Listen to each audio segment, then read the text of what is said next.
Well, I've recovered my voice. Can you hear me okay over the music? Is the music obvious but not intrusive? Time to bully Dante! I don't know if we're bullying it rather than just like pointing out that he's an idiot. Oh man. Alright, so let's get our camera a little bit closer. I'm gonna be working on some foam. I gotta heat up my pan here. Turn that way up. There we go.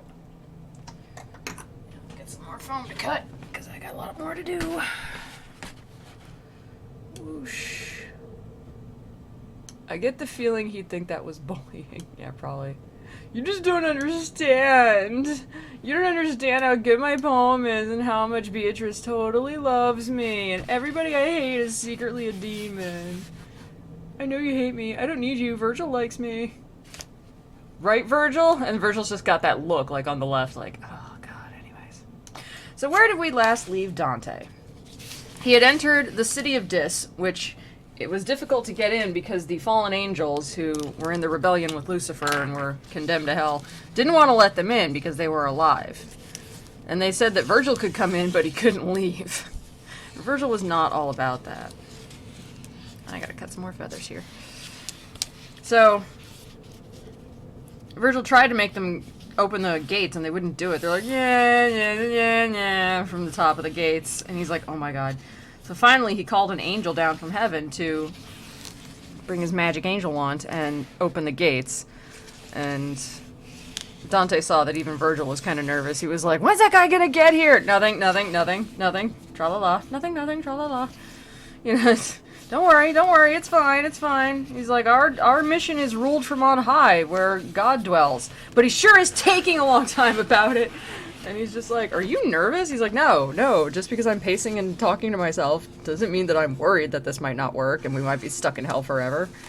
But eventually the angel just kind of showed up and was like, every day I'm angeling, like every day. God, this is such a pain in the ass. And opened it, and then without even talking to them, like basically an angel came down to open the gate. He just walked across the water like, man, it stinks down here, like waving his hand in front of his face like, oh God, I hate this place. Opened the gate, bitched out the fallen angels on the top of the gate, like, why do you do this? You know it doesn't work. And then without even talking to Dante or Virgil or looking at them, he just kind of like leaves, like he looks like he's got other stuff on his mind, like, man, I got other angel biz to do. Oh, I'm so busy angeling. So they're like, okay, now we can go into the city. And so they go into the city, and they behold that, you know, right where they walked in on the city is like huge, vast, barren plains. Lots of huge plains. And they're nothing but a gigantic long graveyard, like just so many graves. And they're all tombs, like, you know, above ground tombs, as you would have back in the day. And all the tombs are on fire. Like, there's fire in between them, and all the tombs are red hot. As they say, hotter than iron need be for any craft. They're just burning red hot. You wouldn't even believe. And so that is what we have come to. Hell stuck. Yeah. Wah, wah. So that is where we are right now with Dante and Virgil, and they're just kind of looking at these burning tombs. Let's see if I can find where we were. Okay, so we left off at Canto 10. Alright. Now onward goes along a narrow path between the torments and the city wall my master and I follow at his back. O power supreme that through these impious circles turnest me, I began, as pleases thee, speak to me and my longings satisfy these people who are lying in these tombs. Might they be seen? Already are uplifted the covers all, and no one keepeth guard. So he's like, so we went walking among the tombs, and I was like, hey, Virgil, can I like, see some of the people who are in the tombs? Like, all the covers are off, and nobody's, like, guarding them or anything, so can we go look inside the tombs, you know? Like, can the people get out? You know, there's no lids on them. They say tomb, but when we say tomb, we think of, like, you know, like the Pharaoh's tomb or something like that.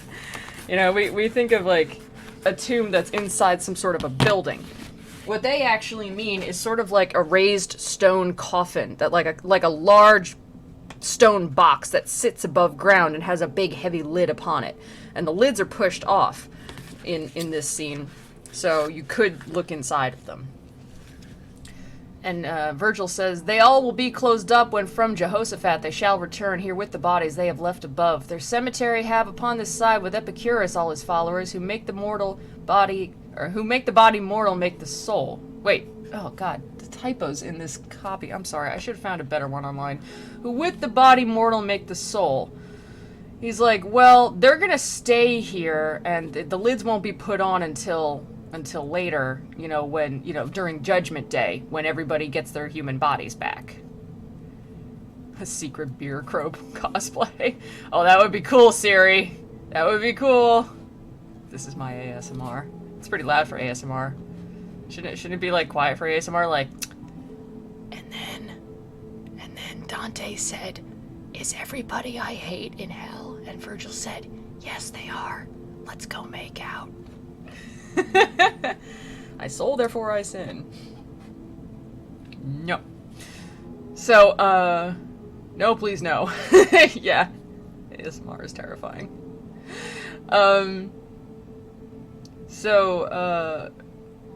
Basically what he's saying is like, well, the lids are going to stay off until Judgment Day when they put them back on, and these souls, like everybody else, are going to get their human bodies back. And then he, hot, I ship it, fight me. Erotic Dante fanfiction. I thought that's what this was. So, and then he kind of like changes the subject really quick, and he said, okay, so everybody on this side of the cemetery is Epicurus and all his followers. Epicurus was a guy who basically, I told you in the last time, he was like, you know, sort of like a proto-atheist who said that, like, no, there is no mortal soul, you just get a body, that's it, and when you die, your body dies and you rot in the ground. So, you know, don't be, like, concerning yourself about, like, trying to get into heaven and get your soul into heaven. There's no such thing. The most important thing for humans is to, you know, like, live a life of happiness, with happiness being defined as free of pain.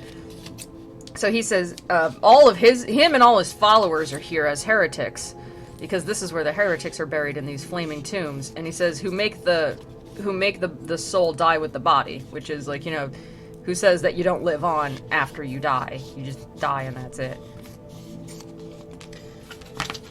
But in the question thou dost put to me, within here shalt thou soon be satisfied, and likewise in the wish thou keepest silent. So he's like, but if you really want to talk to these people, I mean, you can if you want, just, you know, be quiet and let them talk. And I, good leader, I but keep concealed from thee my heart, that I may speak the less, nor only now oh, Jesus Christ. I'm sorry, this translation is like, they went like really, I guess, literal with the construction of the sentence, which makes it terribly awkward, which kind of defeats the purpose of a translation. Nor only now hast thou thereto disposed me. Oh my god. O Tuscan, thou who through the city of fire goest alive, thus speak modestly, be pleased to stay thy footsteps in this place. Thy mode of speaking makes thee manifest a native of that noble fatherland, to which perhaps I too molestful was. So, he's talking to Virgil, and he's just like, well, you know, I'll shut up. You know, you do your thing, and then a guy pops up. So when he says, O Tuscan, thou who through the city of fire goest alive, thus speaking modestly, be pleased to stay thy footsteps in this place. He's like, hey, you sound like you're a Tuscan, like some guy from another tomb. He's like, hang on a second, get over here. Thy mode of speaking makes thee manifest a native of that noble fatherland, to which perhaps I too molestful was. He's like, sounds like we're from the same city. I didn't do good things in that city. Do you understand the words that are coming out of my mouth? Yeah. And upon a sudden issued forth this sound from out one of the tombs, wherefore I pressed, fearing, a little nearer to my leader. So he's like, yeah, so those words came out of like one of the flaming tombs, and I was like, hold me, Virgil, I'm scared. Unto me he said, turn thee, what dost thou? Behold there Farinata, who has risen from the waist upwards, holy shalt thou see him. So Virgil's like, you said you wanted to talk to the people, don't be a baby, go talk to him. There's a guy named Farinata. And he kind of stands up in his tomb a little bit, and the tombs are pretty high. They're apparently waist high, so that you can see him from the waist up just standing in his tomb. I am speaking to you from across time and space. I am literally in the future. Yeah. Okay, not the future. Got excited. So, a guy named Farinata stands up in his tomb. He's just like, hey, you, get over here. It sounds like you and I are from the same city. I had already fixed mine eyes on his, and he uprose erect with chest in front, even as if hell he had been in great despite. So he's like, so this guy just stood up in his tomb, and he's like, yo. And I had to admit, I was pretty impressed with how boss he was. He seemed like, he seemed like a really mighty, kind of dignified person. He didn't cower and cringe like other souls in hell might. He was just like, hey you, get over here. Get over here and talk to me while I'm standing in my own flaming tomb. And with courageous hands and prompt my leader thrust me between the sepulchres towards him, exclaiming, let thy words explicit be. So Virgil's just like, get over there and listen. And he just kind of like shoves Dante over, like, go, you wanted to talk to these people, go do it. Just, I am literally in hell. Just chilling in his tomb. And as soon as I was at the foot of his tomb, somebody eyed me, and as if disdainful, then asked me, who were thine ancestors? I, who desirous of obeying was, concealed it not, but all revealed to him, whereat he raised his brows a little upward.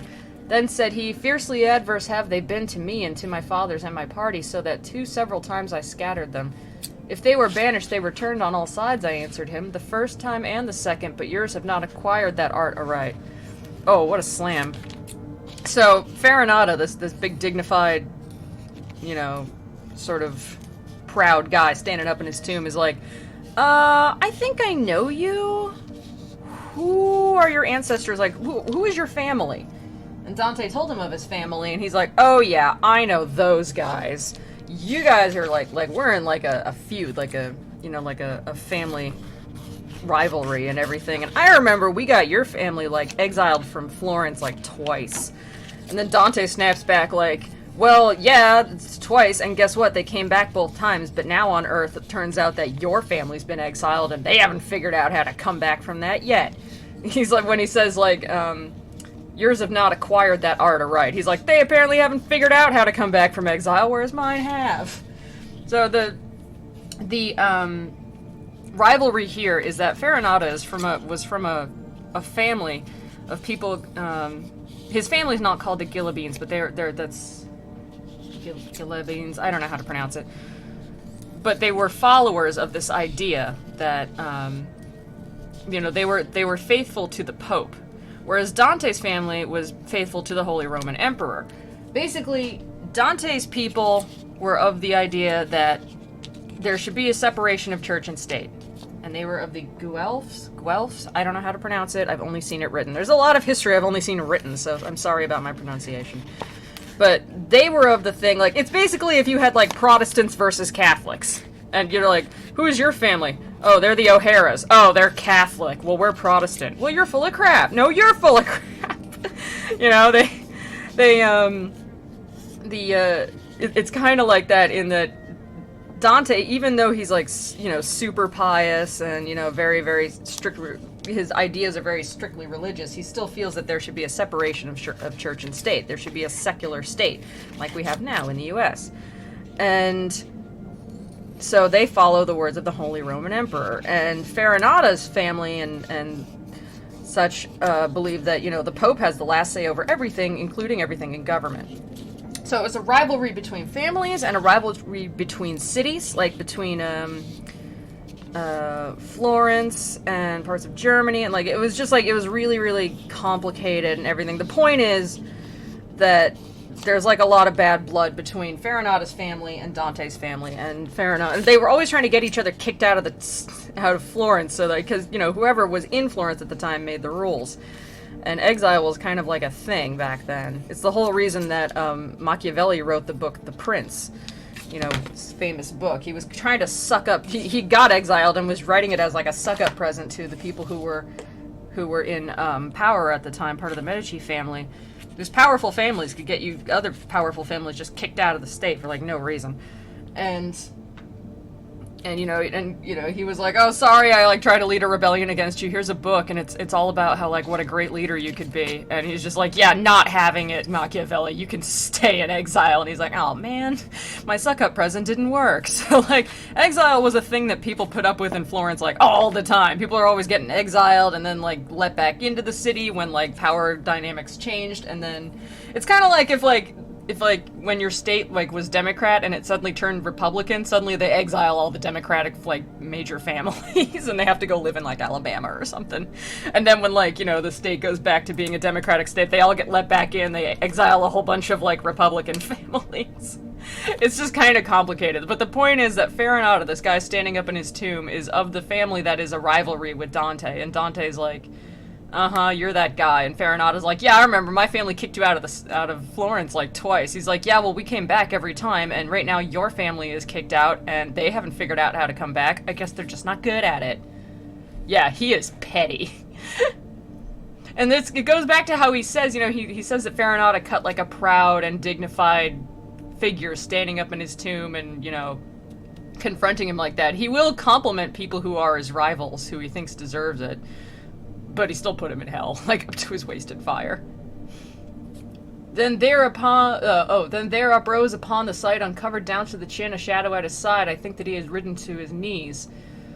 Round me he gazed as if solicitude he had to see and someone else were with me, but after his suspicion was all spent, weeping he said to me, if through this blind prison thou goest by loftiness of genius, where is my son and why is he not with thee?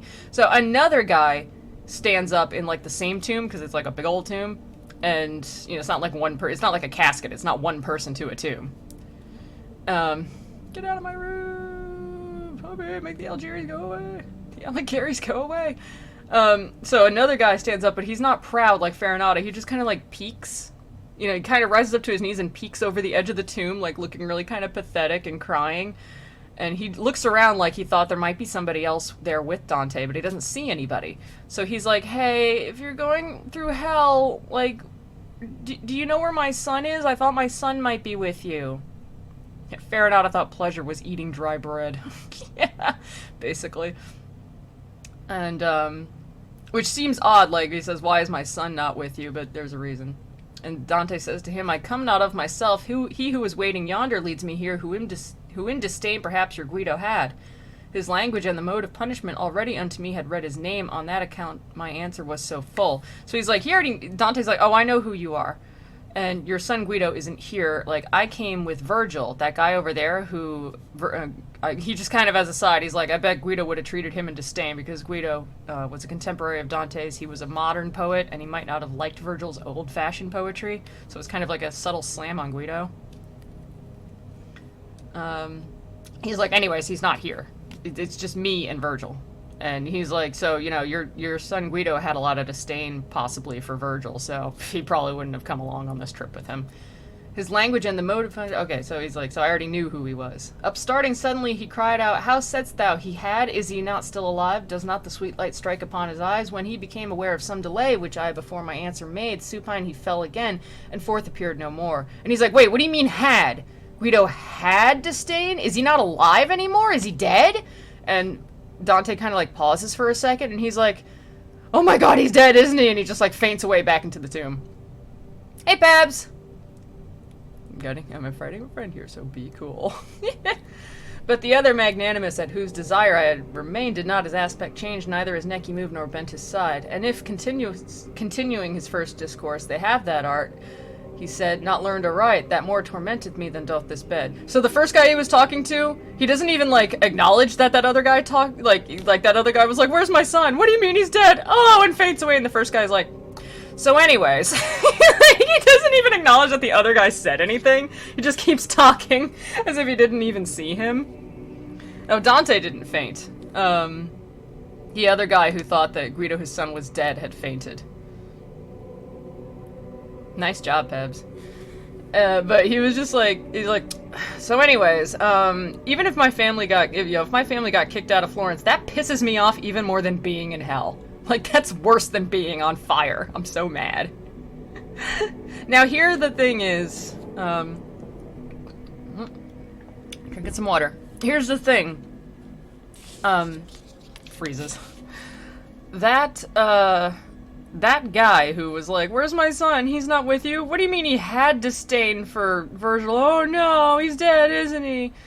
That's the father of Guido, who was actually one of Dante's really good friends. And, it's kind of a pretty ballsy move to be like, hey, my best friend, put your dad in hell.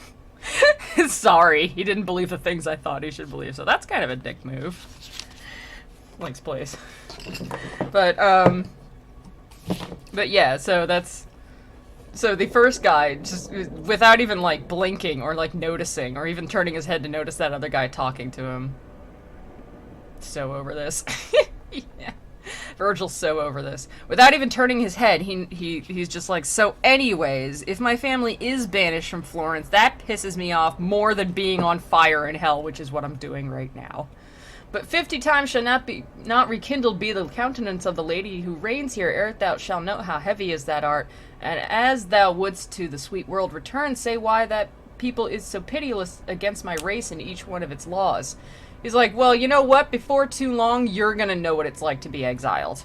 And this is true because Dante was temporarily exiled from the city after the events that this guy was talking about. And remember that Dante is writing this as if you know, it was set in the past. So he's saying this as if this man is, Farinata is predicting the future of Dante's exile from the city. But of course, it's already happened. So obviously, he already knows. Your dad ain't like me, so I roasted him in hell. Burn, air horns. Hey, Guido, I wrote this fan fiction about your dad. Hey, Pakjoy. Yeah, it turns out he's in hell. It's such a dick thing to do. Especially since, like, Guido was a really good friend of his, and he, like, you know, on his testimony or something, later on, he accidentally got him executed. It's like, Dante's kind of a jerk. Anyways.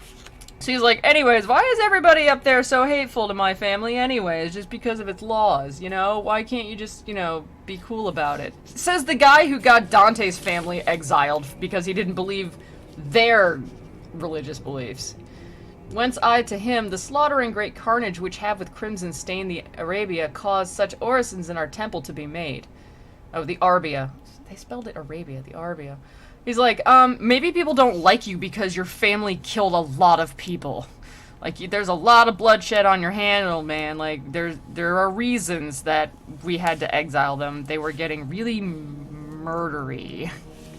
And after he, with a sigh, had shaken, there I was not alone, he said, nor surely without a cause had with the others moved, but there I was alone, where everyone consented to the laying waste of Florence, he who defended her with open face. He's like, yeah, well, I'm not the only person who killed a lot of people, but I am the only person who called that we should not destroy the city and ransack it and, like, you know, burn it to the ground in our anger. So he's like, yeah, I'm not the only person who did a bad thing, but I'm literally the only person who did a good thing. And it's like, you know what, maybe you deserve to be in hell because you're kind of an ass.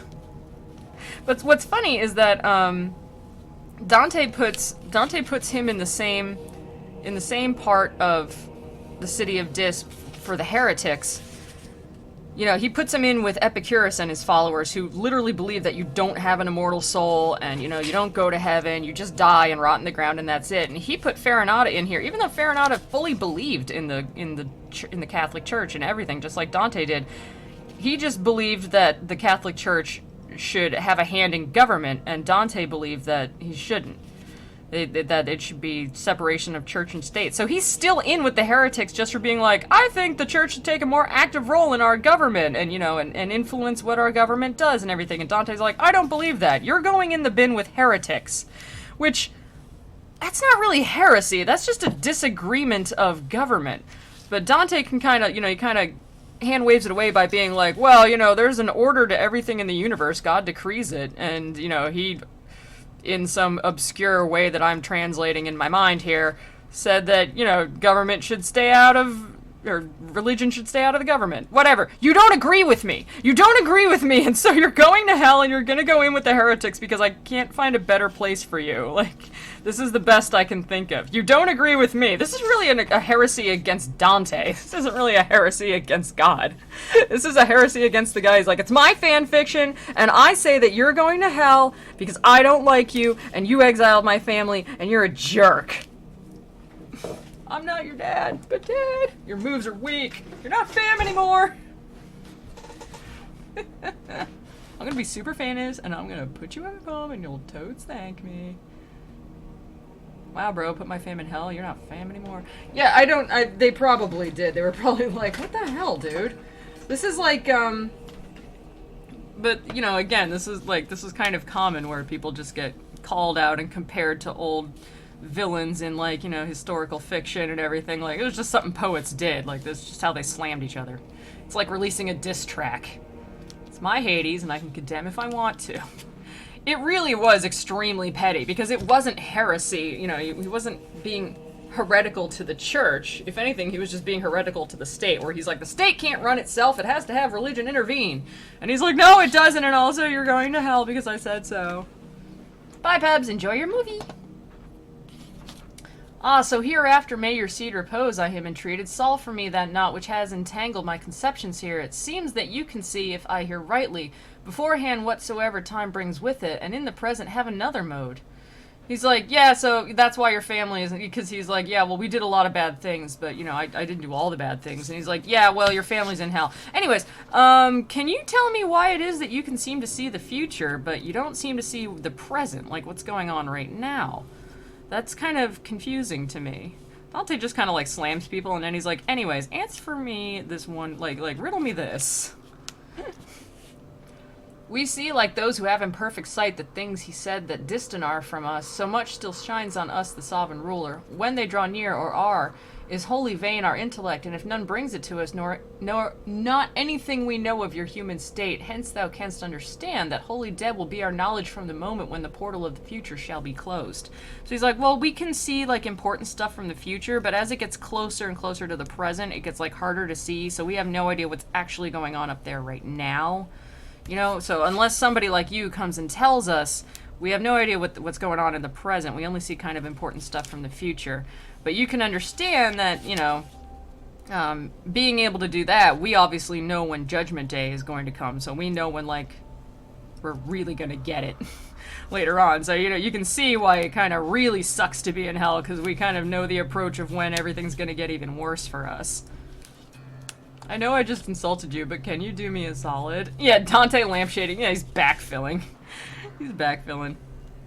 He's like, so how is it you can see the future? He's like, well, God just grants us that. I guess just to be a jerk. I don't know. I have no idea. But anyways, we can't really see what's in the present. Which is good for you, Dante, because that means you get to come down to hell and slam people and just be like, guess what's going on right now? Your family is exiled. Lol. Oh my god. Then I, as if compunctious for my fault, said, now then, you will tell me that fallen one that still his son is with the living join, and if just now in answering I was dumb, tell him I did it because I was thinking already of the error you have solved me. He's like, oh, do me a solid, I feel bad that guy thought that his son was dead. His son is actually still alive. When he wakes up from his faint, could you tell him that I meant to tell him that his son Guido was alive? I was actually like, I just kind of, like, stopped and was paused because I was thinking about that crazy, like, see the future thing that you brought up, and I couldn't figure that out. I was still puzzling that one out when he fainted. That's just tell him that's why, and his son actually is still alive. When he wakes up. And now my master was recalling me, wherefore more eagerly I prayed the spirit that he would tell me who was with him there. And so Virgil's like, Dante, we gotta go. Dante, the bus is leaving. Come on. Let's go. And he's just like, okay, hang on. Okay, before I go anywhere, Farinata, can you, like, tell me anybody else who's buried down here? You know, just name drop. Because that's what they do when they come to these circles. Dante's like, yo, can everybody just kind of name drop some more people that I feel should be in hell? You know, just name drop some more people that I think really need to be punished, and that would be cool. Okay, let's see this picture of Farinata. Nice hat. That is a fantastic hat. He's like, he's got that look like he's posing and he's like, yes, I know I look ridiculous. Don't start. This is actually kind of dignified where I come from, okay? So he's like, can you, like, name a bunch of other people? And Farinata says, with more than 1,000 here I lie. Within here is the second Frederick and the Cardinal, and of the rest I speak not. So he's like, yeah, like, Frederick the Second is here, and some other people, and look, yeah, you just forget it. You know, I'm actually not going to talk to you. It's just kind of like, he's just kind of like done. He's like, there's a cardinal here, there's Frederick the Second, I don't like you, goodbye.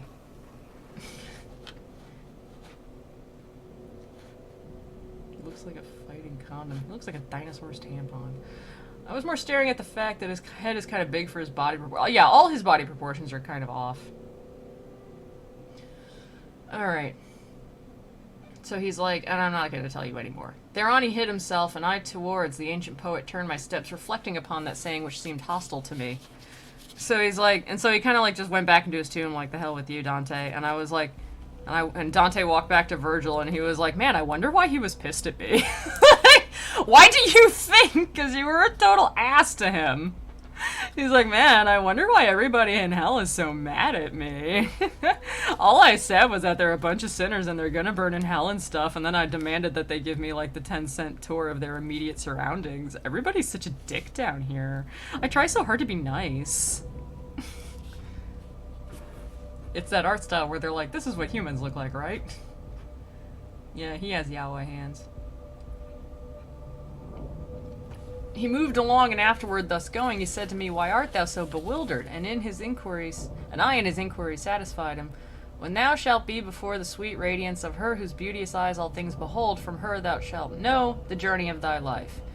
Unto the left hand then he turned his feet, and we left the wall and went towards the middle along a path that strikes into a valley. So Dante's like, yeah, Virgil's like, what's up, man? Why are you so confused? And he's like, I got a lot more questions. I don't really get the underworld. I don't really get a lot of how this works. And he's like, don't worry, when we meet Beatrice, you know, up in heaven, your super wife who absolutely knows your name and totally didn't marry another guy and has no idea who you are, don't worry, she's gonna, like, tell you everything and you'll totally understand everything and it'll be fine. Which is actually a lie, because I've read Paradiso, and guess what? It didn't make much sense. I mean, it made sense, but it didn't address any of this. It's just like, don't worry, everything in the fullness of time, all these things will become clear, and then it's like they forgot about it later.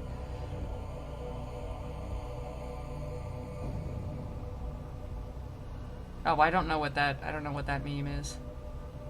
Oh, snap. Dante is a nice guy. Yeah, he is a nice guy. It's just like, man, I try so hard to talk to these souls in hell and stuff. Just because they're our enemies, I try so hard to be nice to them and polite, but they're so rude.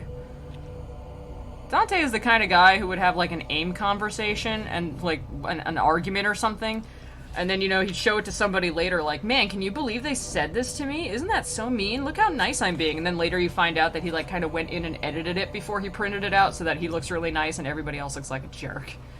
He's that kind of guy. Okay, Canto 11. Sorry. I gotta...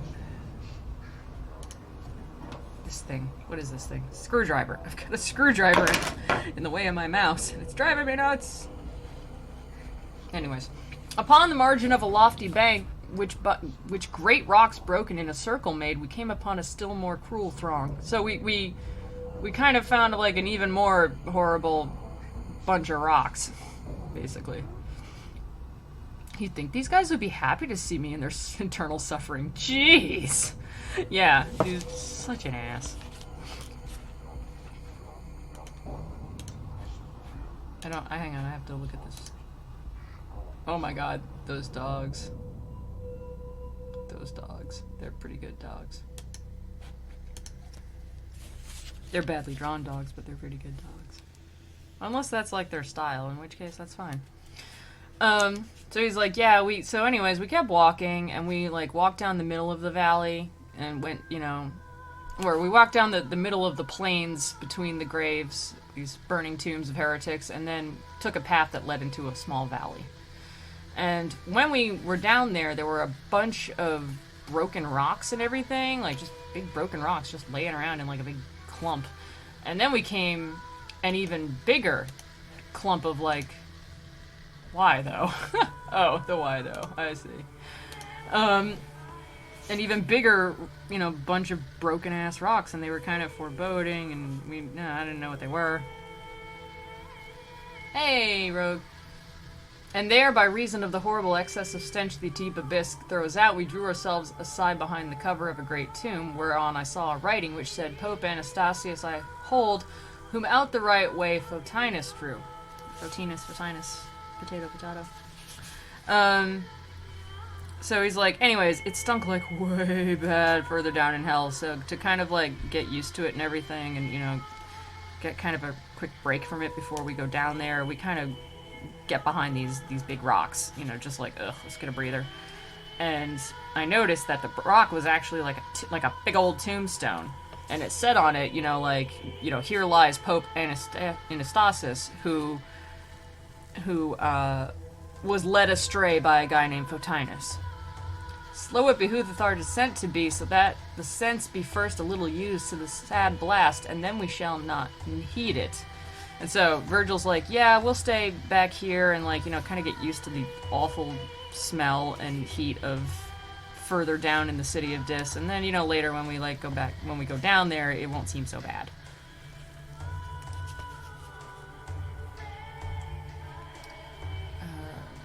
So, okay, so he's about to...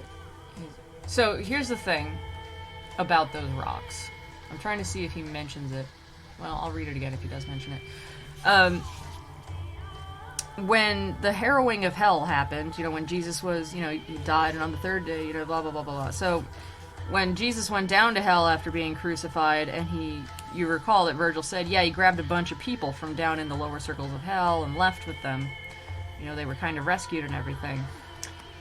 There was, like, you know, Virgil mentioned there was, like, a huge earthquake, and it was, like, raw, really, really crazy and dangerous, and a lot of things got broken and fell down. And what he's intimating here with these rocks is further up, a whole bunch of tombstones apparently were shattered and everything, and some people were let out of them.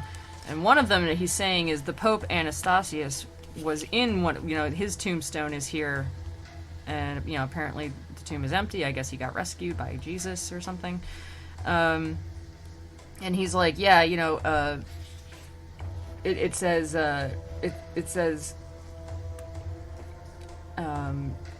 you know, here lies Anastasis, who was once Pope, and Photinus, and he was led from the straight and narrow by a guy who, you know, who was named Photinus. What he's referring to is that Anastasis is a pope, and he was a guy who gave communion to a deacon who was named Photinus, who was part of the Greek church that denied that Christ was actually divine. Like, their interpretation of the Bible was that Christ was just kind of, you know, a prophet, but he wasn't actually the Son of God. He wasn't divine, he was just mortal. And the tomb here is saying, like, oh, you know, Anastasis the Pope was led astray by Photinus, who apparently convinced him of this fact, of this heresy. But Dante is actually wrong. He's confused about his history. Like, he got it kind of wrong, because Emperor Anastasis is the guy who convinced Photinus that this was that was the right thing to believe, and that, you know, this heresy, you know, in their minds was okay. So actually Anastasis was the guy who misled the deacon Photinus. So, like, Dante's getting it wrong. He's not up on his history, apparently. Anyways, so Virgil's like, let's just stay behind these rocks, and then, like, when we're used to the awful stink of hell, then we'll keep going. The master thus said, and I unto him said, some compensation find that the time pass not idly. And he, thou seest I think of that. So he's like, they're like, well, I'm kind of bored. Well, what should we do while we wait? And he's like, well, I've already thought of something.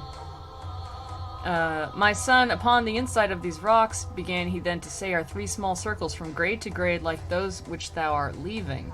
So, Virgil is like, well, while we pass the time here, I'll explain the architecture of hell that we're about to walk into. They are all full of spirits maledict, but that hereafter sight alone suffice thee, and hear how and wherefore they are in constraint. Sorry. You know, I talked for 5 hours straight last night doing this. Ugh. My throat's still a little bit sore. So he's like, so there's like 3 smallening circles. You know, like everything is kind of a circle that goes down. And so here come 3 more circles that we're about to walk into. And also full of, you know, evil spirits and whatnot. I'm clicking on this hate. Maybe everything isn't garbage. Oh, man. These violent delights have violent ends. Oh, man. I can't even. Boo, you whore. Please don't do coke in my bathroom. You know what kills me is those are done like kind of like ironically hate and like, you know, it's supposed to be edgy and everything. But when my dad was in Vietnam, and I will get a picture and show it to you. When my dad was in Vietnam, and it was like the 70s or whatever, my mom was, you know, waiting for him to come back, and she was like, oh man, I hope he doesn't die in combat, you know, or whatever. And because he was deployed over there. And we still have, and if you keep posting links, I got a 3 stars. You know, so she was worried about him being deployed, and where my dad had his, you know, office down in the basement, he still had it, you know, he has it hanging on the wall. It's in like a little 70s like brown plastic frame, and it's a cross stitch.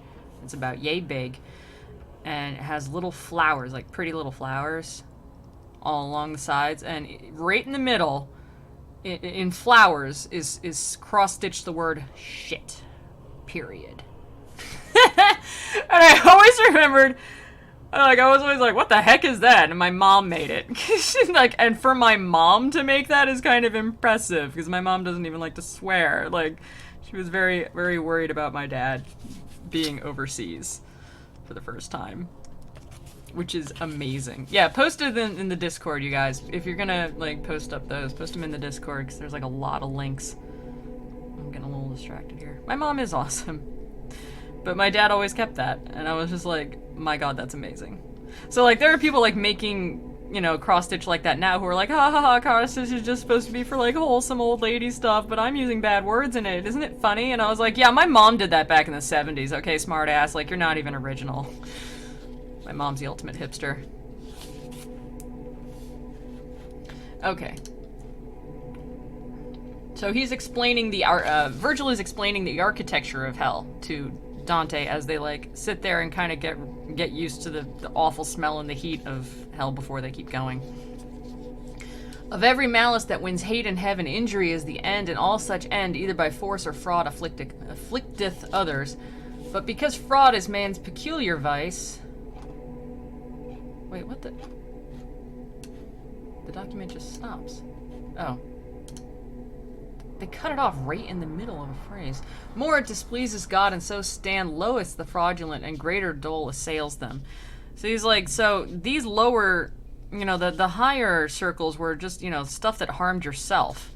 These lower circles are for things that people did to harm or cause others injury or problems or pain. And because fraud is, as he says, peculiar to man within nature,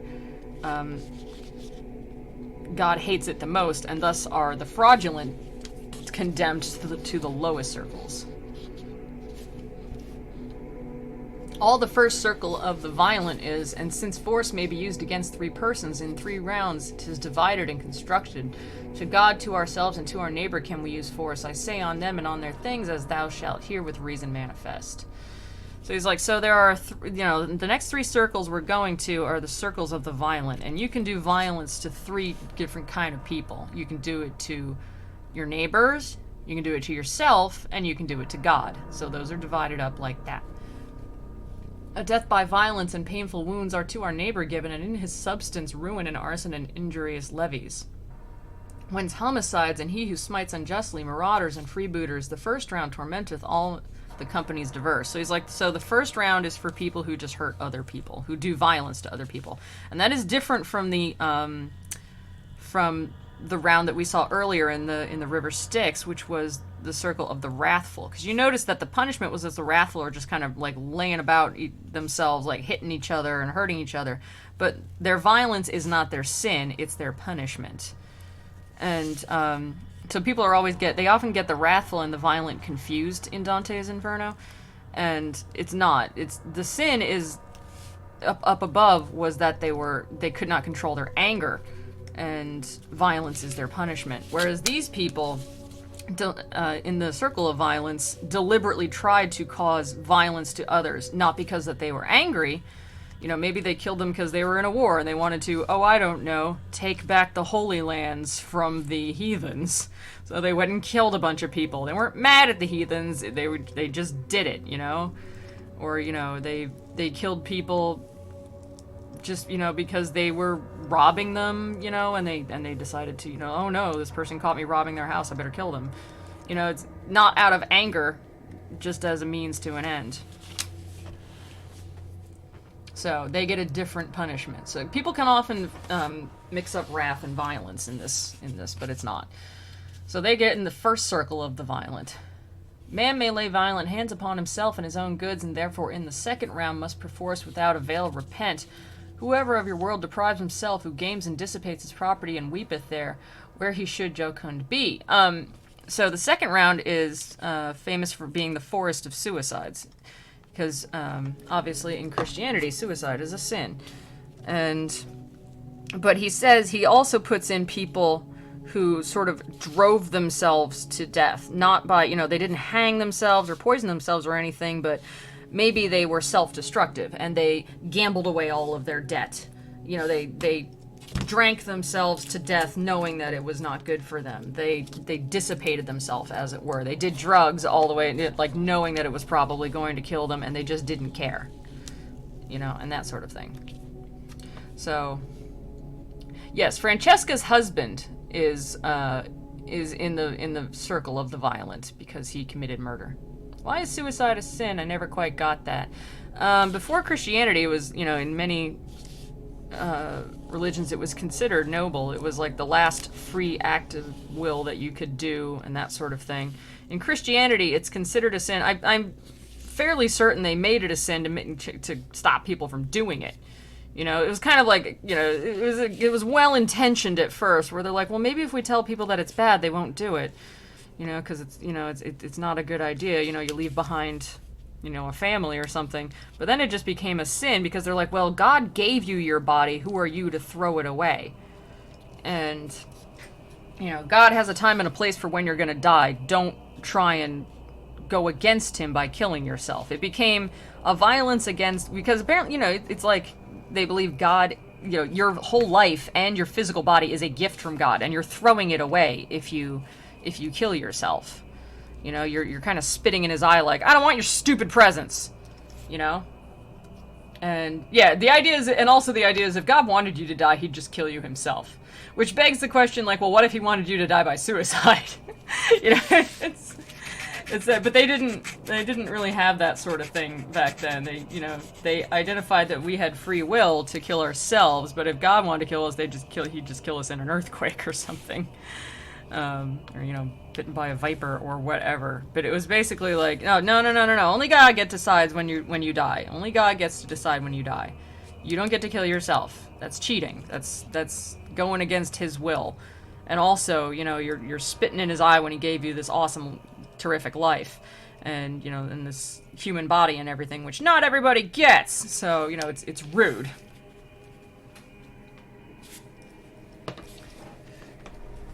And the Bible was like, guys, stop. Yeah. And, okay, so in the third circle, violence can be done to the deity in heart denying and blaspheming him, and by disdaining nature and her bounty. And for this reason doth the smallest round seal with its signet Sodom and Cahor, and who disdaining God speaks from the heart. So he's like, so in the final circle, there's violence against the deity, which can be done by blaspheming him. It's different from heretics. Heretics are just like, well, I don't believe in God. That's not blasphemy. That's heretical views. Blasphemy is like, I believe in God and I believe he's a big jerk. He's a jerk and I hate him. I hate him so much. That's violence in words against God. And they also count nature as part of God and everything. So violence against nature would be to go against nature in some way that is unnatural. And kind of a stretch. But but we'll get to that later. And violence against art, which, of course, in this term doesn't mean art like paintings, it means art like industry. It gets a little bit complex to get your head around, but we'll get to that when we get to it. A lot of the Bible makes more sense if you frame it as a parent telling lies to make a kid stop doing stupid crap. Yeah, it's like... It's basically the equivalent of telling a kid, like, if you don't eat your vegetables, you'll go blind. It's like, the parent knows they're not really gonna go blind, but if that's what it takes to make them eat their vegetables, then, hey, who are we to question it?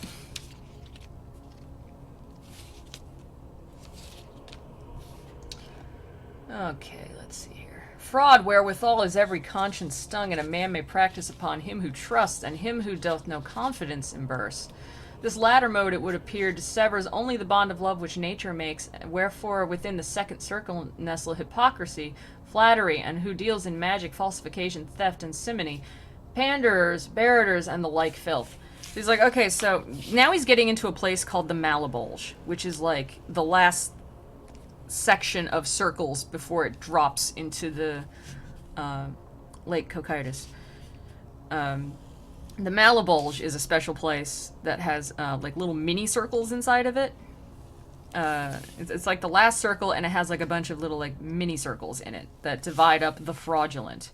And the fraudulent can be counted as false prophets, people who lie, people who flatter, people who deal in magic, which is like a falsity against nature, theft, and like theft is counted as a fraud, which I guess means like it's a fraud because you were presenting something as yours by taking it when in fact it is not yours, it's theft.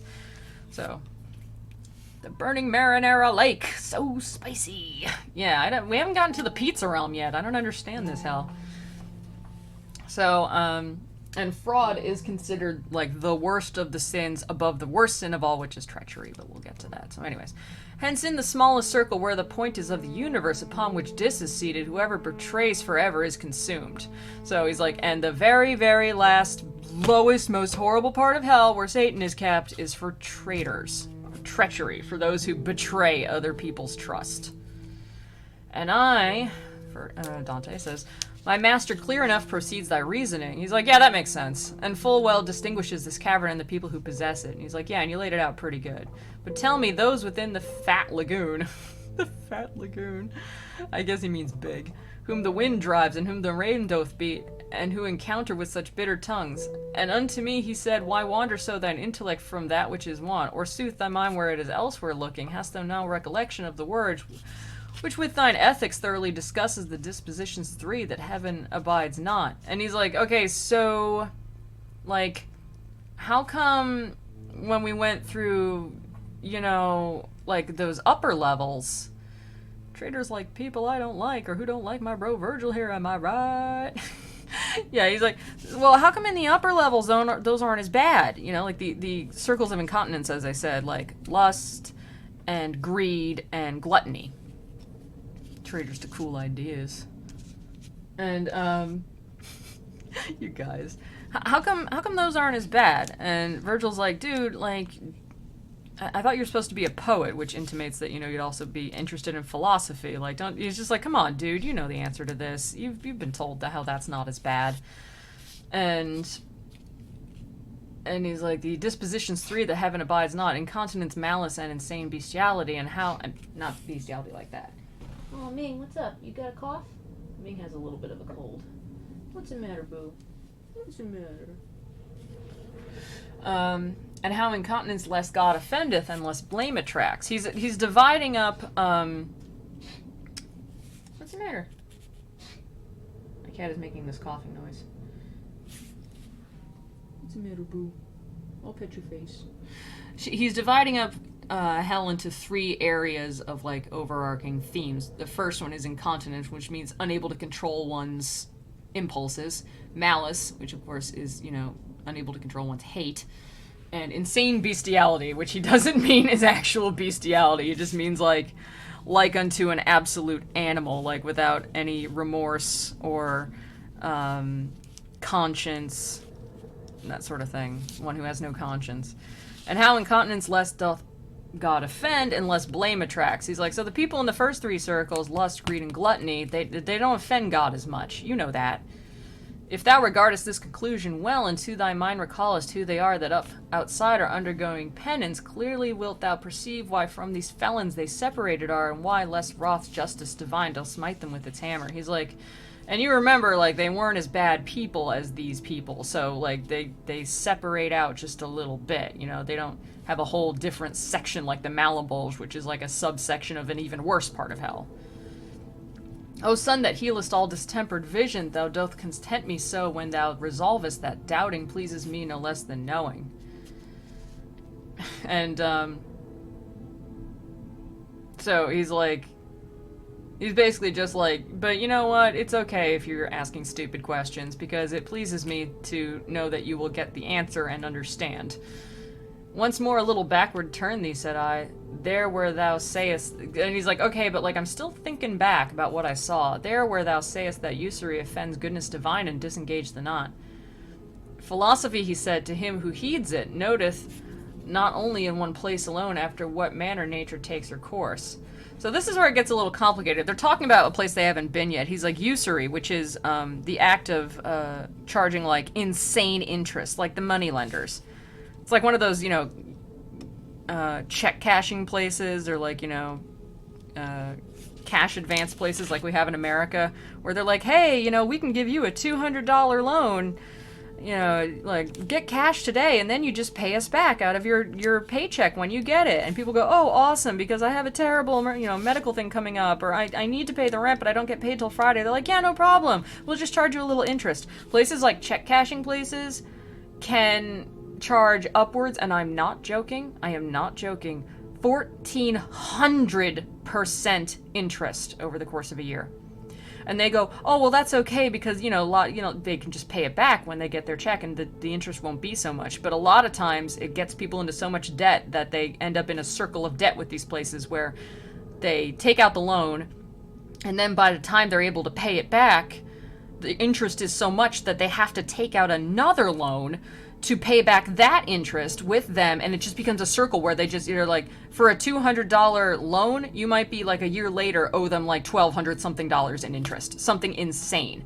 And it is weirdly enough legal in America to do crap like that. They keep trying to stamp it out, but it keeps being legal, probably because a lot of the people, lobbyists arguing against it, own or have money donated by check cashing places. It's awful.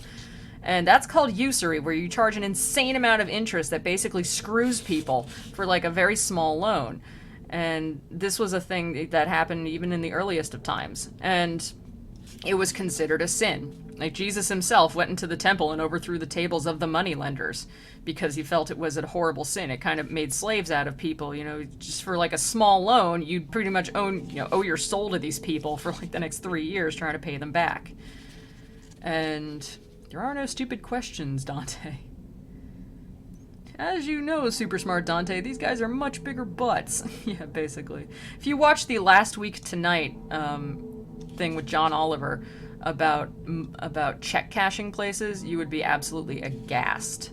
I once, when I was in college, and because of a medical thing, I think, I had to take a paycheck and take it to one of those check cashing places, and it was the most soul-crushing thing available. Like, it was awful. I can't imagine people who depend on these sorts of things because they have to get by from week to week. It's just terrible. I ended up paying so much interest back, and I paid it back fast, like within like 2 weeks. I still paid so much interest that it was ridiculous. It was like, just to get an advance on this check that I was owed or something, I ended up giving them most of the paycheck back in interest. It was horrible. And so he says, well, why does usury go in the part of the circle where it's like violence against God? Please explain to me why that is there. And this gets a little complicated, sort of, mentally.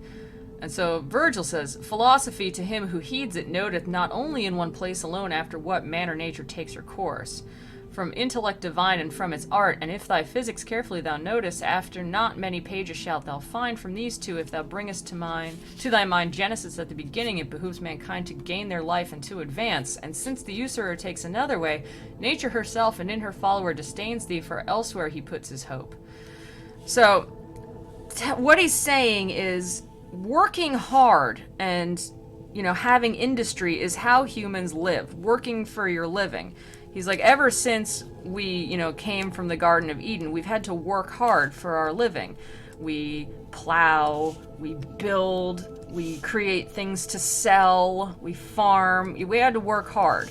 That's he states that is the nature of nature, which is also, you know, nature and God are the same thing. Our purpose is to work hard to earn our living. Usurers who charge exorbitant interest on money simply to lend it He says they take another path. They live off of others. Basically, they're like leeches, and they do not work for their money. They simply lend money and then get it back at an insane amount, and thus drain the life out of honest, hardworking people who are just trying to get by. And so he's like, they don't work for their living. They live off of others' hard work, and that is against nature. Nature itself demands that we work for a living and that we work really hard. And they don't do that. Therefore, they are going against nature by inhibiting the art of industry, which is, he claims, inherent to mankind.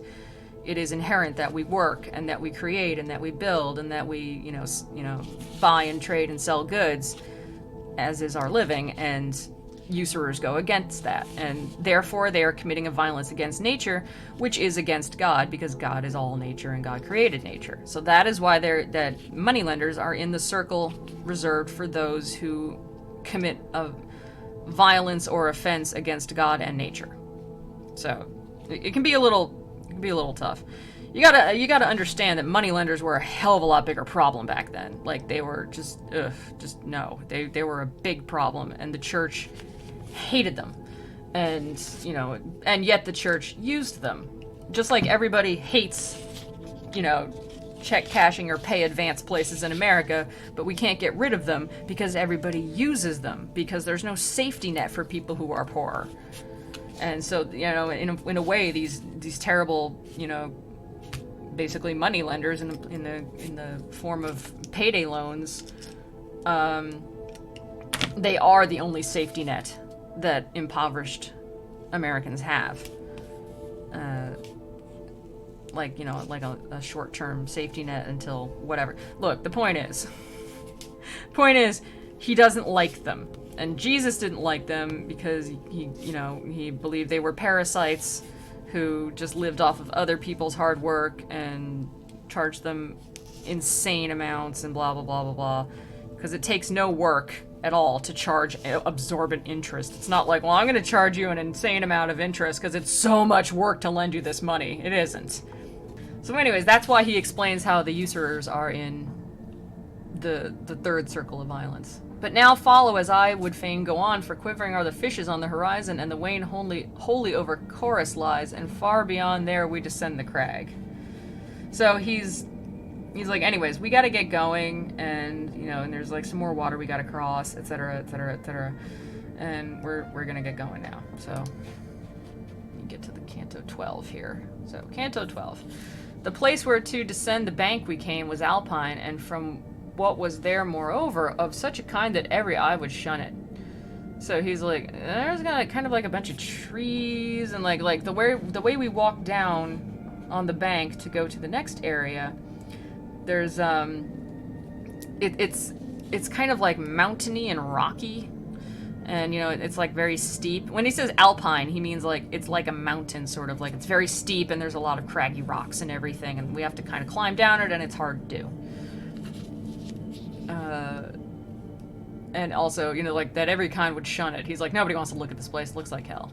Such as that ruin is which in the flank smote on this side of Trent, the Adige, either by earthquake or by failing stay, for from the mountain's top from which it moved, unto the plain the cliff is shattered so, some path 'twould give to him who was above.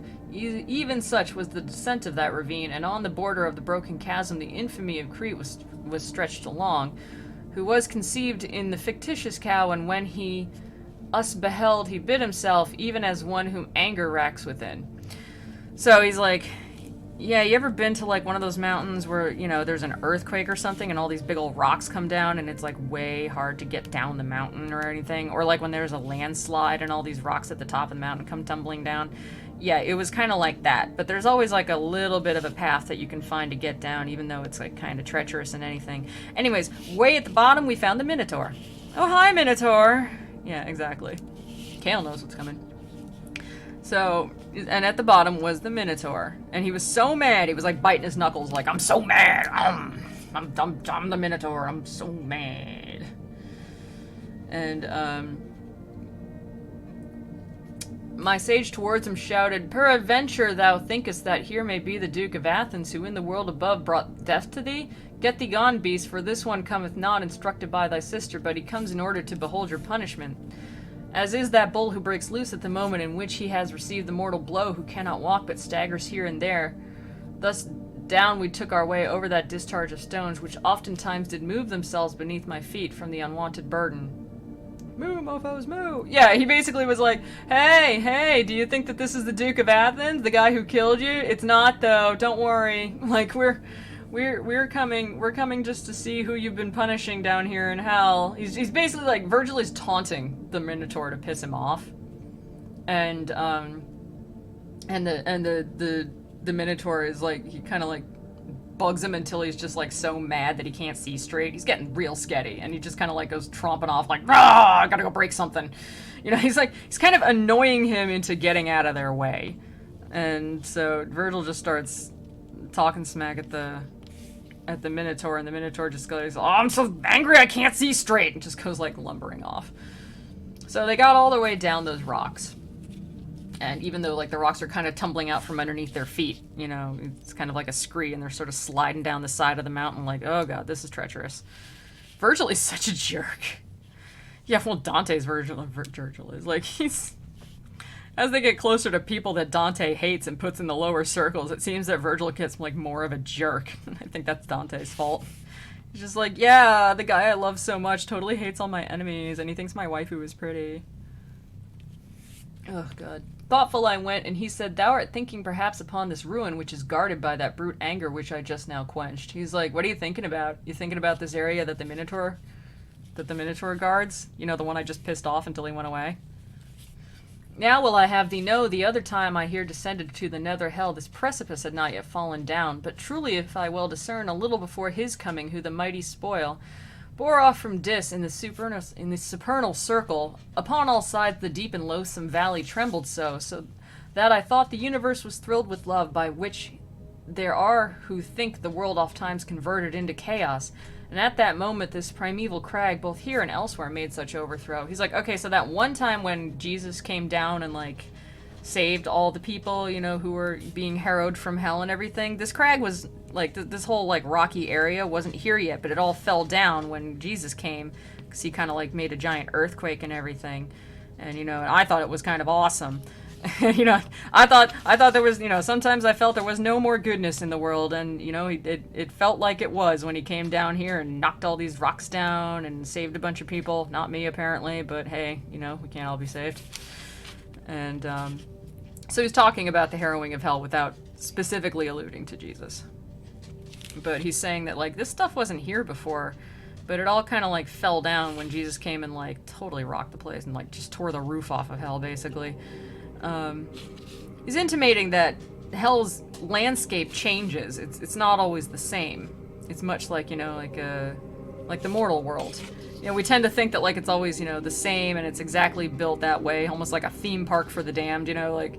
And, you know, and here's this area, and here's that area, and you just kind of, like, walk through it and everything. And it's like, no, it changes a lot, and, you know, depending on what's going on in it.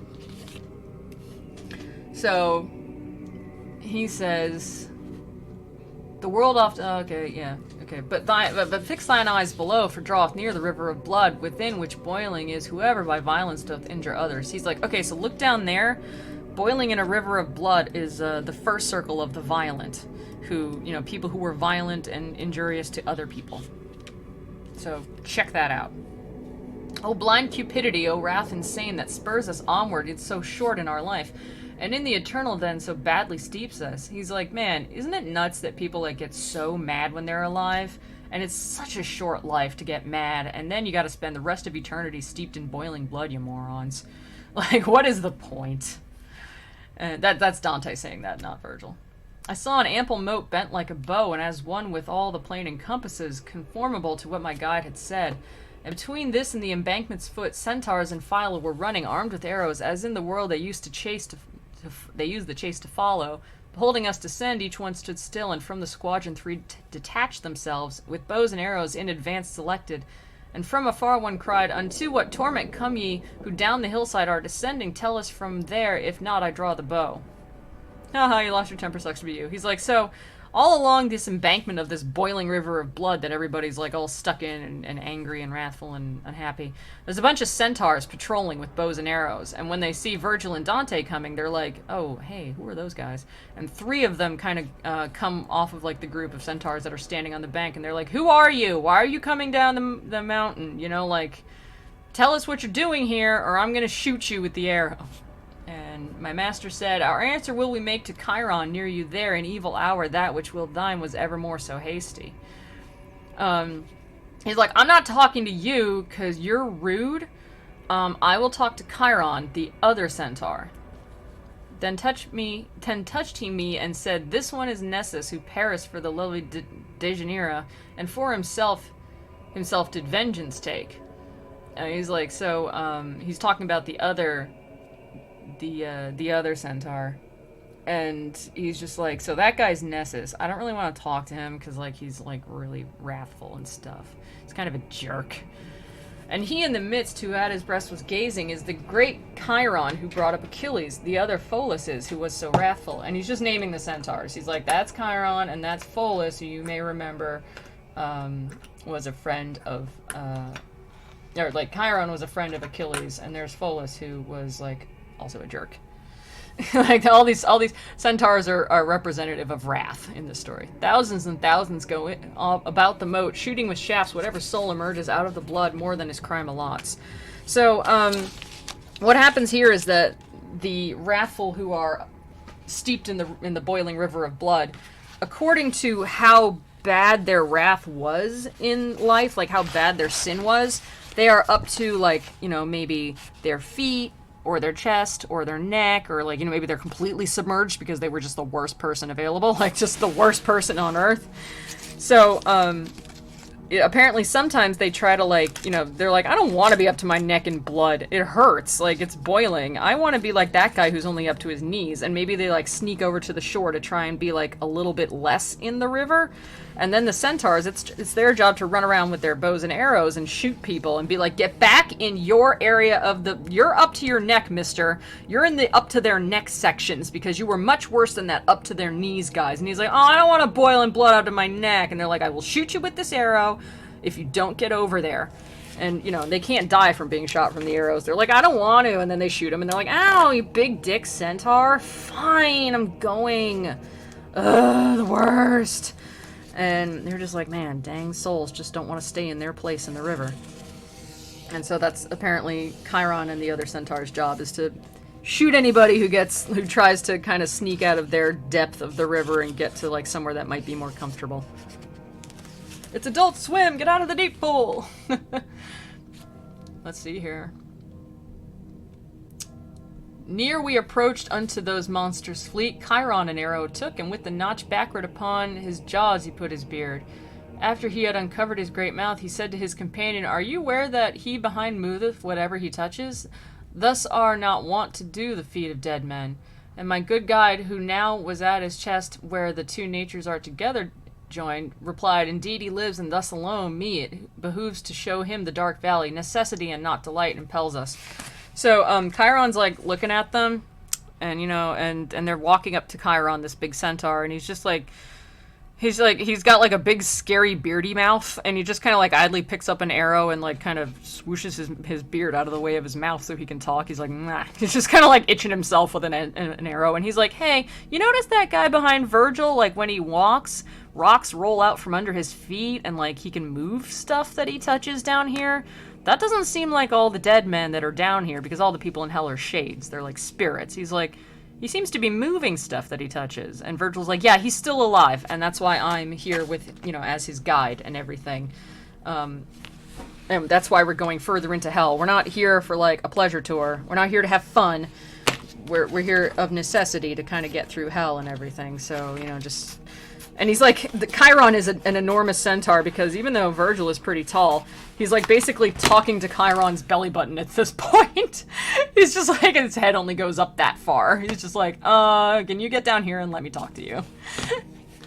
Someone withdrew from singing hallelujah, who unto me committed this new office. No thief is he, nor I a thievish spirit, but by that virtue through which I am moving my steps along the savage thoroughfare. Give us someone of thine to be with us, and who may show us where to pass the ford, and who may carry this one on his back, for 'tis no spirit that can walk the air.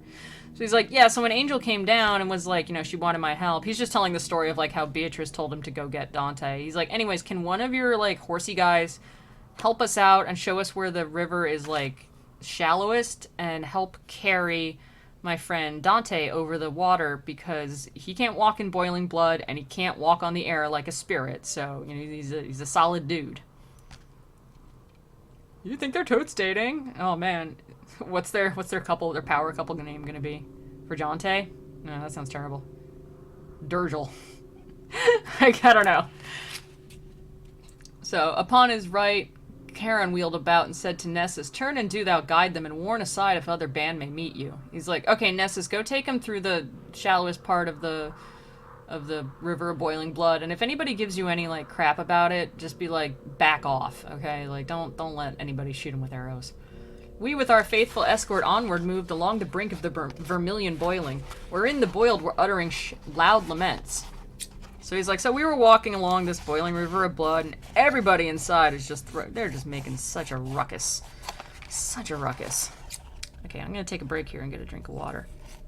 By the way, if you're watching and you are not and you don't have an account on Twitch, I would appreciate it if you would really quickly make a fast account on Twitch. And maybe like my channel. It allows me to do stuff like this. It's not important to you, but it is important to me and my spreadsheets, because that little number on the bottom that shows how many people are watching, the more of those I have, the more that I can move up and, you know, get more options for, like, more emotes and more subscriptions and more, like, things that I can offer you guys. So if you're watching at home and you're like, oh, I'm just watching Twitch, but I'm not logged in or anything, I would appreciate it if you did log in. It only takes a second.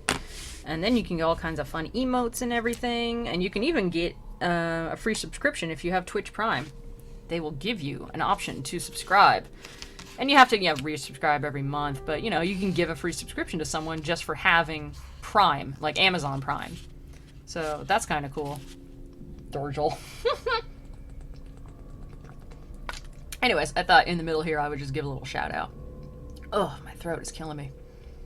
Especially since I talked for almost 5.5 straight hours yesterday while doing this. And I'm doing another, like, 5.5 hours now, so. If you would, just sign up for a free Twitch account, and then when you come and watch me, it will count your view. And that'll be awesome. Because then I can unlock all sorts of neat little badges for my site. I would appreciate it very much. Thank you. I love you. Durgel. Yeah, I like Durgel. I think that's kind of awesome. I wonder if I have any cough drops. Oh, this is like being at a convention, but usually my panels only last like 2 hours, not 5. Nah, it'll be fine. Hold on just a moment. I'm just gonna get a cough drop. I'll be right back. 1 second.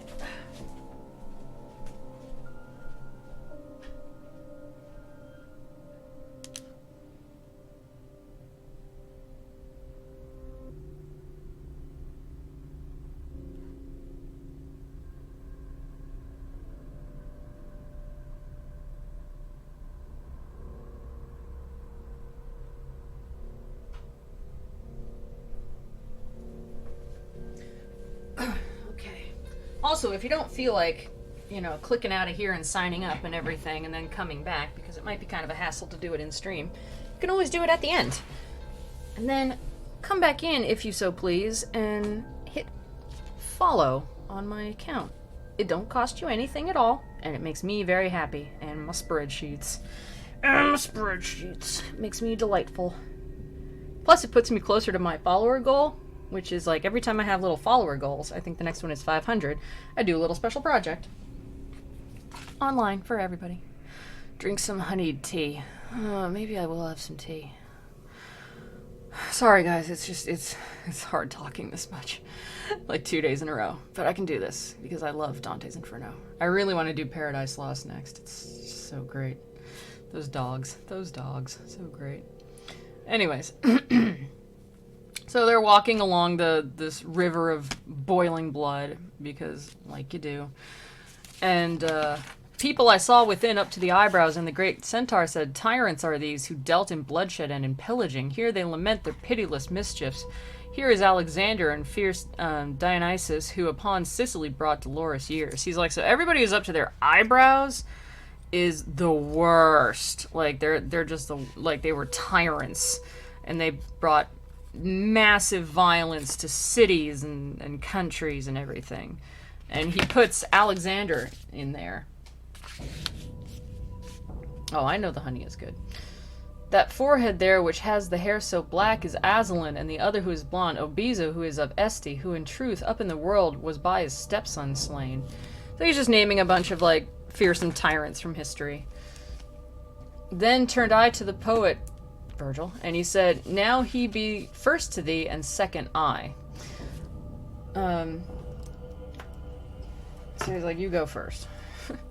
"A little farther on, the centaur stopped above a folk who far down as the throat seemed to be that boiling steam to issue forth." So he's like, here are people who are only boiling in blood up to their throat. "A shade he showed us on one side alone, saying, He cleft asunder in God's bosom the heart that still upon the Thames is honored."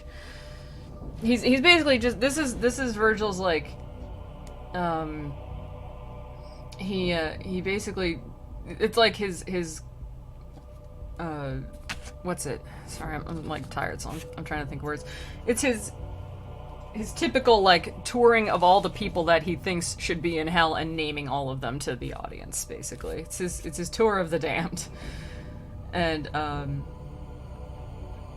trying to find out who this guy is. I know who Alexander is. Yeah, well, Asli and Opizo were both tyrants of, that they were of the same family as that Farinata guy that Dante dissed in the Circle of Heretics. So they were also, like, sort of vaguely personal enemies to Dante simply because they were enemies of his family. And, the guy who just said, the guy who, before God's altar, pierced a heart, that's, Guy de Montfort, who was a leader of a rebellion against Henry III. So, he's just naming some people.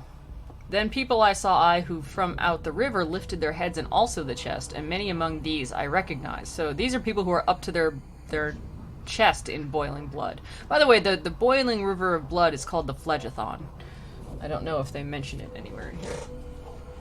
"And many among these I also recognize." So he actually knows some of the people who are boiling in this section of the river. "Thus ever more and more grew shallower that blood, so that the feet alone it covered, and there across the moat our passage was." So then he gets to people who didn't really commit that much violence, so they're only up to their feet in boiling blood. But you can imagine that would still hurt a lot. "I am speaking to you from across time and space. I am literally in the future." Oh, Evergreen, thank you so much. Thank you so much. I really appreciate you following. I appreciate it a lot. I hope you're enjoying Dante's stupid fan fiction about how everybody he hates is in hell and he's the greatest person ever. And also his wonderful, wonderful, beautiful guide Virgil, his giant man crush from history, and how they're all BFFs. "Even as thou here upon this side beholdest the boiling stream that I diminishes," the centaur said, "I wish thee to believe that on this other more and more declines its bed until it reunites itself where it behooveth tyranny to groan." So he's like, this is the shallowest part of the river, but it goes around in a circle and goes right back to, like, the deepest parts where all the tyrants are. "Justice divine upon this side is goading that Attila, who was a scourge on earth, and Pyrrhus and Sextus, and forever milks the tears from which the boiling yet unseals in Renier de Corneto and Renier Pazzo, who made upon the highway so much war." He's like, so on the other side, when it goes right back in, we could keep following the river around in a circle, and it would show you more tyrants. And Attila the Hun is there, and Sextus, the son of Pompey the Great, Pyrrhus, who was, like, the son of Achilles, and, like, a super bloodthirsty warrior. And, just like many, he's just naming more other cruel people. He's like, if we were to keep going on this side of the river, it would kind of come back around to the deep parts, and you'd see some really evil people that you didn't see when you first came down here. My friend, my bro. Blood. Gallons of the stuff. It will never be enough.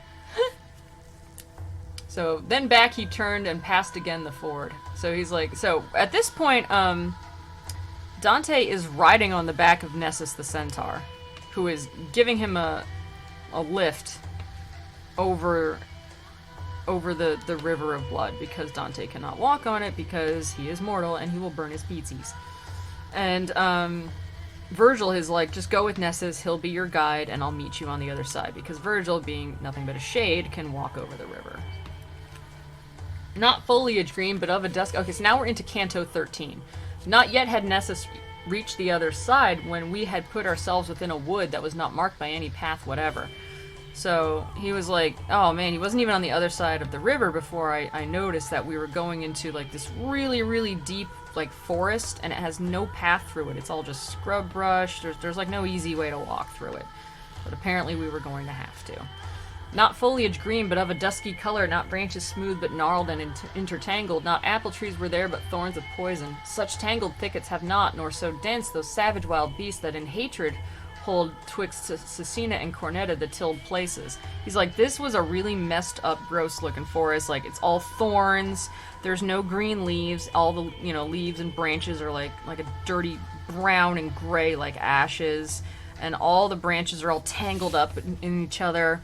And this is not a place where, he's like, this is not a place where you would go, like, for a nice, pleasant hunt, like on a boar hunt, or, like, for animals or something, because it would be really, really hard to get through this place. It's all tangled up and yuck. Like Brutus' controversial opinion. Yeah. Well, I think he placed Brutus in limbo in the circle of pagans. He mentioned that Brutus and Caesar were both in the circle of honored pagans, which is kind of killing me. He specifically mentioned that they were both there, which kind of maybe, I don't know, might cause a conflict. But I always thought that was kind of odd. I was like, is that a misprint? Like, why? I don't know why he would put Brutus into the circle of pagans. But he's there, and so is Caesar, so make of that what you will. No, Brutus is in the final circle. Oh, I'm sorry. You know what? You're right. I'm thinking of a different Brutus. God damn it, the names, like, they just use so many freaking... They're like, Rome loves to reuse names for their heroes. You're right. Maybe that's why it never bugged me, because then I read on further and I was just like, oh right, wrong Brutus. But I was reading on this earlier, and I was just like, wait, hang on, I don't remember. Why is Brutus in the circle of pagans? You're right, Caddis. Thank you. Romans had like 12 names max. Exactly. It's like how my mom does genealogy as a hobby and everything, and she's super good at it, and she's like the head of a genealogy library and everything, and blah blah blah, and she's like, look, okay, Christians had like 3 names tops. Everybody was either Mary or Peter or Paul, or it was Mary, Peter, or John, and it's so annoying. It's like every woman was named Mary back then, and it's so frustrating because it's so hard to tell them apart. And Punko read about riding a centaur. I can't go in that, it'll ruin my shoes.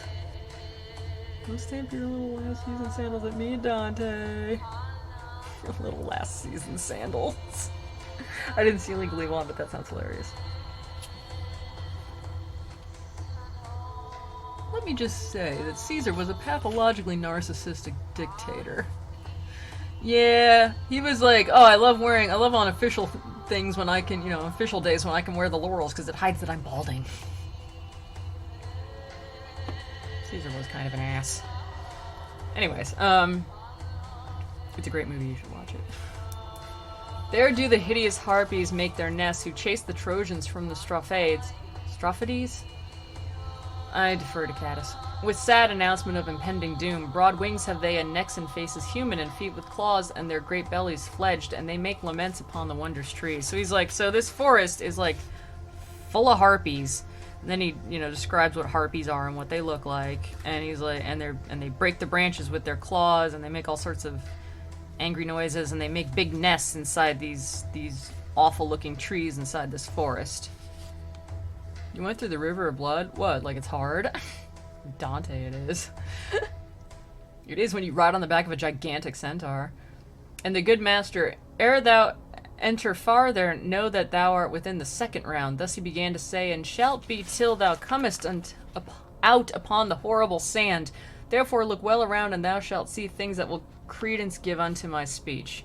So now Virgil is back with Dante. They've unloaded themselves from the centaur ride. They've kept their arms and hands inside the centaur at all times. And he's like, okay, and now when we come to, now we are come to this wood, and we have to go through it until we reach the burning sand on the other side, and you are going to see some shit. You are going to see some stuff in this place, Dante. And when you see it, you will shit bricks. It's just like, when you see it, you're going to be like, whoa, you're really going to believe all the hype I'm doing, basically. He's like, I'm hyping this place up as awful, but it is awful, and you will soon understand that. You will believe the hype. Walking, period, is hard for Dante. Yeah, he's just like, Virgil, give me a piggyback ride. Gonna hammer my centaur, and you ain't gonna believe this! Started going ham on my centaur. So, I heard on all sides lamentations uttered, and person none beheld I who might make them.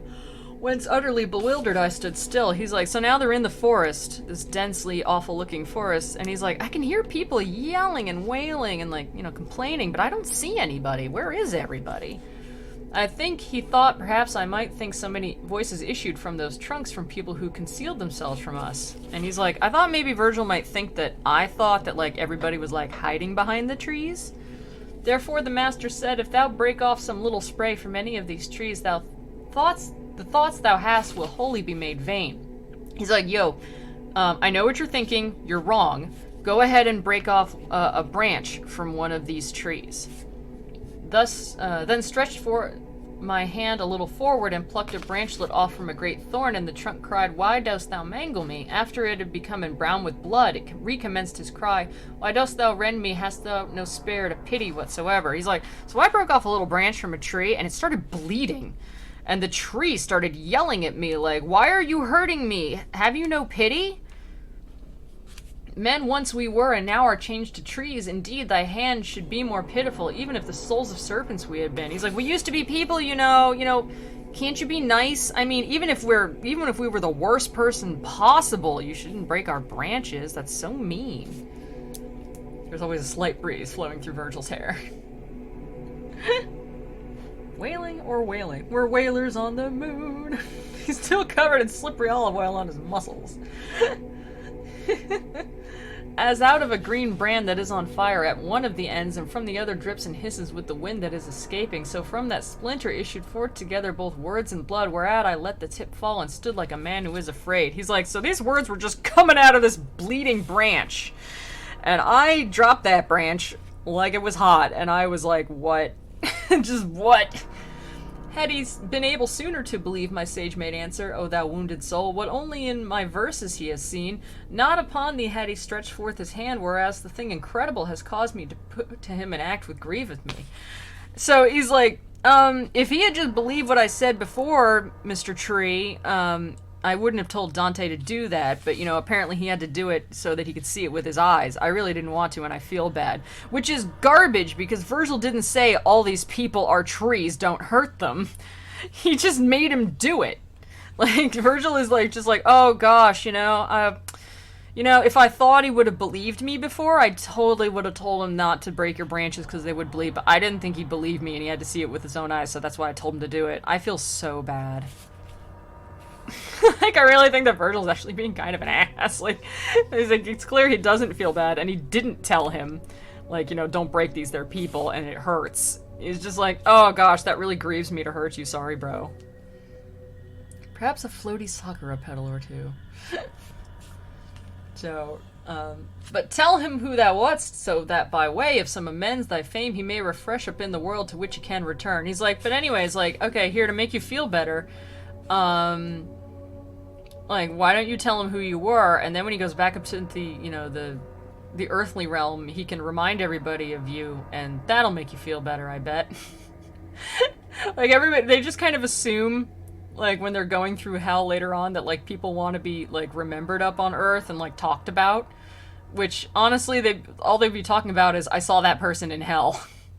Quote of the century. Don't break these, they're people and it hurts. Oh man, I gotta put that in the chat quotes, so when we do chat sketch request night, we can randomly pick it as a speech bubble for whatever drawing we end up doing. We had another one, what was it? It was like I'm giving tours of hell, get on the bus. So, he's like, well, anyways, maybe if you tell him who you are, he can tell everybody up on Earth about you and refresh their memory of you, and maybe that'll make you feel better. Oh, somebody grab that quote and put it in the Discord, okay? That way I'll remember to do it at the end of the stream. And the trunk said, so thy sweet words allure me, I cannot silent be, and you vexed me not, and you be vexed not, that I a little discourse am tempted. So he's like, alright, you talk me into it, I'll tell you who I am, I hope it doesn't bore you. I am the one who both keys had in keeping of Frederick's heart, and turned them to and fro so softly in unlocking and locking, that from his secrets most men I withheld. Fidelity I bore the glorious office so great, I lost thereby my sleep and pulses. The courtesan who never from the dwelling of Caesar turned aside her strumpet eyes, death universal and the vice of courts, inflamed against me all the other minds, and they inflamed, did so inflame Augustus, that my glad honors turned to dismal mournings. So what he's saying is, he was a minister of, or like an advisor, you know, of Frederick II, and he was totally faithful, and he always backed him up, and he was super honest, but he's like, but there was a courtesan who, like, was super jealous of me, and she talked all the other courtesans and all the other, like, people in the court, the courtiers, you know, to be against me, and then they went to Augustus, and, you know, like, he's kind of intermingling Augustus and Frederick here, but he talked his lord against this guy. They're like, yeah, he's totally plotting against you. And he's like, I was nothing but faithful to that guy.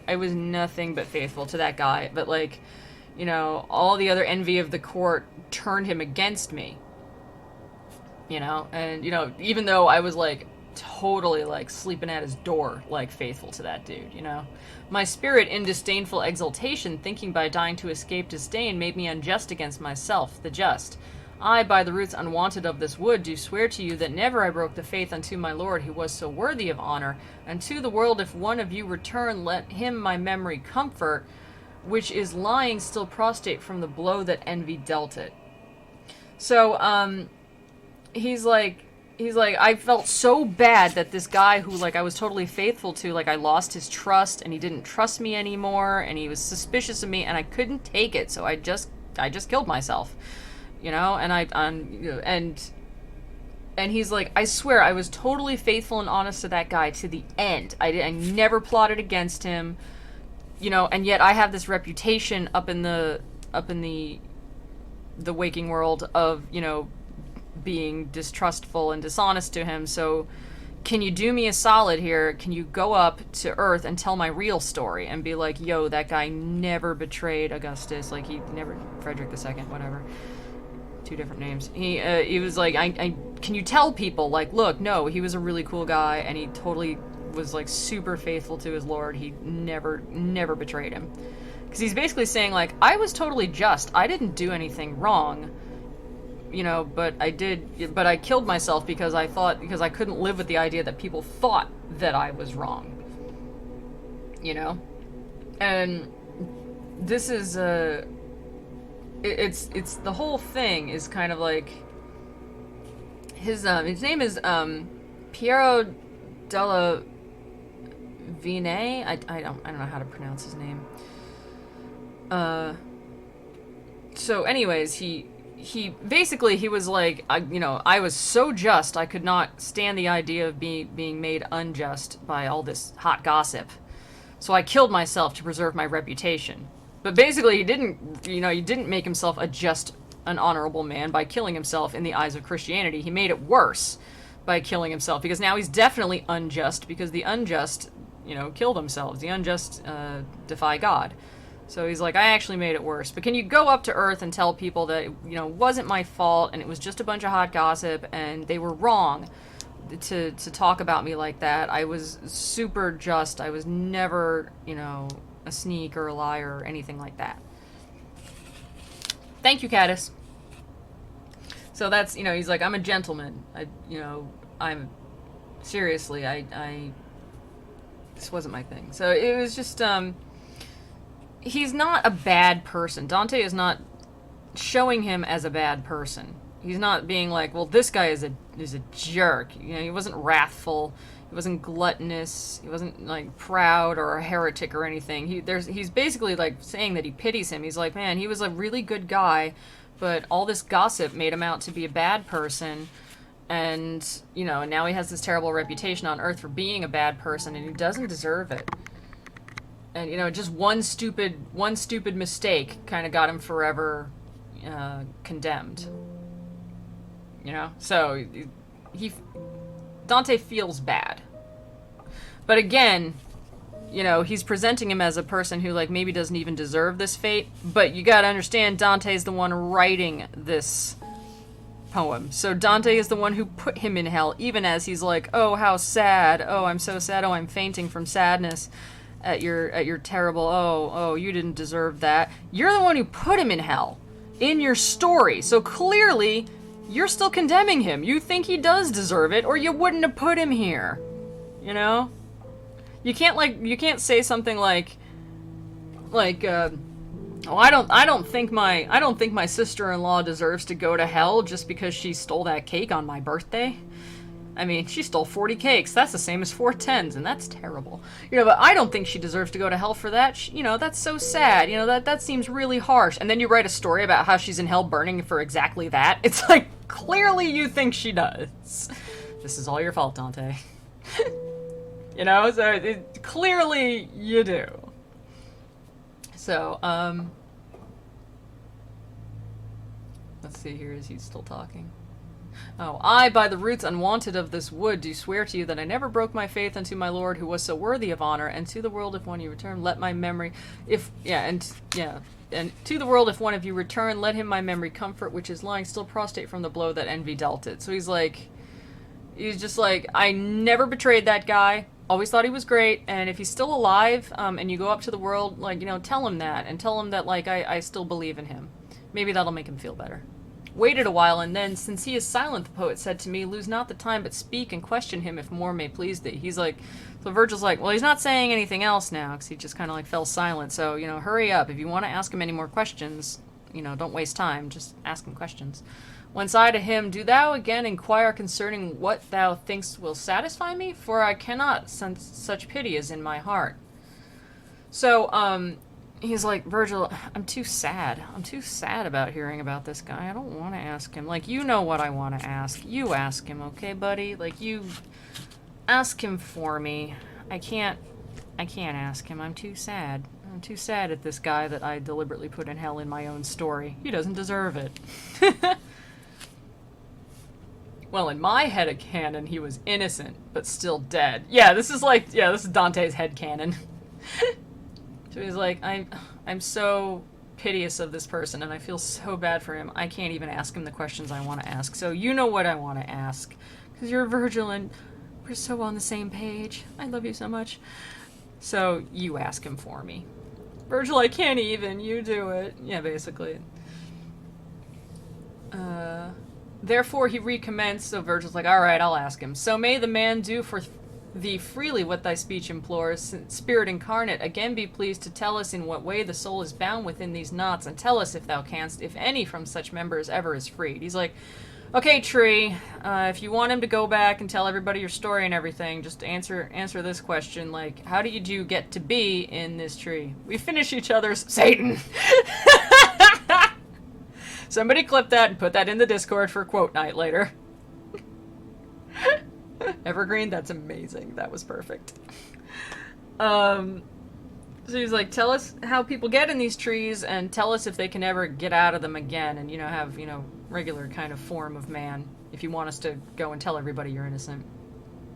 Then blew the trunk amain, and afterward the wind was into such a voice converted, with brevity shall be replied to you. Yeah, I bet. Hey, Destiny! How's it going? Hellish Eternities! That's what I was gonna say. Hey, Destiny, we're translating Dante's Inferno. Can I please put that in chat codes? Yes. Yes. Clip all these and put them in if you wish. So the wind blew through the tree's trunk and branches and sounded like a voice again.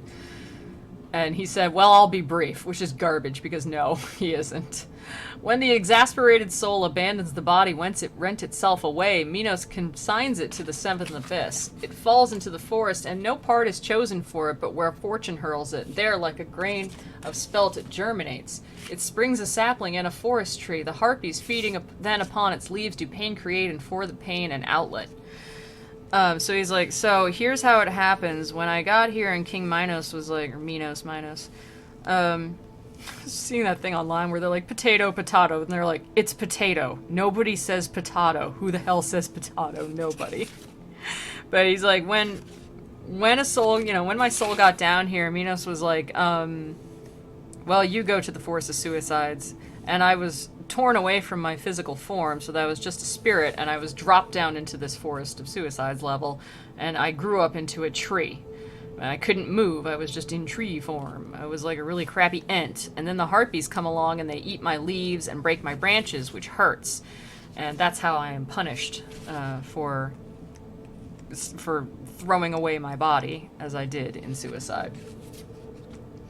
Like others for our spoils shall we return, but not that any one may them reinvest, for 'tis not just to have what one casts off. Here we shall drag them, and along the dismal forest our bodies shall suspended be, each to the thorn of his molested shade.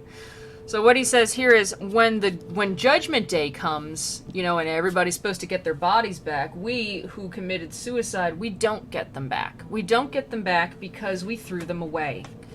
And you can't, it's not right for somebody to get back what they threw away. They disdained it, and they were like, no, I don't want it anymore. So they don't get their bodies back. On Judgment Day, it said that, all souls will re-inhabit the bodies they once had in like a weird zombie kind of fashion, but, without the grossness of zombies. They'll just be normal. They'll get their bodies back. But for those who are condemned to the Forest of Suicides, they'll get their bodies, but they can't wear them. What will happen is the bodies will be suspended from the branches of these trees that these poor souls have become. So they just will kind of like hang grotesquely in the branches of these trees, and these suicided people will not be able to escape their painful tree form. They will stay like that forever. So they'll get them back, but they can't wear them. It's like getting back your favorite jacket, but it has to stay in the closet forever and you never get to put it on, and also you're a tree and you're in pain. I love my pets. I love your pets too. Got so many the pet. Do you want Haunted Forest? Because that's how you get Haunted Forest. What about the pets? You got 2 pup?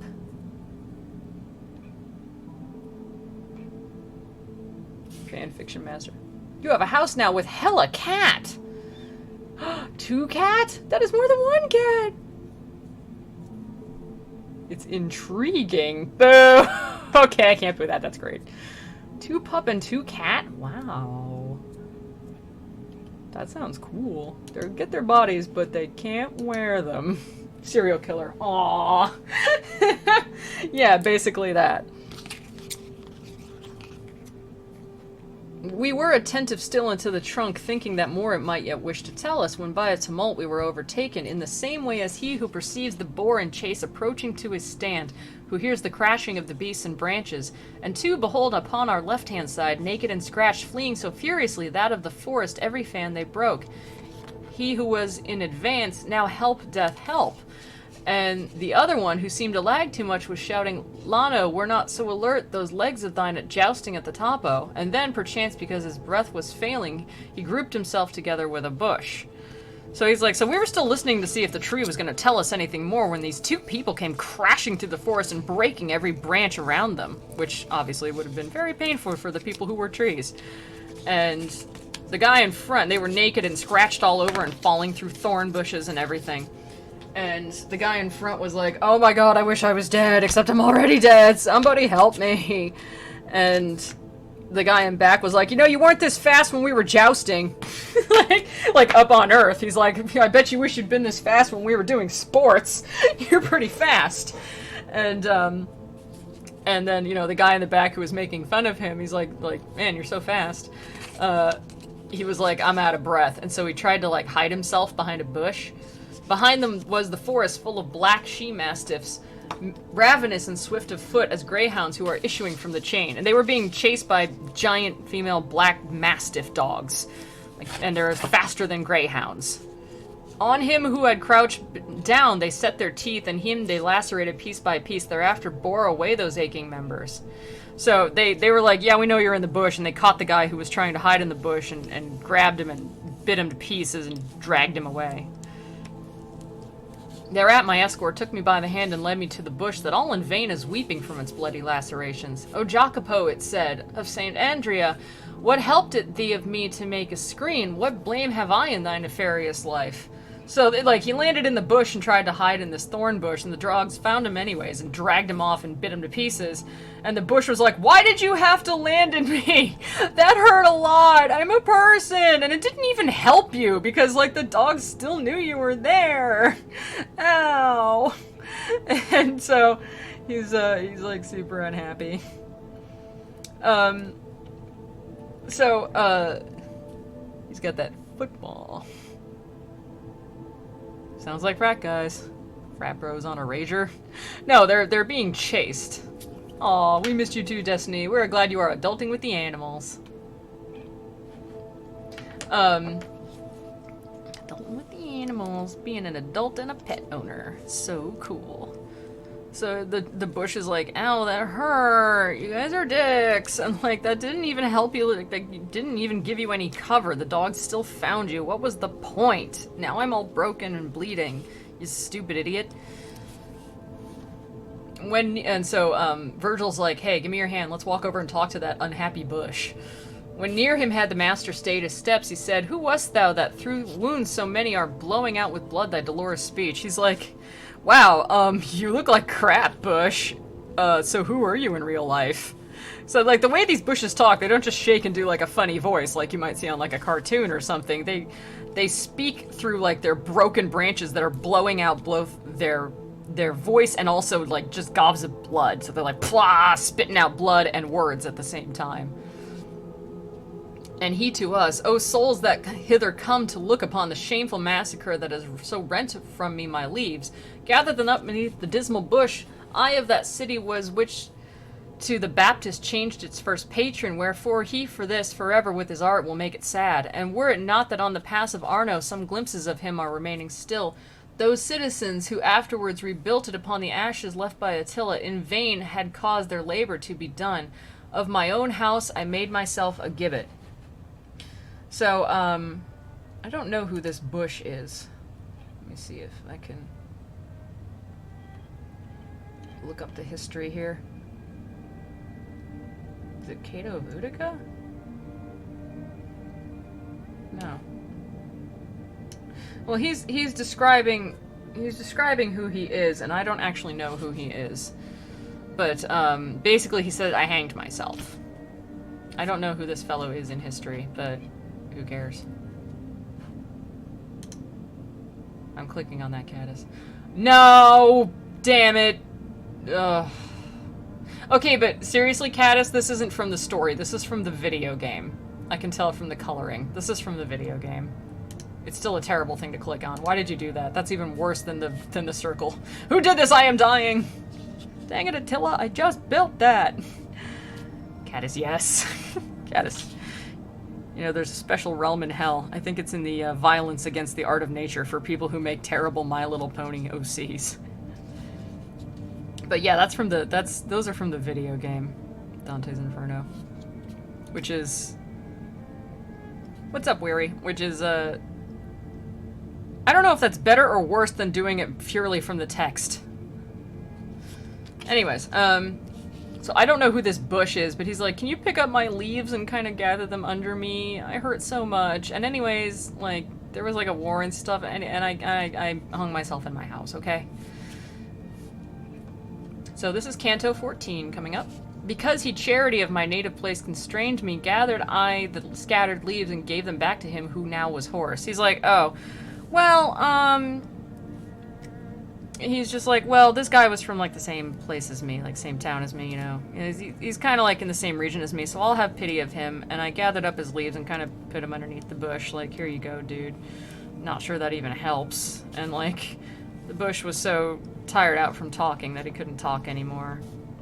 Probably because he was bleeding. Then came we to the confine where disparted the second round is from the third, and where a horrible form of justice is beheld. Hey, randos, grab all my broken bones and give them back to me. Don't mind all the blood. We're like neighbors. Yeah, basically. So then they came to the second circle. I'm sorry. The second... Oh, where disparted the second round is from the first. So they came to the edge of the second circle, the violence against self, and we're at the edge of where the second circle and the third circle join up. The third circle is violence against God, aka violence against God himself, or nature, or like the natural order of things. And a violence where poor Bush was bushed. I'm just so bushed. Violence against someone in this text is like, it's to do a violence against someone doesn't necessarily in Dante's, you know, in his contemporary time mean to hurt them, like physically hurt them. But it could mean to hurt them emotionally, to hurt them, you know, like financially, to cause them any sort of hurt. To hurt them, you know, I don't know, their feels. Like, you hurted my feels. It could mean to hurt them in many ways. So when he says violence against, you know, so-and-so, it doesn't necessarily mean that they were physically violent. That would be maybe in the first circle. So... Clearly, to manifest these novel things, I say that we arrived upon a plain which from its bed rejecteth every plant. The dolorous forest is a garland to it, all round about as that sad moat to that. There close upon the edge we stayed our feet. He's like, so we came to the third circle of this circle of violence in hell, and it's almost like the forest of suicides was like a garland all around it, you know, because as soon as the forest of suicides stop, it becomes this dead plain where nothing grows. It's like a desert. The soil was of an arid... It's so hard to talk because I spent 5 hours talking last night. The soil was of an arid and thick sand, not of another fashion made than that which by the feet of Cato once was pressed. So he's like, the soil was like... Stares at Dante placing Brutus in the final circle. That's who I was talking about, Caddis. Thank you.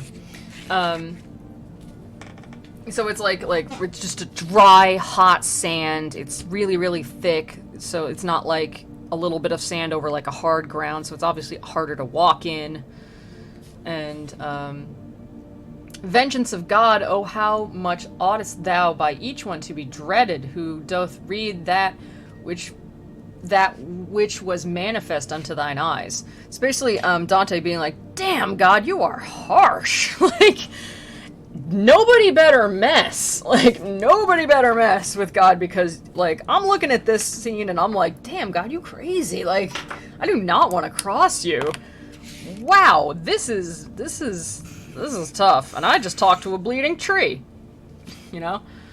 Of naked souls beheld I many herds, who all were weeping very miserably, and over them seemed set a new law diverse. He's like, there were a lot of people just weeping and crying and walking around in the desert. Some of them. Supine upon the ground some folk were lying, and some were sitting all drawn up together, and others went about continually. So some people were walking around on the ground, some people were like lying on the ground, like some people were just sitting all hunched up. You know, they were all miserable. Julius Caesar's assassination was the last time everybody in a group project did their part. Gotta love group projects. Go big or go home. Yeah, that's pretty much God. And those who were going around were far the more, and those were less who lay upon down to their torment, but had their tongues more loose to lamentation. So he's like, there were more people walking around than people sitting down, but the people who were sitting down were the more whiny. Because of course, I'm cutting the wrong shape here. I'm cutting leaves instead of feathers. Hate that is the best. Over all the sand waste with a gradual fall were raining down dilated flakes of fire as of the snow on Alp without a wind. So it was kind of like Silent Hill. It was raining fire, like little flakes of like fiery ash, you know, like just burning hot white flakes were continually raining down as if it was snow, but really painful snow. As Alexander in those torrid parts of India beheld upon his host flames fall unbroken till they reached the ground, whence he provided with his phalanxes to trample down the soil, because the vapor better extinguished was while it was single. Thus we descending the eternal heat, whereby the sand was set on fire like tinder beneath the steel for doubling of the dole. He was like, so like Alexander who went to India and was like, hell, it's hot. It is really hot. This is getting nuts, you know, we walked down the really, really hot sand, which was way hot. Like, the sand was very, very hot beneath our feet, just to be that much more of a torment to people. And boy, was it. Boy, howdy. Without repose forever was the dance of miserable hands, now there, now here, shaking away from them the fresh gleed. So it's like, everybody's like, without torment, people, like, without stop, everybody was like trying to get these flakes of fire from landing on them all the time, and they just never stopped trying to brush them off. As if Punko used a toaster oven. Yeah, that is people's punishment. They have to be in a kitchen with me when I'm trying to make a mini pizza. It won't end well. Master, began I, thou who overcomest all things except the demons dire that issued against us at the entrance of the gate, who is that mighty one who seems to heed not the fire and lieth lowering and disdainful, so that the rain seems not to ripen him? He's like, hey Virgil, you of all things who can conquer everything except those demons we ran into at the gate. Like, it's just like freaking slam on Virgil, like you didn't have to bring that up. Who's that guy over there who doesn't seem to even care that he's being rained down fire? He's not like trying to brush it off himself. He's not even walking around. He's just kind of like laying face down on the ground like, I don't even care. And he himself, who had become aware that I was questioning my guide about him, cried, such as I was living am I dead, if Jove should weary out his smith from whom he seized in anger the sharp thunderbolt wherewith upon the last day I was smitten, and if he wearied out by turns the others in Mongabello at the swarthy forge, vociferating, help, good Vulcan, help. Even as he did there at the fight of Phlegra, and shot his bolts at me with all his might, he would not have thereby a joyous vengeance. That's a lot of words to be like, I can hear you talking about me over there, and guess what? I don't even care if God rains fire down on me. Bring it. Bring it. Just bring it, God, okay? You'll give out raining fire on me before I start caring. He is vicious. When I die, I'm going to have my project group members lower my casket so they can let me down one last time. Oh my god, that's so great. So anyways, this guy's name is Caponius, and he was supposedly killed by a thunderbolt from Zeus at one point. And so he's basically the same as he was alive. He was just like, I don't even care, Zeus or God or whoever you are. You will run out of thunderbolts before I run out of reasons to not give a goddamn. Like, this guy is my favorite. No, this guy's my favorite too.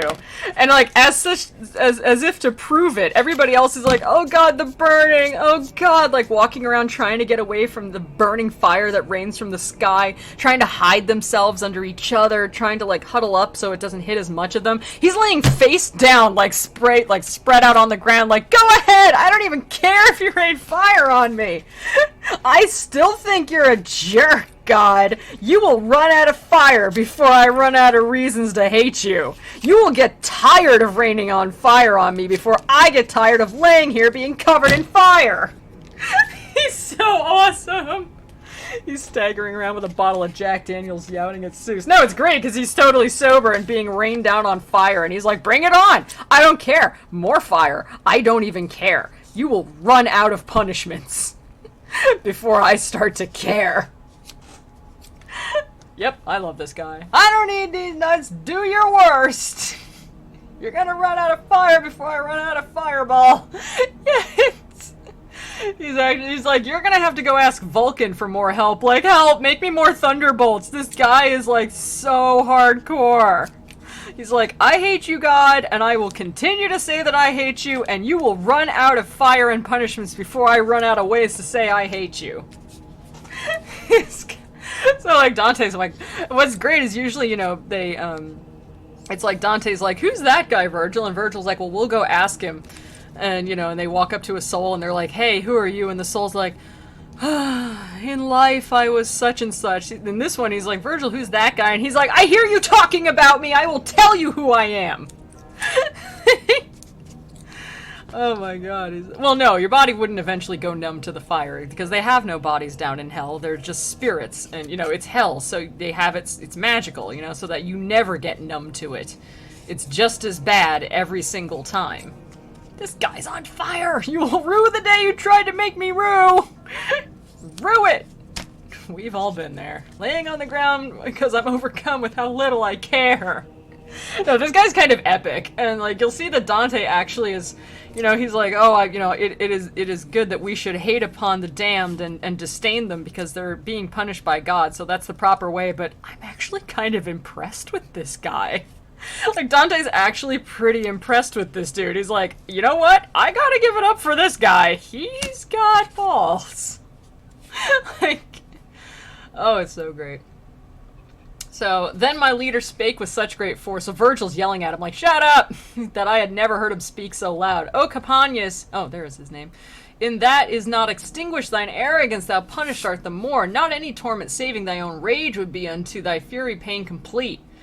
He's like, he's just, you know what? You're just getting it worse right now because you won't shut up! Like, Virgil's like losing his temper at this guy. He's like, he just can't stand that this guy is not, like, feeling really bad. He's like, you know, it's only worse because you're so arrogant, you know, and that's why it's worse. Not because you're making it worse for yourself by lying down. In fact, it's worse for you because of your rage.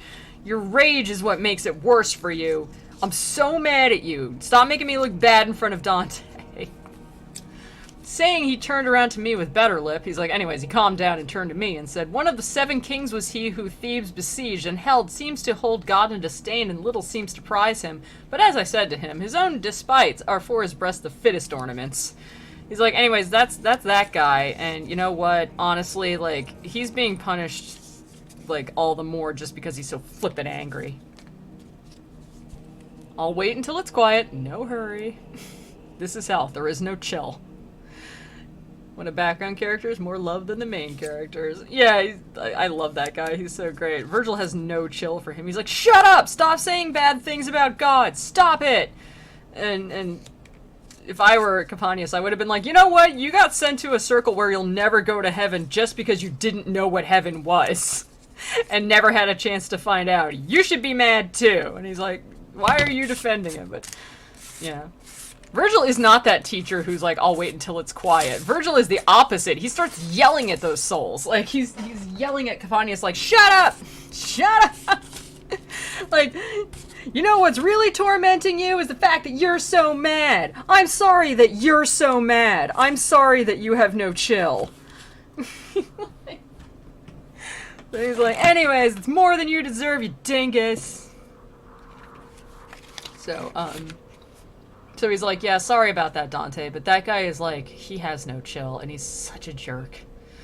Now follow me, and mind thou do not place as yet thy feet upon the burning sand, but always keep them close unto the wood. So they're kind of like walking around really close to where the wood of suicides meets this burning plain of sand, because they don't want to walk on the burning part, because it'll burn Dante's feet. So they're kind of walking close to the wood. So they're just kind of like yelling at Capaneus, who's out in the middle of the plain. Because he's like, I hear you talking about me. And they're like, shut up! And, oh, I'll have to watch that later. So, speaking no word, we came to where there gushes forth from the wood a little rivulet whose redness makes my hair still stand on end. He's like, so then we were like walking along, we came to this part where like the wood had this tiny little like brook, like this little river of blood coming out of it. Speaking no word, we, okay, as from the Vulcane springs the brooklet, the sinful women later share among them, so downward through the sand it went its way. So, he's basically, he's comparing, there's like a little pool, like a tiny little river of blood, or red water, It might not be, blood, but it's red. It looks like blood, but it's red water. And it reminds Dante of a stream in Florence that prostitutes would kind of hang around. I don't know. It's like a local thing, I guess. Come down to the river where prostitutes hang out, I guess. The bottom of it and both sloping banks were made of stone, and the margins at the side whence I perceived that there the passage was. In all the rest which I have shown to thee since we have entered it in within the gate, whose threshold unto no one is denied, nothing has been discovered by thine eyes so noticeable as in the present river, which all the little dames above it quenches. So Virgil's like, okay, this little river that I hear, this is like the most important thing. This is the most important thing I've shown you since we got to hell. Since we went through that gate, which no one is denied. Nobody, everybody dies eventually. This tiny little red water river is super important, so, look upon it. These words were of my leader, whence I prayed him that he would give me largesse of the food, for which he had given me largesse of desire. So he's basically like, okay, now you made me super curious, Virgil. If you're gonna, give me a whole bunch of curiosity, you better give me the information that will, make that curiosity go away. Come on, dude, don't keep me in suspense. What is it? In the mid-sea there sits a wasted land, said he thereafterward, whose name is Crete, under whose king the world of old was chased. There is a mountain there that once was glad with waters and with leaves, which was called Ida. Now 'tis deserted as a thing worn out. Rhea once chose it for the faithful cradle of her own son, and to conceal him better whenever she cried, she there had clamors made. So Rhea is he's going into a whole bunch of allegory here. A grand old man stands in the mount erect, so there's a statue inside the mountain, who holds his shoulders turned towards Domedia and looks at Rome as if it were his mirror. Oh, sorry, I'm reading Hate's comment. That stream will be on the test, don't forget it. They're in the van down by the river. Yeah, they kind of are. His head is fashioned of refined gold, and of pure silver are the arms and breast. Then he is brass as far down as the fork. From that point downward all is chosen iron, save from the right foot is of kiln-baked clay, and more he stands on that than the other. Each part except the gold is by a fissure asunder cleft, that dripping is with tears, which gathered together perforate that cavern. From rock to rock they fall into this valley. Acheron sticks, and the phlegethon they form. Then downward go along this narrow sluice until that point where there is no more descending. They form Cocytus. What that pool may be thou shalt behold, so here 'tis not narrated. So he says, on an island in Crete, in this mythological setting that I am painting for you, there's a mountain, an old mountain, and inside that mountain is a statue, a giant statue of a very, dignified looking man. His head is made of gold. His chest and his arms are silver. His torso and all the way down to his hips are made of brass. His legs are made of iron, and his right foot is made of clay, and he leans on that foot more than the other. This is, I don't know if he doesn't really speak about it again. This is a metaphor that he does not explain. But and he says that the everything but the gold head is cracked and fissured, and tears are pouring out of it, and down through this statue pour these tears that then go down into hell, and they form the three rivers that they had seen: the Acheron, the Styx, and the Phlegethon. And they go down and down and down until the very bottom is just this little thing of red water, which, goes down this little sluice and goes down further into the deepest parts of Hells and forms the Lake Cocytus. And he says, I'm not going to tell you about that until we get there.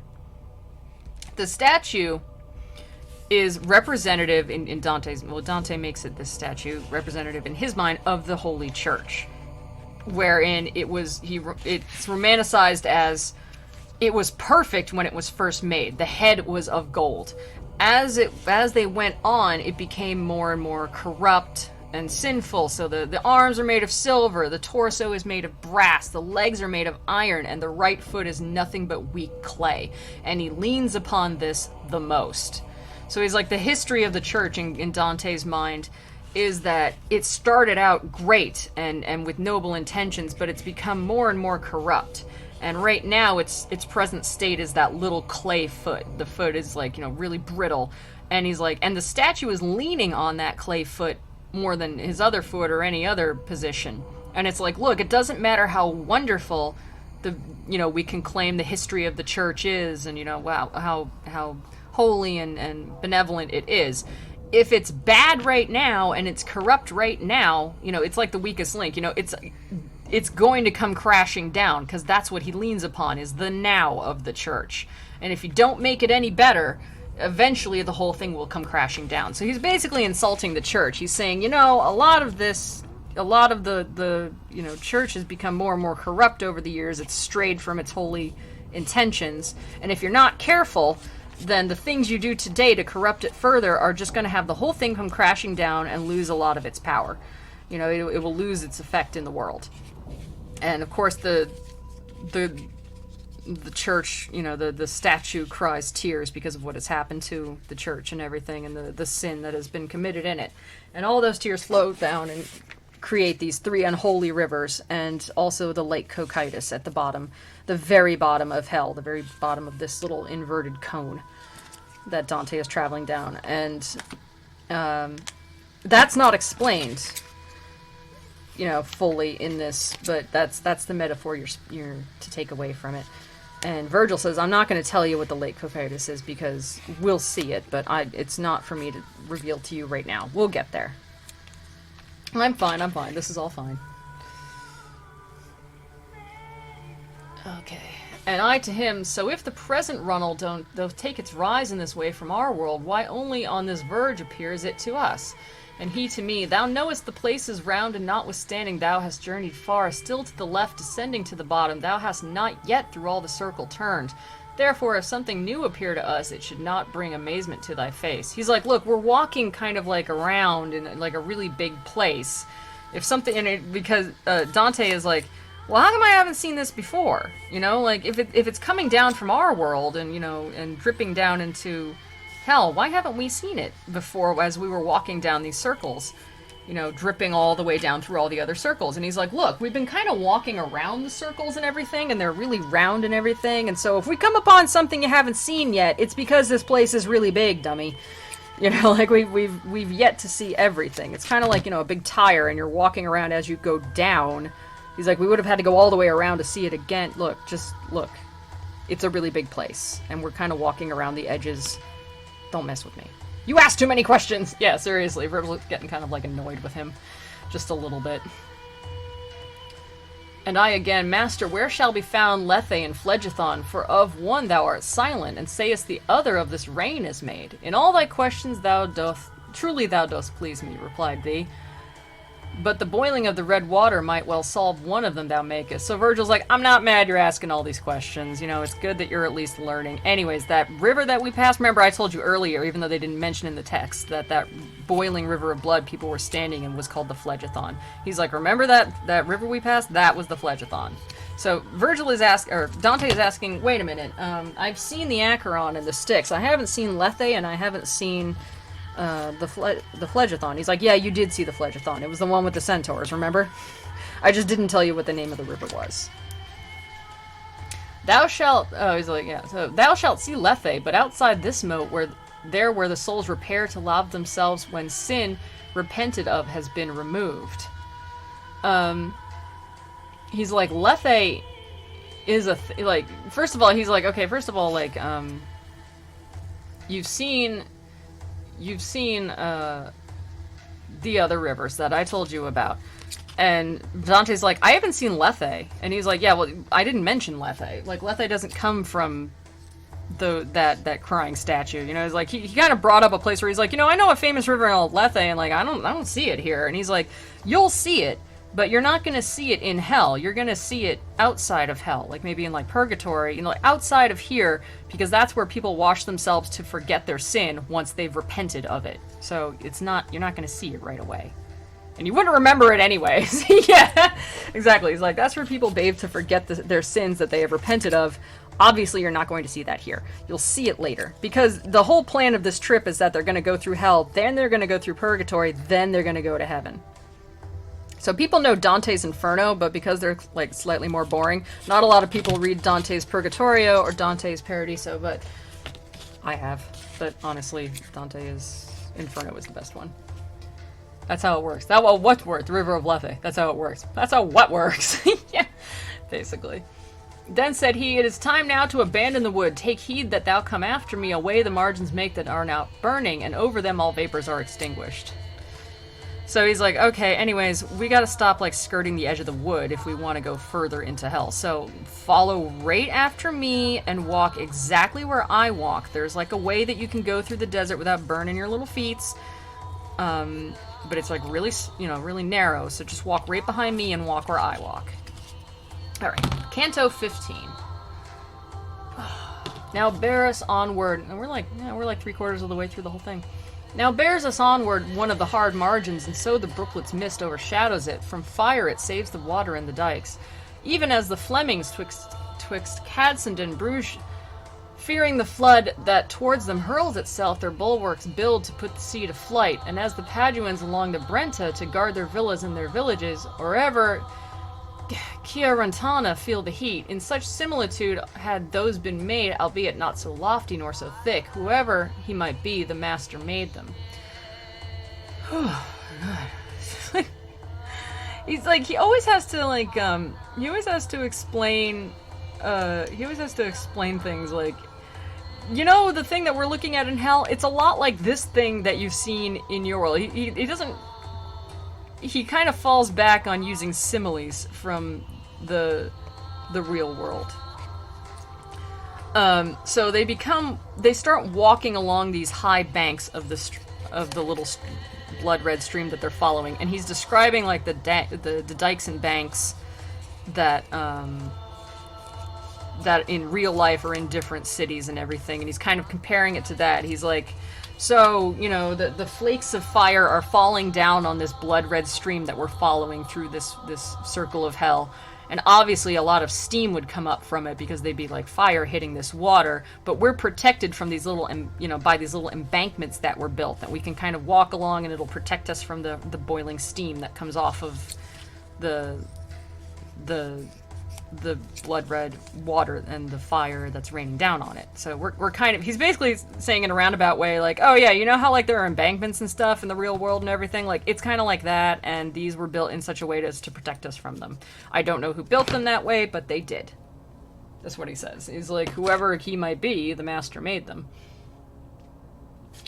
Now were we from the forest so remote I could not have discovered where it was, even if backward I had turned myself. He's like, now we were so far away from the forest of suicides that I couldn't even see it if I turned around.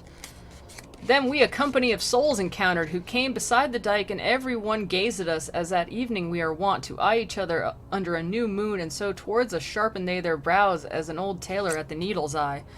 So a bunch of people came up and were like staring at them, and they're kind of squinting, like it's like the light is really bad, or like a tailor squinting at his needle as he tries to like thread through the eye. They're like, kind of looking at him, you know, like they're trying. It either like, you know, their eyesight is bad, or they're just trying to figure out who these new people were. Virgil and Dante is what he's saying. Thus scrutinized by such a family, by someone I was recognized, who seized my garment's hem and cried out, "What a marvel!" And I, when he stretched forth his arm to me, on his baked aspect fastened so mine eyes that the scorched countenance prevented not his recognition by my intellect. And bowing down my face unto his own, I made reply, "Are you here, Ser Brunetto?" So one guy was like, "Oh my gosh, like, I know you, Dante." And Dante's like, "No way." Like, he was like, even though your face is kind of messed up from being in hell and being under all this fire and everything, I remember you. You're Ser Brunetto. Brunetto was an important person to Dante, as we will see. And he said, "May it not displease thee, O my son, in a brief space with thee, Brunetto Latini, backward return, and let the trail go on." And I said to him, "With all my power I ask it, and if you wish me to sit down with you, I will, if you please, for I go with him." "O son," he said, "whoever of this herd a moment stops lies then 100 years, nor fans himself when spiteth him by the fire." So he's like, "Hey, can you like slow down and walk with me, and we'll talk a bit?" And he's like, yeah, we can just sit down on the embankment and talk if Virgil's okay with it. And he's like, no, the people who are walking around with me and me, like, we can't stop walking. If we stop walking for like a second, we will be forced to lie down for 100 years on this plane and not be allowed to fan the fire away from us that lands on us. And I don't want that to happen, so we got to keep walking. Therefore go on, I at thy skirts will come, and afterward will I rejoin my band which goes lamenting its eternal doom. So he's like, so you just keep walking along the path that you want to walk, and I'll just kind of walk a little bit behind you so we can talk together, and then later I'll go join my other crew of people walking around, while they just walk around and howl. I did not dare go down from the road level to walk with him, but my head bowed I held as one who goeth reverently. So they're high up on these like kind of embankments, and Sarah Brunetti is kind of like a little bit further down, so he's kind of talking loudly up to him, and Dante's kind of talking down as Virgil walks in front of him. And he began, what fortune or what fate before the last day leadeth thee down here, and who is it that showeth thee the way? So he's like, Dante, what are you doing down here? Did you sin or something? And who's that guy with you? Up there above us is the life serene, I answered him. I lost me in a valley, or ever yet my age had been completed. And yestermorn I turned my back upon it. This one appeared to me returning thither, and homeward leadeth me along this road. So he's basically telling him, he's like, well, I got lost in like a valley up on, the real world and everything, the alive world. And this guy over here is just like helping me get home. And he to me, if thou thy star do follow, thou canst not fail thee of a glorious port, if well I judged in the life beautiful. He's like, oh, well, if you're following Virgil, then that's fine. You'll get home. It's cool. Like, you won't get messed up, because, like, that guy's a good guy. He's a good guy. And if I had not died so prematurely, seeing heaven thus benighted unto thee, I would have given thee comfort in the work. And he's like, man, if I hadn't died before you, I'm, I totally would have, ushered you into heaven if you had died before me, and would have believed you went there. But that ungrateful and malignant people, which of old time from Fasole descended, and smack still of the mountain and the granite, will make itself for thy good deeds thy foe, and it is right, for among crab sorbs it ill befits the sweet fig to bear fruit. Old rumor in the world proclaims them blind, a people avaricious, envious, proud. Take heed that of their customs thou do cleanse thee. Oh, God. So Brunetto is like, I called him Brunetti earlier. Brunetto is praising Dante's work. He's like, yeah, Dante he wasn't a student directly of Brunetto. Brunetto was a teacher and like kind of a role model. He wasn't a direct student of him. It's kind of like if Brunetto had been like a professor in a school that Dante went to, and he super admired him, and he got a lot of advice from him, and talked to him a lot, but he didn't actually take any classes with him. But he was one of his, favorite kind of professors to talk to and get advice from, and that sort of thing. And he holds him in high regard. So he's giving him a prophecy. He's like, you're probably gonna be like, you're gonna be exiled. Which of course it's not a prophecy, because by this time Dante had already been exiled. So Brunetto is kind of trying to warn Dante of something that, as Dante was writing the story, it had already happened. But the point is, he's trying to warn him, and he's trying to give him good advice about it. Oof. Burning stuff on the tip of this is all turned white. And, thy fortune so much honor doth reserve thee. One party and the other shall be hungry for thee, but far from goat shall be the grass. Their litter let the beasts of Fasole make of them, nor let them touch the plant, if any still upon their dunghill rise, in which may yet revive the consecrated seed of those Romans, who remained there when the nest of such great malice it became. If my entreaty wholly were fulfilled, replied I to him, not yet would you be in banishment from human nature placed, for in my mind is fixed and touches now my heart the dear and good paternal image of you, when in the world from hour to hour you taught me how a man becomes eternal, and how much I am grateful while I live, behooves that in my language be discerned. So he's giving him more like, kind of like, I'm not going to get into the history of it, of like why he was exiled and everything, but like he's just giving him more advice, like watch out for getting exiled, be a good person on Earth and everything. And, just be careful, who you trust, and that sort of thing. And Dante is like, you know what? if it were up to me, you wouldn't be in hell right now, dude. Brunetto, you're such a great guy. You know, you were always like a dad to me. You taught me all sorts of things. You even taught me about, you know, about poetry and how a man can leave behind his legacy in poetry like that, like I've done. And, you know, you've had such an impact on my work and everything. You know, you're just a really good guy, and I wish you weren't down here. And it's always funny to think that he may wish that he wasn't down here, but Dante did put him here in his story. So, what you narrate of my career I write, and keep it to be glossed with other texts by a lady who can do it if I reach her. This much will I have manifest to you, provided that my conscience do not chide me for whatsoever fortune I am ready. Such hansel is not new unto mine ears, therefore let fortune turn her wheel around, as it may please her, and the churl his mattock. So, he's like, I'm gonna ask a certain lady about these prophecies and see what she thinks about them. And I think, you know, that is Beatrice when he sees her later. He's like, anyways, fortune will do what it wants. I'm prepared to just accept whatever fortune gives me. You know what? It's all I can do. So I'm just gonna, I'll take whatever comes at me, bro, and try to make the best of it. My master there upon his right cheek did backward turn himself and looked at me, then said, he listeneth well who noteth it. So Virgil's like, boy, you're really good at listening. Like, he just turns around, he's like, yeah, good you. He's just complimenting Dante again. And what a good guy you are for listening to such good counsel. And it's so stupid because, like I said, by this time Dante had already been exiled, so he's writing this backwards, like, you know, like it's already happened. And, you know, making this... It's basically if I wrote a story where I was like, you know, let's say that I don't know, had something bad happen to me. Like, just that I couldn't control. And then I wrote a story about how I, like, went to hell and I, like, met some people who were like, oh, dude, Punko, you know, in the future something really bad is going to happen to you. You have to take care. And then I wrote that I was like, you know what? That's really good advice, and I'm really gonna think about that, but... You know, and I'm definitely going to keep that in mind. Thank you so much for your advice, but, you know, if something happens to me, I just got to take it as it comes, and, you know, I just got to make the best of it, and I that's just the way life is and everything, and, you know, I'm just going to do that. And then another guy in my story was like, wow, you're so wise to think really hard about that, and boy, you're such a good listener at this, and blah, blah, blah. He's just basically patting himself on the back when in real life he was really pissed off at his exile. But he's like, man, I'm such a good person for taking it in stride. It's basically just, he's retconning his own history, yeah. He's basically like, yeah, I took it in stride, and, like, I knew it was going to happen to me, but, like, I'm such a good person that I can roll with the punches, I can take what comes to me. And then he had somebody turn around and compliment, like, man, you are so smart. You are so smart and cool for doing that. My God, Dante. So, now, nor speaking less on that account, I go with Sir Brunetto, and I ask who are his most known and eminent companions, and he to me...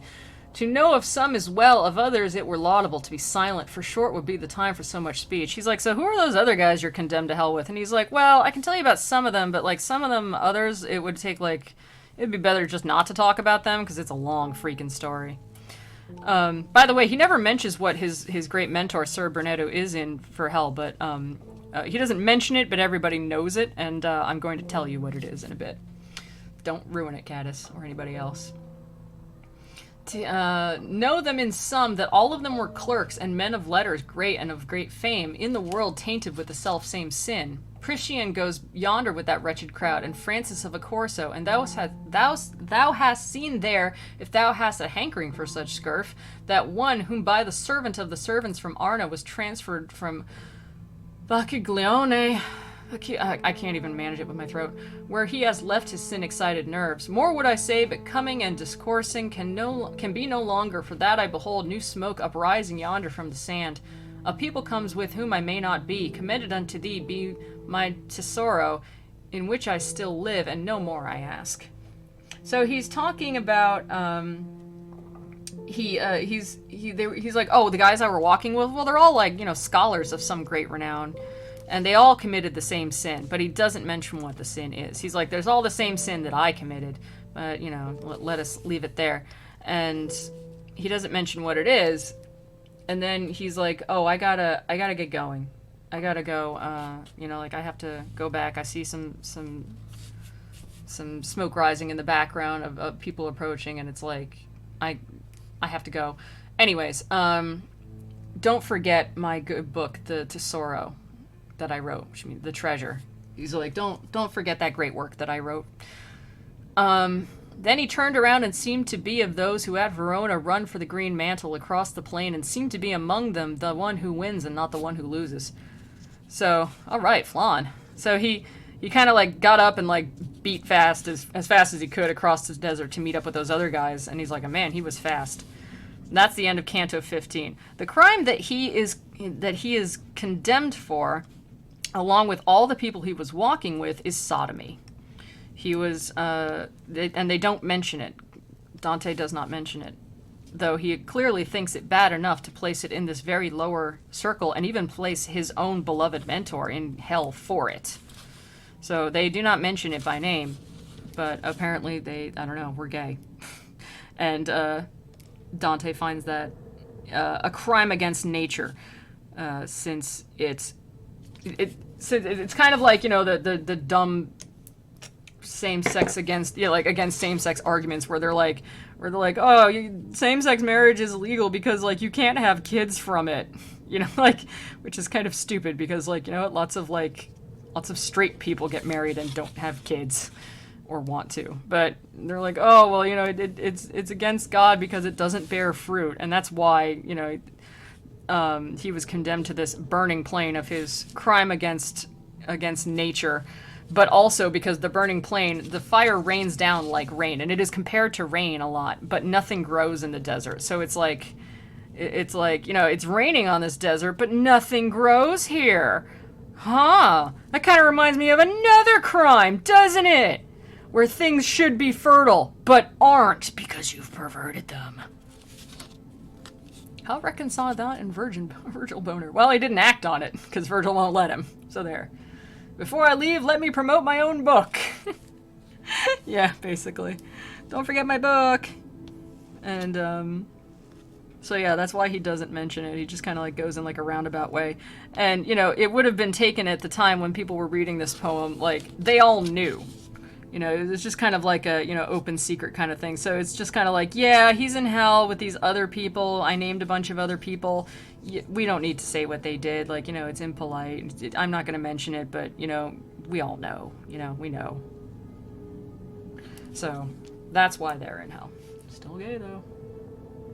They held hands. They're basically married. Right. Oh, my throat. Hang on. My throat is getting very sore, but I will muscle through this. We can finish this. Now, Canto 16. Now was I where was heard the reverberation of water falling into the next round like that humming which the beehives make, when shadows three together started forth, running from out a company that passed beneath the rain of the sharp martyrdom. I have to struggle through this because I have to get to my favorite part, which is the Malabulge. I like the Malabulge. It's full of sarcastic devils. Is it here or elsewhere that it's called the unnameable sin? I forget. So anyways, they hit a waterfall, and they're like, there's like a big rumbling of water that's falling into the next circle down, and three spirits run up to Dante. Towards us came they, and each cried out, "Stop thou, for by thy garb to us thou seemest to be someone from our depraved city." So they recognize Dante, and they're like, "Are you from Florence? I can tell you're from Florence, our awful city full of sin. Hey, what's up?" Dante has a lot of civic pride. He will often stop in this story and talk to people simply because they're from Florence. "Ah me, what wounds I saw upon their limbs, recent and ancient by the flames burnt in. It pains me still but to remember it." He's like, so these guys had been running around in the fire too, and they had old wounds and new wounds from having fire rain down on them, and boy does it bum me out. Upon their cries my teacher paused attentive. He turned his face towards me, and "Now wait," he said, "to these we should be courteous, and if it were not for the fire that darts the nature of this region, I should say that haste were more becoming thee than them." So he's like, hang on. We should be nice to these guys. These are you're gonna want to talk to these guys. These are important. And And he's like, and if it weren't for the fact that, like, they're running to, you know, like, he's like, I would want you to run up and talk to them because it's that important. It's kind of like a weird metaphor. Not a metaphor, but a saying. I don't know. I'm tired. Maybe I'm thinking of I think you're thinking of the Canterbury Tales, Caddis.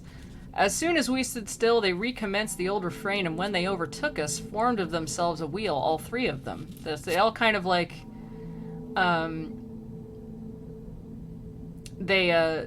soon as these three guys ran up to them, they're I guess they're not allowed to stop walking, just like Brunetto was. So they kind of make a wheel around Virgil and Dante, and they're just kind of like circling them because they can't stop. As champions stripped and oiled are wont to do, watching for their advantage and their hold before they come to blows and thrust between them, thus wheeling around did everyone his visions direct to me, so that in opposite wise his neck and feet continual journey made. So he doesn't mean they're gonna fight. He just means that like they're kind of circling around him so that they don't stop walking.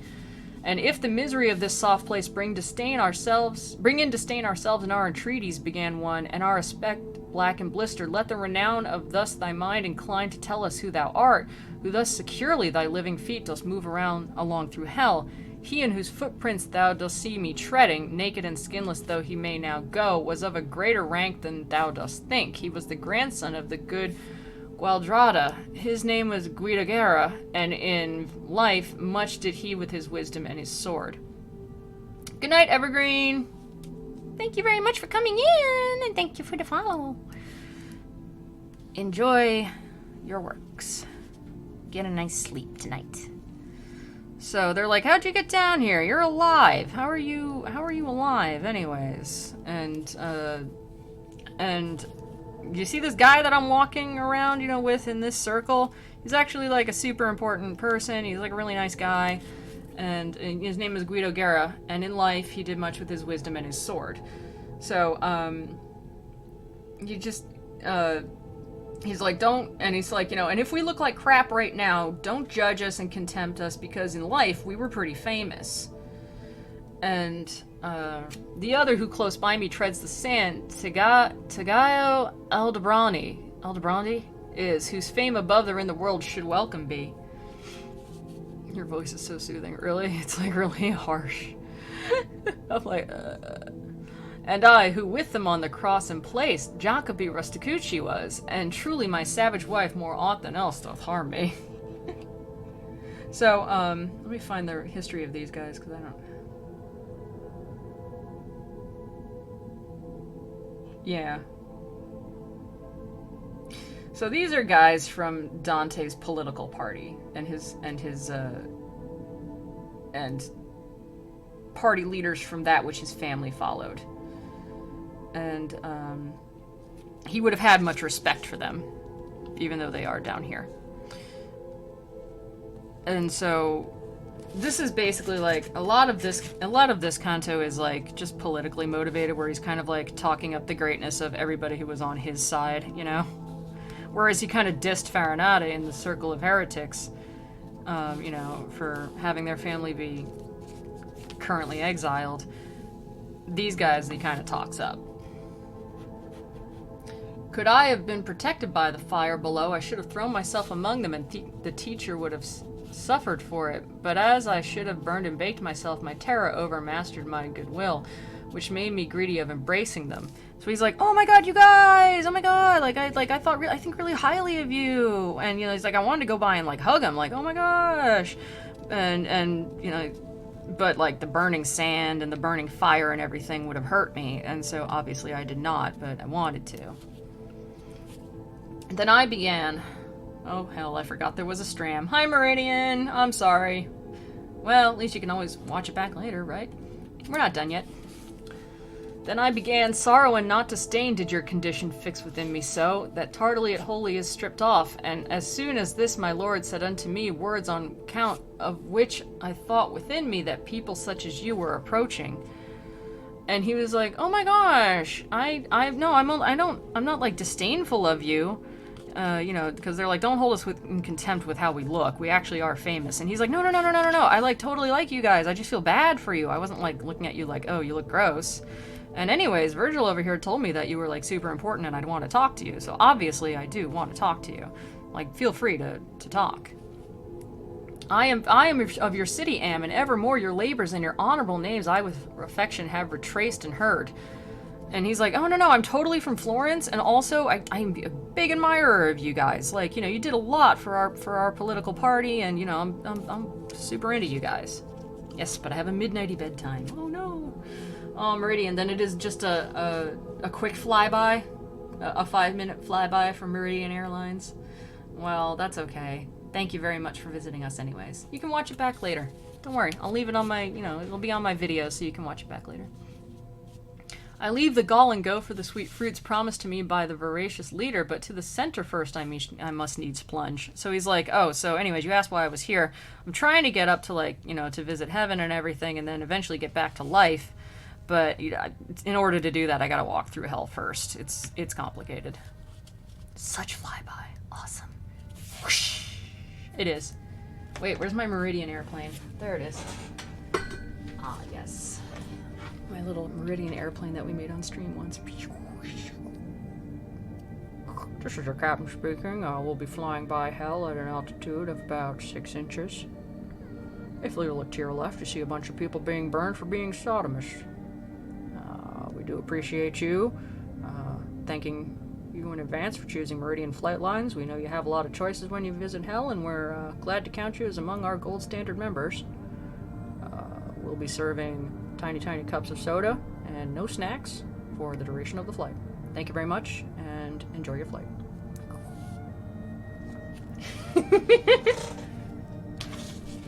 Anyways.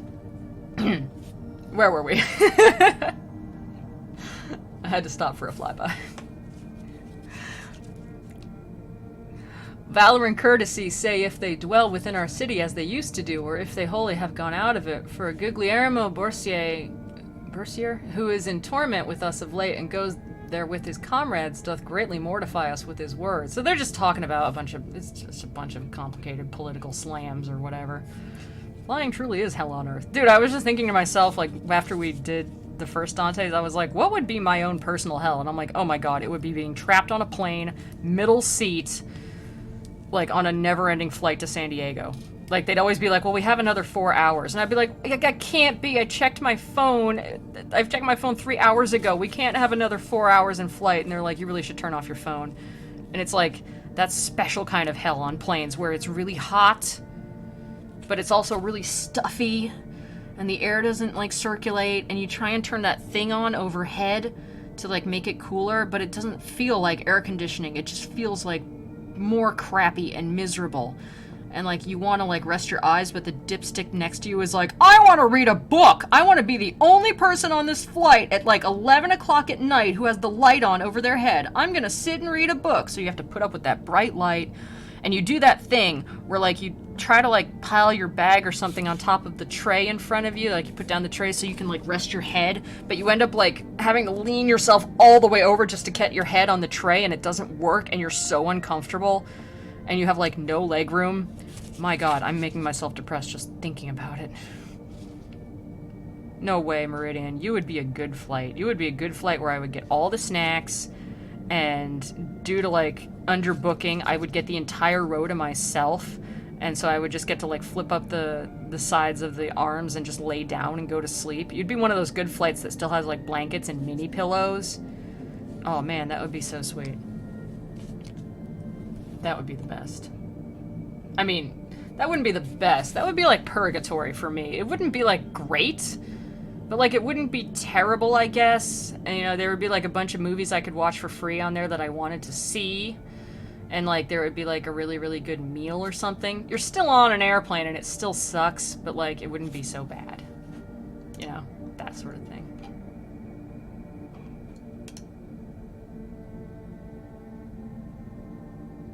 Oh, Apollo asked me a question about costumes a little while ago. I'll have to answer her later on the Discord. All rows are nap couches. The best snack. I'm thinking about snacks right now because I'm really hungry. Now, see, that would be a good flight, Meridian. That wouldn't be, like, super heaven, like, you know, an unending water slide park or something. But it would be a pretty good purgatory. I would be glad to wait in purgatory on your flight line.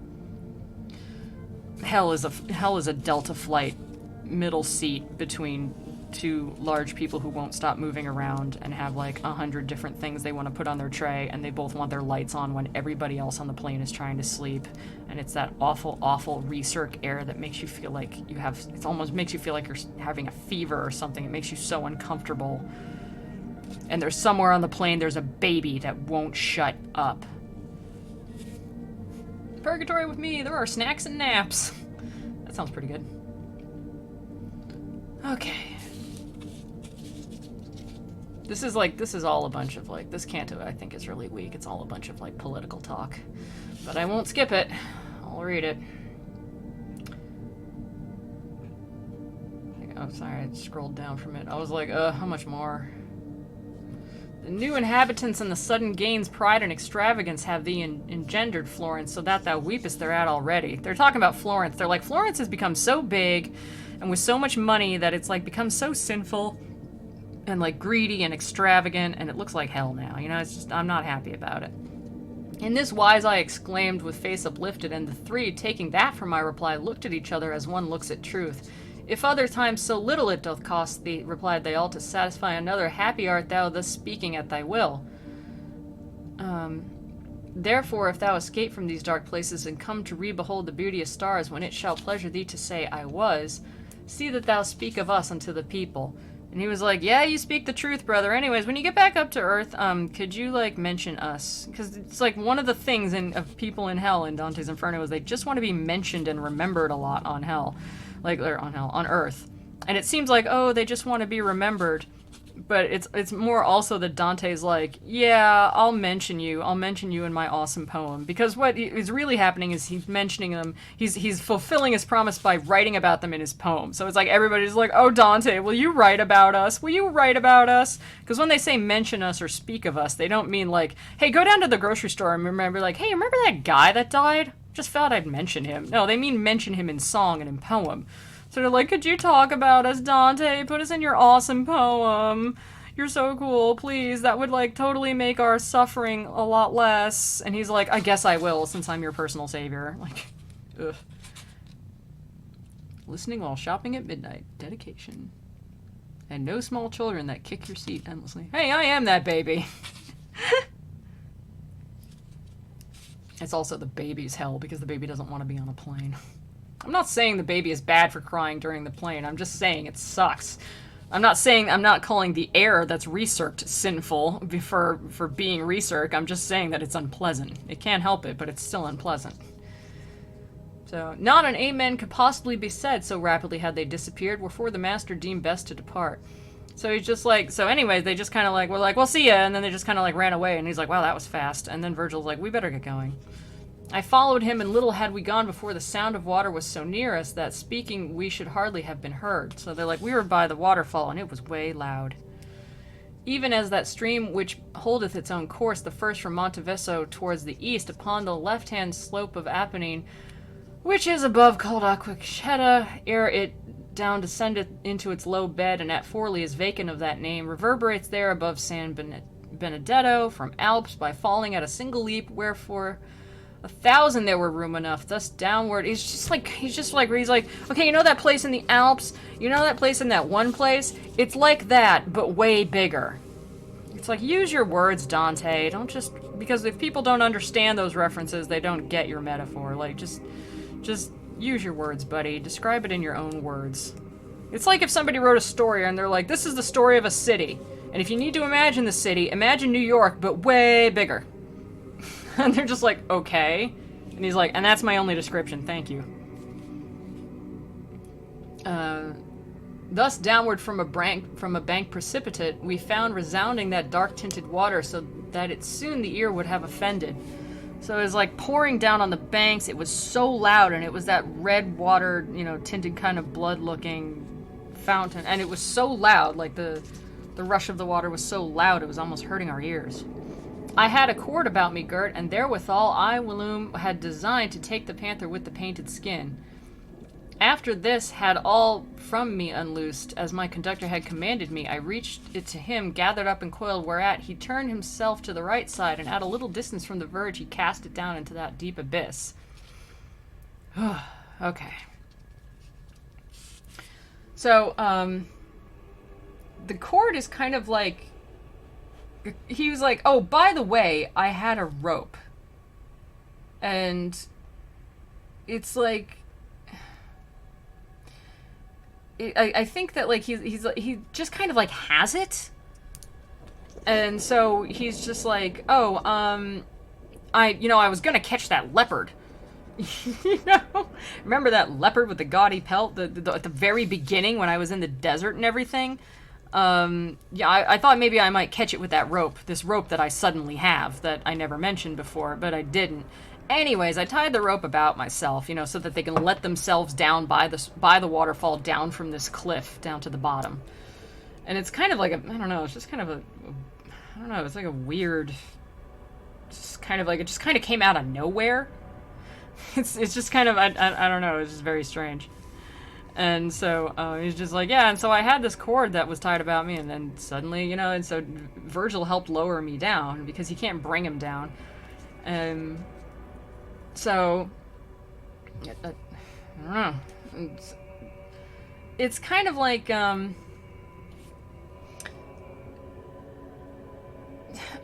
don't even know where it came from. Like, I'm trying to recall. I'm looking up any history that might be like, this might be some sort of literary reference to something else. But I can't find anything. I'm trying to look up to see if this was like related to some person he's trying to emulate, but no, it's just a rope, and he just suddenly has this rope. I've never been able to understand that part. I don't know if anybody else has. I don't think so. Maybe it's just supposed to be literally like, oh, by the way, I had a rope, and I forgot to tell you about it. It must needs be some novelty, respond I said within myself. To that new signal the master with his eye is following so. Ah me, how very cautious men should be with those who not alone behold the act, but with their wisdom look into the thoughts. He was like, I don't know what Virgil's thinking, but he looks like he's like he's like, I'm trying to figure out what he's complicated saying, like, I'm trying to figure out what Virgil is thinking of. And then he's like, but you know, you should always be wary of doing that with people, because you don't always know what they're thinking, so it's not right to assume.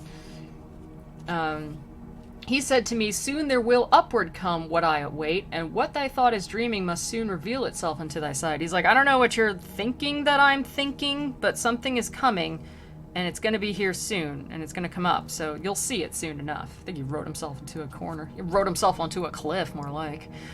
I, to that truth which has the face of falsehood, a man should close his lips as far as may be, because without his fault it causes shame. But here I cannot, and reader, by the notes of this my comedy, to thee I swear, so may they not be void of lasting favor. Athwart that dense and darksome atmosphere I saw a figure swimming upward come, marvelous unto every steadfast heart, even as he returns who goeth down, sometimes to clear an anchor which has grappled reef or aught else that in the sea is hidden, who upward stretches and draws in his feet. And he's like, okay, you're not gonna believe this. Like, you're not gonna believe this, but this guy is, like, swimming up the fountain. Like, I know that sounds a lie, but it's not, you know? And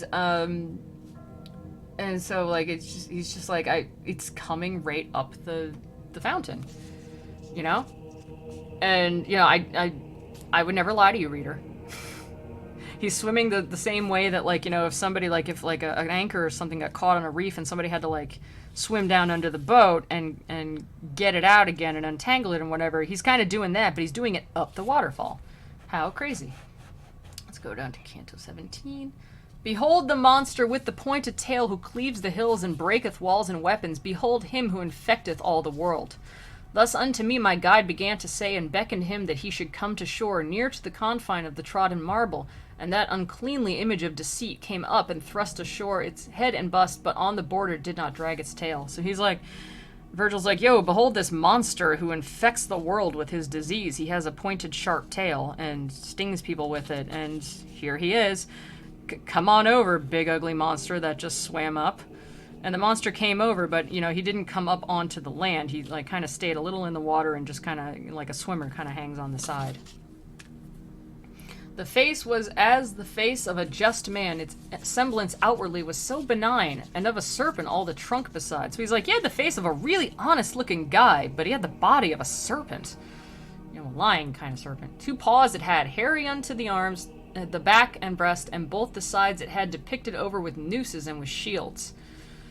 So he's like, if you guys recall the monster that Dante and Virgil are sitting on in the picture that I took this funny picture from, so over this, it's that guy. He's like a monster, like a chimera kind of creature, and he's tattooed all over with nooses and shields and weird stuff.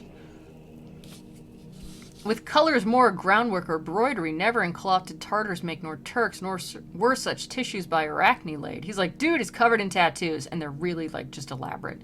As sometimes wherries lie upon the shore, that part are in the water, part on land, and as among the guzzling Germans there, the beaver plants himself to wage his war, so that vile monster lay upon the border, which is of stone, and shutteth in the sand.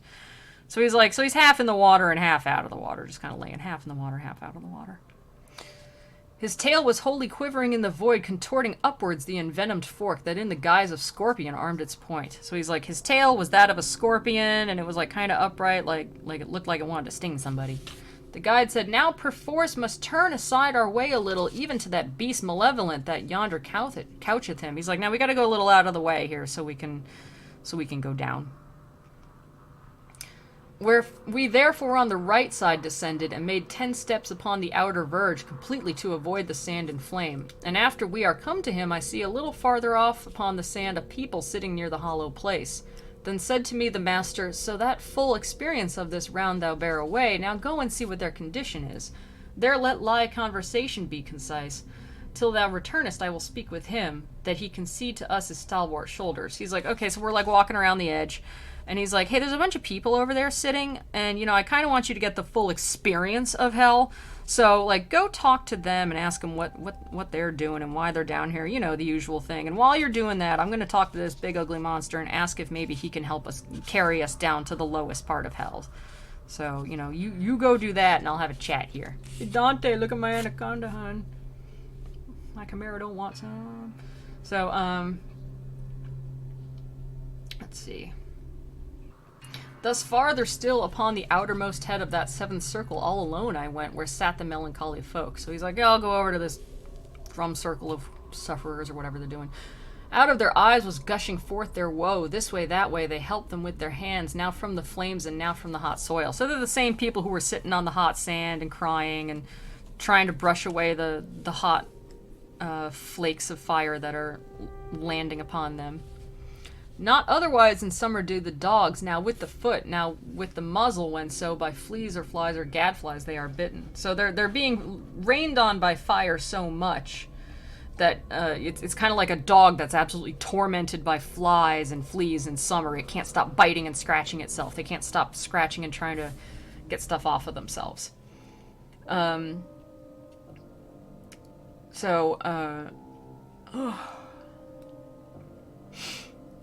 Sorry, I'm just stretching out my jaw from talking so much. Okay, here we go. When I had turned mine eyes upon the faces of some on whom the dolorous fire is falling, none of them that I knew, but I perceived that from the neck of each there hung a pouch, which certain color had and certain blazon, and thereupon it seems their eyes are feeding. And as I gazing round me come among them, upon a yellow pouch I azure saw that had the face and posture of a lion. Proceeding then the current of my sight, another of them I saw red as blood, displaying a goose more white than butter is. And one, who with an azure sow and gravid and blazon had his little pouch of white, said unto me, what dost thou in this moat? Now get thee gone, and since thou art still alive, know that a neighbor of mine, Vitaliano, will have his seat here on my left-hand side. A paduum am I with these Florentines. Full many a time they thunder in my ears, exclaiming, come the sovereign cavalier, he who shall bring the satchel with 3 goats. Then twisted he his mouth, and forth he thrust his tongue like an ox that licks his nose. And fearing lest my longer stay might vex him who had warned me not to tarry long, backward I turned me from these weary souls. So, these people are sitting in, like, they're all just kind of sitting and trying to brush the fire off themselves. They have purses around his neck, like big, heavy purses. And purses, you know, like not back then, purse was just a bag that you carry your money in. It was, you know, men and women carried them. It wasn't like a lady's purse or anything. It's just a thing you carry your money in, like a little satchel. And these are really big. And they're hanging around their necks, heavy like weights. And these people are like, I'm not going to tell you who I am. I don't want you to know who I am. Go away and leave us alone. And he noticed coats of arms emblazoned on the purses, which of course is, Dante's cue to kind of hint at who these people are. Like, they won't even tell him who they are, but luckily they just happen to have, like, their coats of arms on these bags on the fronts of their necks, so that Dante can identify the coats of arms and thus, throw some more shade in his poem over these people's families. These guys are the usurers, the moneylenders that I told you about. The ones who, charge outrageous interest and make people slave to their own debt. And they are the most miserable among the third circle. Because apparently they are made to sit and cannot walk around and escape the flames. And they are tormented by the raining fire more than anybody else. And they don't want him to know who they are. It kind of becomes a thing as he goes down further in hell, that the more miserable people are like, I don't want you to know who I am, and I don't want you to talk about me up on earth, so go away and leave me alone. The 14th circle of hell, the curmudgeons, the cranky old men. So Dante's like, I don't know any of these people, but I know the coat of arms symbols. And so he's like, I feel, you know what? I've stayed too long anyways. I'm out of here. I'm not going to talk to you guys. They don't identify themselves, but one of them says, like, oh, you know what? Clearly you're from the above world. Go home and tell my neighbor, this guy. I'm a Paduan, and these are Florentines, and the Florentines are always complaining, and, and I'm sick of hearing it, and go talk to my neighbor Vitaliano and tell him that he's gonna be here someday. He's like, go tell that guy I know who's still alive that this is his fate when he dies, and I hope he enjoys it. But none of them will introduce themselves or tell him where they're from. So Dante's like, I better hustle back to Virgil. He told me not to stay too long. I found my guide, who had already mounted upon the back of that wild animal, and said to me, now be both strong and bold. Now we descend by stairways such as these. Mount thou in front, for I will be midway, so that the tail may have no power to harm thee. So Virgil's like, all right, we're getting on the back of this monstrous lying monster, with a scorpion tail. You sit in front, and I'll hug you, so that you're protected from, so that the scorpion's tail can't sting you, by accident. And he's going to carry us down to the lower levels of hell. And that's where that picture is from, that we posted up yesterday, that I grabbed the picture of Virgil from. They're flying on the back of that monster. So the monster that they're flying on the back of is called the Geryon. And he's like, a mythological monster. And he represents fraud, which they're going down into the Malabulge, where all sorts of fraudulent things happen. So you could say, which is why he pointed out that his face was very noble, and he looked really benign and like a very honest face. But behind him he had the body of a serpent and the sting of a scorpion. So it's like, fraud often hides behind truth. People who look like, they're like, oh, trust me, I'm like the most trustworthy person ever, and you believe them, can often be fraudulent. So, you must be ever on your guard from people who look like they're, like, really honest and trustworthy. So, and, this monster, in mythological times, used his innocent face long enough to kind of distract people who met him, bystanders, so that he could sting them with his tail. So, that's why he represents fraud. So they got on this big monster's back to get down to the lowest levels of hell. Yeah, if you have to tell me you're trustworthy, you ain't. Yeah, whenever people say trust me, that is my thing to. That's kind of like, if you like. I think it's even like taught in like analyzing people's speech. When the people who say trust me the most are usually the people who are the least honest, because people who are honest usually don't feel the need to assure people or like tell them to trust them. I don't know. It's one of those things, sort of like studying body language, but I don't know much of it, so I can't comment upon it. So he's like, okay, get on the back of this monster. Such as he is, who has so near the egg of Quatrin that his nails are blue already and trembles all, but looking at the shade, even such I became at these proffered words. He's like, dude, you know how when people are really sick and like shake a lot? That's how much I was shaking. I didn't want to get on this monster. But shame in me his menaces produce, which maketh servant strong before a good master.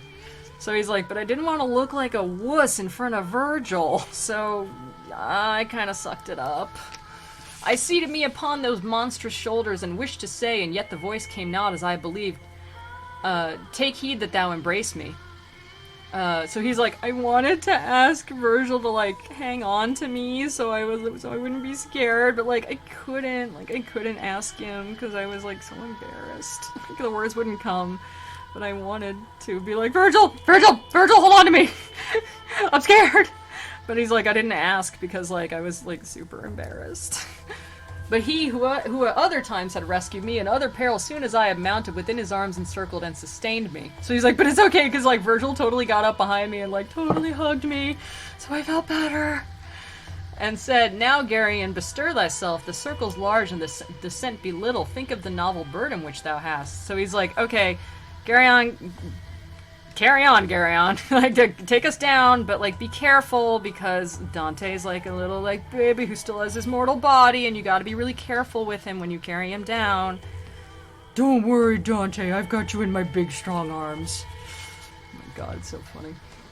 Even as the little vessel shoves from shore, backward, still backward, so he hence withdrew, and when he wholly felt himself afloat, there where his breast had been turned, he turned his tail, and then extended like an eel he moved, and with his paws drew him to himself the air. So he kind of like pushed off from the edge of the water like a little bit, then turned around and kind of went the way he was supposed to go. You read my mind, it's like it's like we're soulmates. Yeah. A greater fear I do not think there was, what time abandoned fate in the reins, whereby the heavens as it still appears were scorched, nor when the wretched Icarus' flanks felt stripped of feathers by the melting wax, his father crying, an ill way thou takest, than was my own when I perceived myself on all sides in the air, and saw extinguished the sight of everything but the monster. He's like, okay, you know how, like, Icarus was scared when his feathers melted and he, like, flew too high to the sun and fell out of the sky? And, like, all this other stuff? I was more scared than that when finally, like, this monster was, like, way up in the air and we couldn't see anything except the back of the monster. I was super scared. You read my mind. It's like we're soulmates. Oh, man. Onward he goeth, swimming slowly, wheels and descends, but I perceive it only by wind on my face and from below. I heard already on the right the whirlpool, making a horrible crashing under us, whence I thrust out my head with eyes cast downward. Then was I still more fearful of the abyss, because I fires beheld and heard laments, whereat I, trembling all the closer, cling. So he's like, it was really scary, it was really loud, and I heard, like, terrible noises, and I was like, hold me, Virgil! Hold me, Virgil! Virgil's probably like, ugh, God, this guy is creasing me. But whatever. I saw then, for before it I had not seen it, the turning and descending by great horrors that were approaching on diverse sides. He's like, then I could see what was coming up, and boy, was it scary. As falcon who has been long on the wing, who, without seeing either lure or bird, maketh the falconer say, ah me, thou stoopest, descendeth weary whence he started swiftly, thorough 100 circles, and alights far from his master, sullen and disdainful. Even thus did Geryon place us on the bottom, close to the bases of the rough-hewn rock, and being disencumbered of our persons, he sped away as arrow from the string. Oh boy. It's not easy to read on this site. I really should have picked a different text. I'm totes not a wuss or anything. You just don't understand how scary it was. Just want you to know how brave I was. Dante creasing Virgil's cabbage. He is. So the monster was just like, oh god, I gotta drop these guys somewhere. And so he just kind of does a whole bunch of circles. He makes a metaphor about falcons. Or a simile, really. And he's just like, whatever, I gotta drop these idiots somewhere. And so he makes, like, just kind of goes around in circles until he reaches the bottom, drops them off, and then just kind of takes off really fast. He's just like, I'm out of here. He sped away as arrow from the string. Yeah, this is, okay.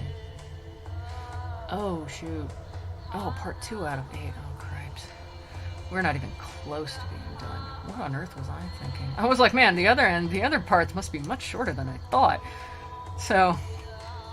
Alright, I'll do half an hour more and we'll go till 1, and then my voice is gonna give out. Because this is my favorite canto. Thank you very much. So, hang on, I'm gonna... Yeah, it says, yeah, part 2 of 8. Oh my gosh. Okay, so, Canto 18. There is a place in hell called the Malabulge, wholly of stone and of an iron color, and as is the circle that around it turns. Right in the Go rest and finish tomorrow. No, I want to get to the Malabulge, Hate. Right in the middle of the field malign, there yawns a well exceeding wide and deep, of which its place the structure will recount. Round then is that enclosure which remains between the well and foot of the high dark bank, and has distinct in valleys 10 its bottom. As where for the protection of the walls many and many moats surround the castles, and part in which they are a figure forms, just such an image those presented there, and as about such strongholds from their gates unto the outer bank are little bridges, so from the precipice's base did crags project, which intersected like dikes and moats, unto the well that truncates and collects them. Within this place, down shaken from the back of Geryon, we found us, and the poet held to the left, and I moved on behind. So he's describing what the Malabulge looks like. The Malabulge is like its own circle with a bunch of little circles in here. I'm still here, just on mobile. The Malabulge, let me draw into you a picture, counts as one circle, the circle of the fraudulent, but it actually has many circles inside of it. Let's do like a topical. Think of it like, almost like a donut, and it has trenches all the way through. See, these are like deep little pockets or trenches. You know? Like Malabulge itself means like evil ditch or pocket or chasm. So it's got these little... It's kind of like, imagine if there were 10 circular walls, almost, like concentrically going through. And the souls are tortured inside these little, these deep little trenches inside. There's also bridges that go over the tops of the chasms and lead you to the very middle, which leads down to the Lake of Judeca, the Lake Cocytus. This is almost the very middle of the of it. And oh, I know why there's 8 more parts, because they're counting Purgatorio and everything. Oh my god. I'm sitting there like, how can there be 8 more parts to this? We're on Canto 18 right now. This doesn't make any sense. This makes 0 sense. That was kind of bugging me. I was like, there's no way. Yeah, we're on 18 for God's sake. We shouldn't have that many more. Oh, that's right. There's... Oh, God.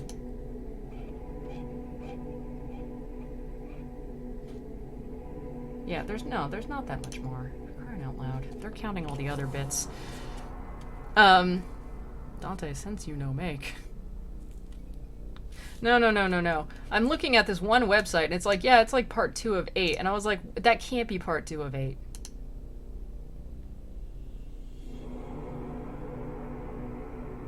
Yeah.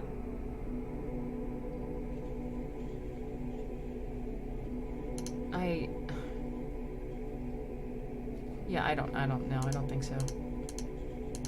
I think that's ridiculous. So, and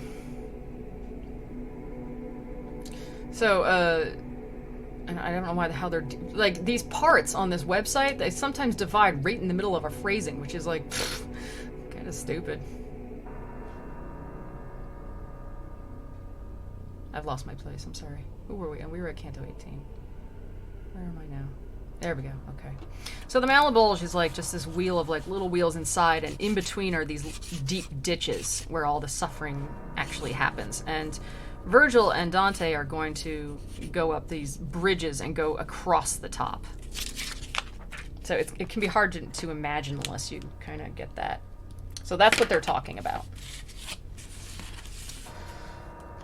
So they kind of like turn to the left and start walking on this path. Upon my right hand I beheld new anguish, new torments, and new wielders of the lash, wherewith the foremost Bolgia was replete. So he's like, okay, there are a bunch of demons down here, and they've all got lashes and tridents and everything, and they're like actively tormenting people. This is kind of what people think of when they think of hell, like a bunch of demons prancing around with tridents in their hand poking people, you know? That's more like sort of the, I guess, modern traditional idea. Down at the bottom were the sinners naked. This side, the middle, they came facing us. Beyond it with us, but with greater steps. So a lot of these the sinners are down in these ditches and they're trudging around in a circle, like forever inside. Even as the Romans for the mighty host, the year of Jubilee upon the bridge have chosen a mode to pass the people over, For all upon one side towards the castle their faces have and go on to St. Peter's. On the other side they go towards the mountain. So he's like, we're standing on the bridge in the middle and we can watch these people coming this way so we can see their faces, and then as they pass under the bridge and go, you know, keep going around the circle, we see the backs of them as they depart. This side and that along the livid stone beheld I horned demons with great scourges, a scourge being a whip, whose cruelty were beating them behind. So that they're down there beating them. You know? Ah me, how they did make them lift their legs at the first blows, and sooth not anyone the second waited for, nor the third. So they're like, get along there, little damn doggies. They're like, get along there and I will whip you. And they're like, the first time those guys got whipped, they're like, you know what, I'm moving, I'm not waiting for the second or the third time. I'm going. While I was going on, mine eyes by one encountered were, and straight I said, already with sight of this one I am not unfed. Therefore I stayed my feet to make him out. He's like, man, already I noticed somebody that I want to go talk to. And with me the sweet guide came to a stand, and to my going somewhat back assented. He's like, hey, hold up, like hang on a second there, Virgil. I see somebody I want to go talk to. And he's like, all right, here, we can go back and talk to somebody. So, and he, the scourged one, I keep having to scroll down, thought to hide himself, lowering his face, but little it availed him, for said I, thou that castest down thine eyes, if false are not the features which thou bearest, thou art Vendico Caccianamico. But what doth bring me to such pungent sauces? Because they're all like all muddy down there. So this guy actually doesn't want to be recognized by Dante, and he's trying to like hide his face, and Dante's like, no way, I totally know you! You're Vendico. And he said to me, unwillingly I tell it, but forces me thine I'm utterance distinct. Sorry, I'm so tired of talking, my mouth is getting tired. Which makes me recollect the ancient world. So he's like, alright, I didn't want to tell you who I was, but you asked, and it's making me remember when I was alive, so okay, I'll tell you. I was the one that the fair Gisola induced to grant the wishes of the Marquis, however the shameless story may be told. And, or Gisobella, whatever. Not the sole Bolognese am I who weeps here. He's like, I'm not the only one from my area who's down here. Nay, rather is this place full of them, that not so many tongues today are taught twixt Reno and Savannah to say Sipa. And if thereof thou wishest pledge or proof, bring to thy mind our avaricious heart. So, he's talking to, the first ditch of the Malabulge, which are the panderers. So people who pander to others to serve their own purpose. And they spend eternity being prodded by malicious demons. And so it's like the souls walking in one direction, going under the bridge, are the panderers. And then there are the line of people going the other way are the seducers, who are similar to panderers because they also use people for their own needs. And Venedico admits that he brought Gisolabella, his own sister, to the Marquis, the ruler of Ferrara. He brought his own sister to suit that man's pleasures. He's just like, hey, you want to bang my sister? Because he was trying to get trying to curry favor in that manner. So he pandered by using his sister that way. And he's like, and a lot of other people, from my area are down here too, because you know what the people from Bolin are like. They're terrible. We're terrible. And while speaking in this manner with his scourge, a demon smote him and said, "Get thee, panderer! There are no women here for coin." So, the demons in the Malabulge are kind of sarcastic, and they like to make fun of the people they're tormenting. And he's like, "Yo, pimp, keep walking." He basically is like, "You pimped your sister, you creep. There's nobody here for you to pimp now, so you might as well just keep on walking," and scourges him with a flail. And so he's just like, "Ow." I joined myself again unto mine escort. Thereafterward, with footsteps few, we came to where a crag projected from the bank. This very easily did we ascend, and turning to the right along its ridge, from those eternal circles we depart. So he's just like, all right, so we got over that part and walked to the next ditch in the Malabulge, and we're walking along the bridge, and it was pretty easy. It's a nice bridge. See how you like it? Yeah, pretty much. When we were there, where it is hollowed out beneath to give a passage to the scourge, the guide said, wait and see that on thee strike the vision of those others, evil born, of whom thou hast not yet beheld the faces, because together with us they have long gone. So, he's like, okay, there's a bunch of people down here that, like, was dead. You won't know them. They were dead long before, before you were around or even I were around. Sassy demons. Yeah, that's why I love the Malabulge, because the demons are super sassy in there. They're like, stick him again! No, shut up! No, you shut up! And my favorite is one of the demons, Malakota. If I ever got, like, another cat or something, I would name it Malakota, because its name literally means, like, bad tail. He's like, he's got a bad tail. They all have goofy names like that. They all have names that just mean, like, really funny things. And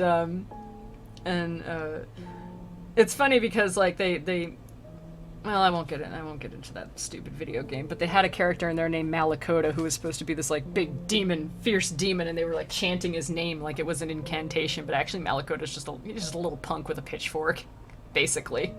And that was what was so great about him.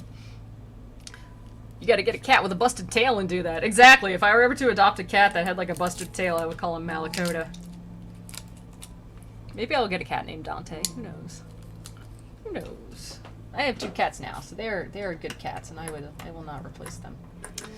So he's like, look down here. These people were kind of like, they were dead before you were born, so you won't recognize them. Your cat has a totally busted tail. Bok Choy, your cat is a Malakota. He has a bad tail. Although, like, the way that they're saying bad tail in, like, Malakota, it almost means, like, naughty tail. like you with your bad tail. You stop that. So, the vision of... Okay, so... From the old bridge we looked upon the train which towards us came upon the other border. My god, the spelling mistakes on this. And which the scourges in like manner smite. So there was another line of people coming, and they were also getting hit by whips by demons. And the good master, without my inquiring, said to me, see that tall one who is coming, and for his pain seems not to shed a tear. Still, what a royal aspect he retained, that Jason is, who by his heart and cunning the Colchians of the ram made destitute.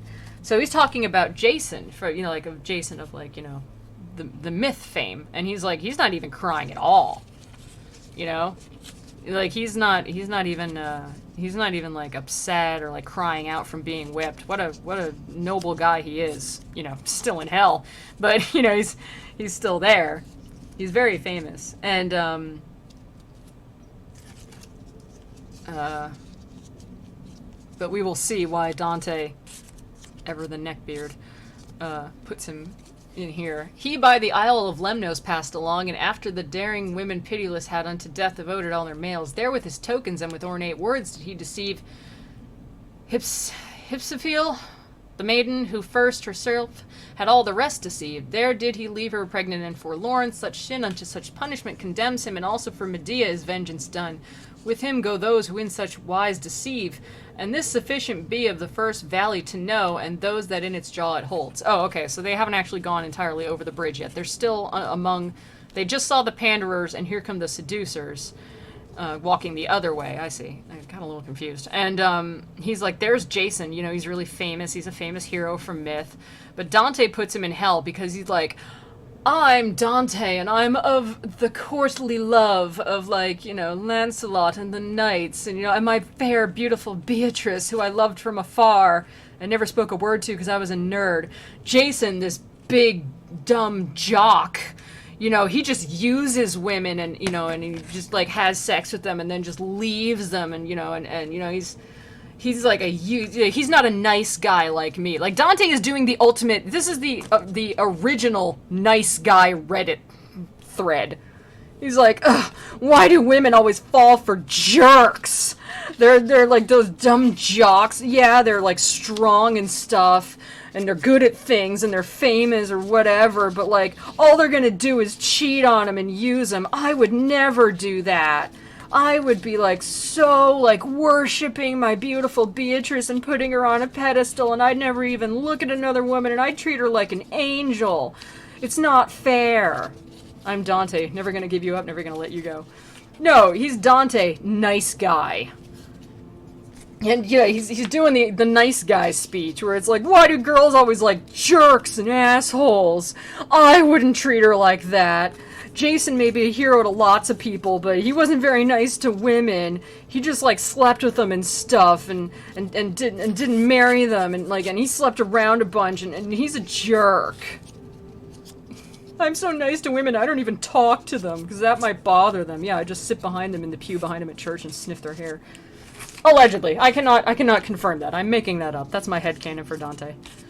But yeah, that's why he put Jason down here. He still kind of condescends to be like, yeah, I guess he's kind of a hero because he's not crying while he's being whipped or anything. He's like still bearing his dignity, but he's such a jerk, and I'm such a nice guy, and I deserved Beatrice. It's not fair. Ugh, he's so terrible. What is this?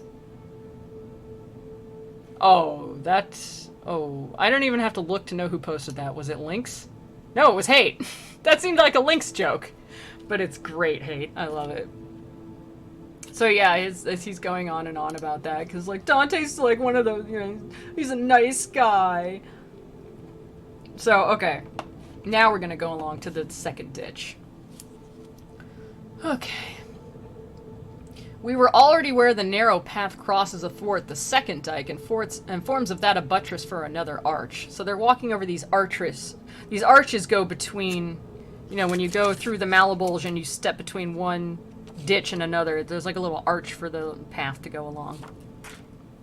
Thence we heard people who are making moan in the next bulge, snorting with their muzzles and with their palms beating upon themselves. The margins were encrusted with a mold by exhalation from below that sticks there, and with the eyes and nostrils wages war. He's like, okay, the next one stunk really bad. And like, it's gross, and it's full of filth, and it's sewage, and people are like snorting and wallowing in it like pigs. And it's like, and it says it issues from the exhalation, so it's not like the Malabulge made this place gross and then put those guys in there to punish them. It's coming from the people who are in it. They're like exhaling this gross kind of stuff that sticks to the walls, and they have to slosh through it in filth, but it's like it's coming out of them, out of their breath. And the reason is that this circle is for flatterers. And so, like, and Dante considers flattery to be disgusting. And, you know, it's like a gross practice because, you know, not flattery like, girl, you looking so thin. You know, like, oh, your hair look great. More like flattery like, you're the best king in the whole world. You're so amazing. Everybody loves you. By the way, can I be your, like, most favored minister? People who flatter to get what they want, basically. So, smokers. They just, like, they flatter to and breathe out this disgusting filth that's all around them. And it stinks. So, the bottom is so deep, no place suffices to give us sight of it without ascending the arches back where most of the crag impends. He's like, it's really deep, too. Thither we came, and thence down in the moat I saw a people smothered in a filth that out of human privy seemed to flow. He's like, it looked like they were, like, living in somebody's, like, septic tank. And whilst below there mine eyes I searched, I saw one with his head so foul with ordure, I was not sure if he were clerk or layman. He's like, I can't, that guy's head is so full of, like, it's so covered in, like, offal and dirt and muck and mire that I can't even tell if he's of the clergy. because obviously he'd have his head shaved if he was of the clergy. And he's like, I can't even tell if this guy is bald or not, because he's so covered in dirt.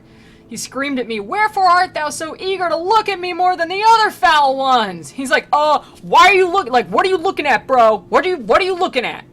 Like, the people in the Malabulge are kind of awful. He just kind of screams out, like, what are you looking at? You know, why are you looking at me instead of everybody else? What are you looking at, Dante?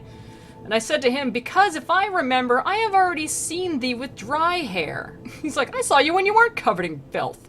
Thou art Alessio in Termine of Lucca. Therefore, I eye thee more than all the others. He's like, I think I recognize you. And he thereon belaboring his pumpkin. Like, what? I don't know what that means, belaboring his pumpkin. I actually don't know what that means. Does he mean hitting his head? I don't know. Maybe.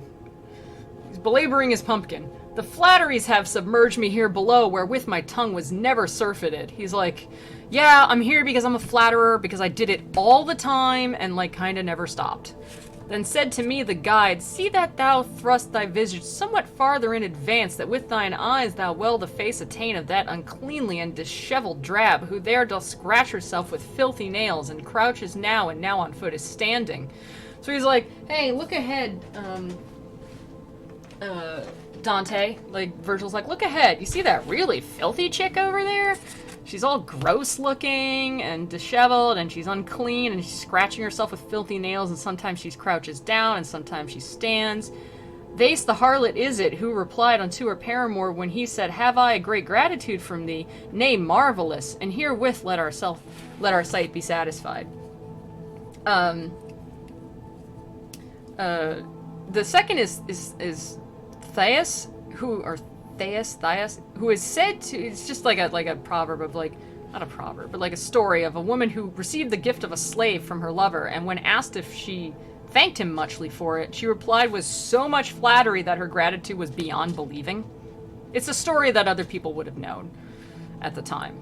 It's just like, hey, you know, like, I got you this new, like, really cool tote bag, honey. Do you like it? Oh my god, this is the most amazing tote bag in the whole world. I love it so much. My life is complete with this tote bag. Thank you so much for giving me this tote bag. This tote bag is amazing. Like, it's that kind of thing. It's like, okay, now I actually don't believe that you like this tote bag. It wasn't a tote bag, it was a slave, but I'm kind of out of thoughts for what I might speak of here. I'm just like, tote bag, whatever. So, Canto 19, O Simon Magus, O forlorn disciples, ye who the things of God which ought to be the brides of holiness, rapaciously for silver and for gold do prostitute, now it behooves for you the trumpet sound, because in this third Bolgia ye abide. That is kind of a damnation. So so we're now entering the third ditch. And, it's the ditch of simony, which is people in the church. Oh, dang, I'm sorry. I'm trying to cut something straight. Human chattel, empty bag. Dude, back in the day, it would have kind of been the same. That's why I wanted to say something like a new car, something that would be expensive. But, like, you know, it wouldn't have been, a new slave probably to her would, in the story, would not have been that expensive. But, this is where people who prostituted their positions in the church for money. So it's like, hey, you know, you like corrupt church people who would have given favors to others based on their religious positions in exchange for money. So, or they use their positions in the church for personal monetary gain. So, you know, like somebody's like, the cardinal kind of rolls up to some house and he's like, hey, you got a really nice cow out front. And they're like, yeah, it is a real nice cow. And the cardinal's like, yo, I'd like to have that cow. And he's like, but it's the only cow we have. He's like, okay, here's the thing. I'm a cardinal. And if you don't want to be excommunicated, you'll give me that cow. And they're like, shoot, well, I don't want to be cast out of heaven for all eternity. I guess you get that cow. That's simony. It's using the position of the church to enrich yourself. And something Dante really hates. And, so he's kind of, like, dissing everybody. He's like, you forlorn disciples of God, because, you know, of course, people who were in the church were considered as disciples of God. And he's like, you used your power just to make yourself, you know, as a fraud. They belong in the realm of the fraud instead of the realm of, like, thieves or anything, because they misrepresented their position. They, you know, they were supposed to be friend to everyone and to, you know, only benefit the church. They committed fraud by using the church to benefit themselves. We had already on the following tomb ascended to that portion of the crag which over the middle of the moat hangs plumb. So he's like, so we were over the third ditch, in the Malabulge, looking at these people. Wisdom supreme, oh how great art thou showest in heaven, in earth, and in the evil world, and with what justice doth thy power distribute. Oh, this is so great. So he's like, wow, God, you really know how to stick it to people in weird and creative ways. You know, not just down here, but like in heaven and on earth and anywhere else. Like, you really know the correct punishment, don't you? I saw upon the sides and on the bottom the livid stone with perforations filled, all of one sides, and every one was round. To me less ample seemed they not, nor greater than those that in my beautiful St. John are fashioned for the place of the baptizers, and one of which not many years ago I broke for someone who was drowning in it. Be this a sea, all men to undeceive. Out of the mouth of each one there protruded the feet of a transgressor, and the legs up to the calf, the rest remained within. So in the bottom of this ditch, there are round holes the size of baptismal fonts. You know, like the font that you would baptize a baby in. He mentions St. John the Baptist, because St. John the Baptist sometimes, you know, he did a lot of baptizing. He's St. John the Baptist. And often they were just these round kind of like holes in stone that just contained water, and you would just like kind of baptize, like put your feet in them or whatever, you know, whatever. These are holes in the ground all down the ditch, and all of these like Simonists have been shoved head first into them so that only their feet stick out. So they're just head down these holes with their feet sticking out. That's kind of great. Down a baptismal font. In all of them the souls were both on fire, wherefore the joints so violently quivered that they would have snapped asunder with withes and bands. So, the soles of their feet are on fire, and they're kind of like kicking their legs like ow, ow, ow, ow, ow, ow, ow, ow, you know, and they you know, it's kind of funny because they're head down in a baptismal font, which would be full of water, but their feet are on fire, and they're the only parts sticking out that can't touch the water. So,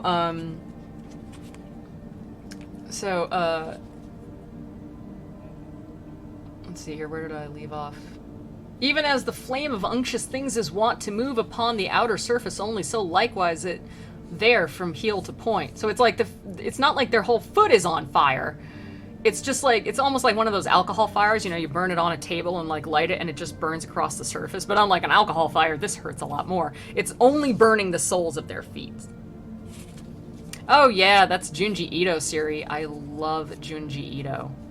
People always quote that one because it became a meme, but it's like, you really got to read all his stuff. He's like master of horror. I love him so much. He's one of my like, he's the Brunetto to my Dante. He's the Virgil to my Dante. Except I wouldn't like ask him to hug me quite so much. Master, speaking Dante, who is that one who writhes himself more than his other comrades quivering, I said, and whom a redder flame is sucking? He's like, who's that guy who seems to be in more pain than everybody else? Ming, are you playing with the foam?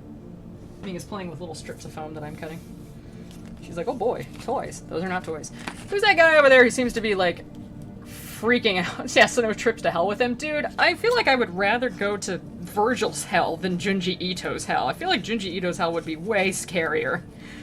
I'm sorry, but like, that guy's nuts, and I love his horror stories so much. You can read them for free online, but I would ask that you buy his book.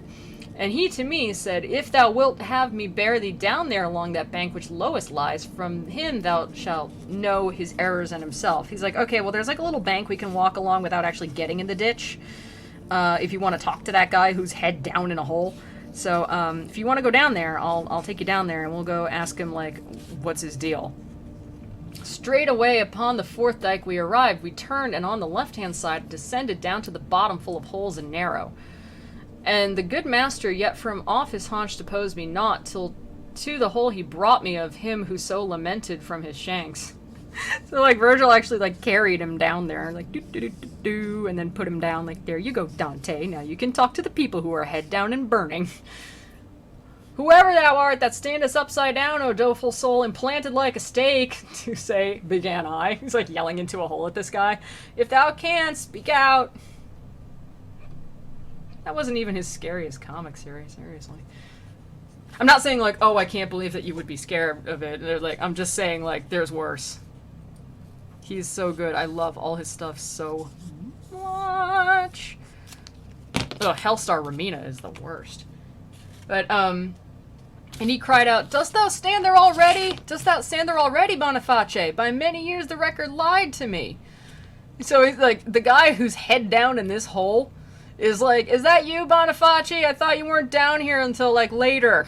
Like, I thought you weren't going to hell until much later. So he mistakes Dante for a guy named Boniface. And, he's like, "Oh, dude, I thought that, like, he's just like, hey, the Pope Boniface, because Dante doesn't like Boniface, obviously. So, here's the thing. Boniface died, just a few years before this poem was written. But recall that, that Dante is writing it as if it took place in the past, where Boniface is not dead yet. So, Boniface is Pope right now, as of, in this story. But Dante knows that he will die in just a few years. So he puts forth this prediction that he is awaited in hell.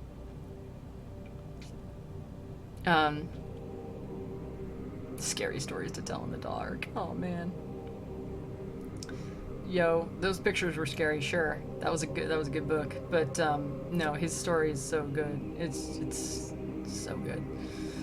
Gyo, everything is just, I've read every single thing he's ever written. Even the funny stuff about having cats. But, yeah, it's just so great. Oops, I gotta change the nib on this burning tool. So, he's like, "Hey, is that you, current Pope? I didn't think you were getting down here for, like, another couple years." And he's just like, "No, I'm not the Pope. Art thou so early satiate with that wealth for which thou didst not fear to take by fraud the beautiful lady and then work her woe?" So he's like, did you come down here early to hell because you're just tired of robbing the church? And being fraudulent? "Such I became as people are who stand not comprehending what is answered them, as if bemocked and know not how to answer." Dante's like, "I don't even know how to answer this. I'm not Pope Boniface." Like, what? What? Then said Virgil, he calls him Virgil, and then he calls him Virgilius here. He's like calling, he interweaves these names. "Say to him straightway, I am not he, and I'm not he thou thinkest." He's like, "Just tell him you're not that guy." And I replied as was imposed on me. He's like, "I'm not that guy." Whereat the spirit writhed with both his feet, then sighing with a voice of lamentation said to me, Then what wantest thou of me?" Like, what do you want? If who I am thou carest so much to know, that thou on that account hast crossed the bank, now that I vested was with the great mantle. And truly was I son of the she-bear, so eager to advance the cubs that wealth above, and here myself I pocketed. Wealth above, and here myself I pocketed. So, he's,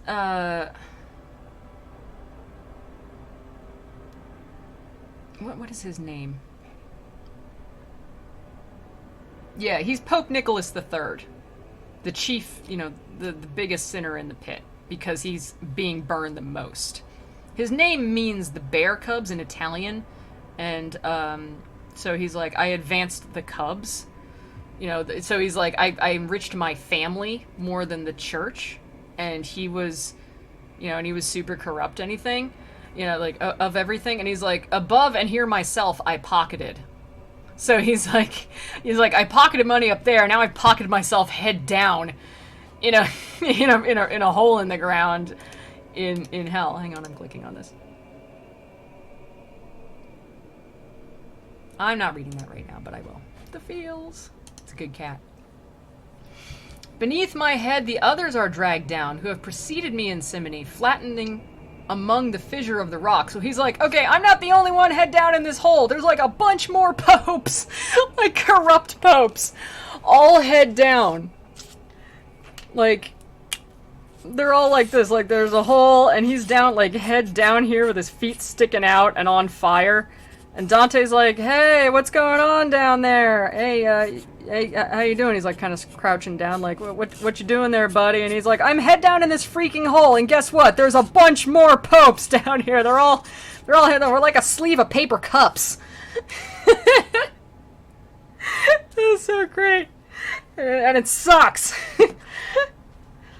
Below there I shall likewise fall whenever that one shall come who I believe thou wast, what time the sudden question I propose. He's like, and when Boniface dies, I'm gonna be shoved down, and he's gonna be on top. It's popes all the way down, Dante! It's popes all the way down. It's gotta suck.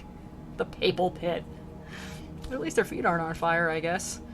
Or maybe they are. Their feet are on fire down there, and they still can't reach them. That sucks. That's the worst. It's like, not only am I headfirst down in a pit, I'm headfirst down in a pit, and, like, everybody else is beneath me, which sucks even more.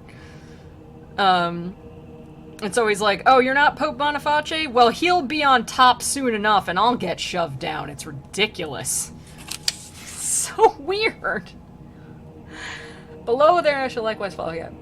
But lo near I my feet already toast, and here have been in this way upside down. Then he will planted stay with reddened feet. For after him shall come a fouler deed, from towards the west a pastor without law, such as befits to cover him and me. And he's like, you know, like, I haven't even been here, like, this long. You know, he's like, I haven't even been here, like, for as long as, you know, he's kind of like talking about, like, for as long as I've been here, or this guy's gonna come, after Boniface will come Boniface Clement V, an even more corrupt pope, and then that other guy's gonna get shoved down on top of me, and that guy's gonna go on top. Yeah, it's human centipede, but vertical and popes. Corrupt popes, not all popes, just corrupt popes. Mu Jason will he be, of whom we read in Maccabees J, and as his king was pliant, so he governed France shall be to this one. I do not know if I were here too bold, that him I answered only in this meter. I pray thee tell me now how great a treasure our Lord demanded of St. Peter first, before he put the keys into his keeping. Truly he nothing asked, but follow me. Nor Peter nor the rest asked of Matthias, silver or gold, when he by lot was chosen unto the place the guilty soul had lost. Therefore stay here, for thou art justly punished, and keep safe guard over the ill-gotten money which caused thee to be valiant against Charles. Oh my god, he's really telling him off. He's just like, you know, when St. Peter was entrusted with the keys to heaven and everything and became like the first ruler of the church, nobody paid him. Jesus was just like, look, here's the key, follow my ways. You know, like, it's not that you should be paid to be pope and get all this money and everything. He's basically just telling him off. He's just like, listen here, man, head down first, and, you know, in a hole full of popes. I'm going to tell you how corrupt you are, because Dante really hated corruption in the church, and he was really just determined that he should tell him off. So he's like, you know what, so stay there, because this is a really good punishment for you. You can stay down there and think about all the money you stole. And were not that it still forbids it me the reverence for the keys superlative thou hast in keeping in the gladsome life, I would make use of such words more grievous still, because your avarice afflicts the world, trampling the good and lifting the depraved. He's like, and if I didn't have respect for the fact that you used to be pope, I would cuss you out so bad right now, because this was a terrible crime. The fact that you used to be a pope is the only thing keeping you from me using even worse words. The evangelist you pastor hath had in mind, when she who sitteth upon many waters to fornicate with kings by him was seen, the same who with the 7 heads was born, and power and strength from the 10 horns received, so long as virtue to her spouse was pleasing. He feels like no pity for this guy, like, at all. He's so mad, and he doesn't feel bad, and he's like, you in Congress with demons, jerk face. And, I'm so mad at you, and he's just heaping damnations upon him, like Bible damnations. Ye have made yourselves a god of gold and silver, and from the idolater how differ ye, save that he one and ye 100 worship. And he's like, how are you any different from people who idolize a golden idol? At least they only idolize one golden idol. You idolize, like, 1,000,000 pieces of gold. You're no different from them. He's the kid from The Simpsons that just laughs. No, he's not laughing. He's like, yeah, and another thing! Down this hole that this guy is stuck in. He gets down there with a straw and starts trying to yell at all the other popes. Ah, Constantine, of how much ill was mother, and not thy conversion, but thy marriage dower, which the first wealthy father took from thee. And while I sang to him such notes as these, he's like, and while I was singing him a tune, either that anger or that conscience stung him and he struggled violently with both his feet. And he's like, okay, so while I was yelling at him, either he got really pissed at what I was saying or he felt really bad because he just started wiggling his feet even more because that's all he could do. He's just stuck either way. I think in sooth that it my leader pleased, with such contented lip he listened ever unto the sound of the true words expressed. He's like, so Virgil's just standing there and smiling at me cussing this dude out. He's like, and it becomes a theme later that Virgil is like, you're not supposed to feel bad. You're not supposed to feel bad for people who are sinners. And he kind of tells Virgil or Dante over and over, don't feel bad for these people. And they're like, yeah, but I feel really bad for those people up in the woods and all that other stuff, and those people who just died for love. And he's like, no, don't feel bad for them. You have to, like, eradicate sin from your heart. You can't pity sin. You have to hate sin more than anything. More than anything. So don't feel bad for these people. So later on, when Dante just kind of, like, loses it and starts yelling at everybody and like, just like, no, you're all bad and you're all terrible and I don't feel sorry for you at all. You know, Virgil's like, very good, my son. You're doing a great job, which I think is stupid. You can't drive pity from your heart from people. Like, it's just like, you're like, yeah, but you have to hate sin. And I'm like, yeah, you can do that thing where you hate the sin and feel sorry for the sinner, you know? And he's just like, no, you can't feel sorry for them because they're here to be punished by God. If you feel sorry for their punishments, then you're that's almost like you're saying God shouldn't have done this. And obviously that's against God's will. That's bad. That's heresy. So you have to feel like, like everything God does is right. So you have to feel that this is the right thing to do, that they should be punished like this, and you can't feel bad for them. So that becomes a theme later on in the Malabulge. There with both his arms he took me up, and when he had me all upon his breast, remounted by the way where he descended. So Virgil just kind of like picks up Dante bridal carry and hugs him to himself and carries him back up to the bridges across the Malabulge. And I'm sure Dante was like, are you happy that I told him off, Virgil? And he's like, yeah, it was really good. He's like, oh, Virgil, you're so strong. This is really Dante's ridiculous self-insertion where his hero of old that was like his inspiration for becoming a poet just like tells him how great he is and like carries him around in his arms and is like, oh, I love you, Dante. I love you too, Virgil. You're my best friend. So stupid. That's my good angry hypocrite. Yeah, seriously.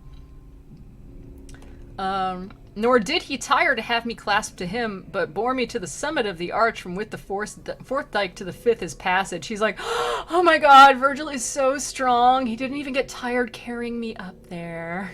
And then Virgil carried me bridal style. It's like, no, from that comic that I think you posted the other day, it actually literally is. That's what he says.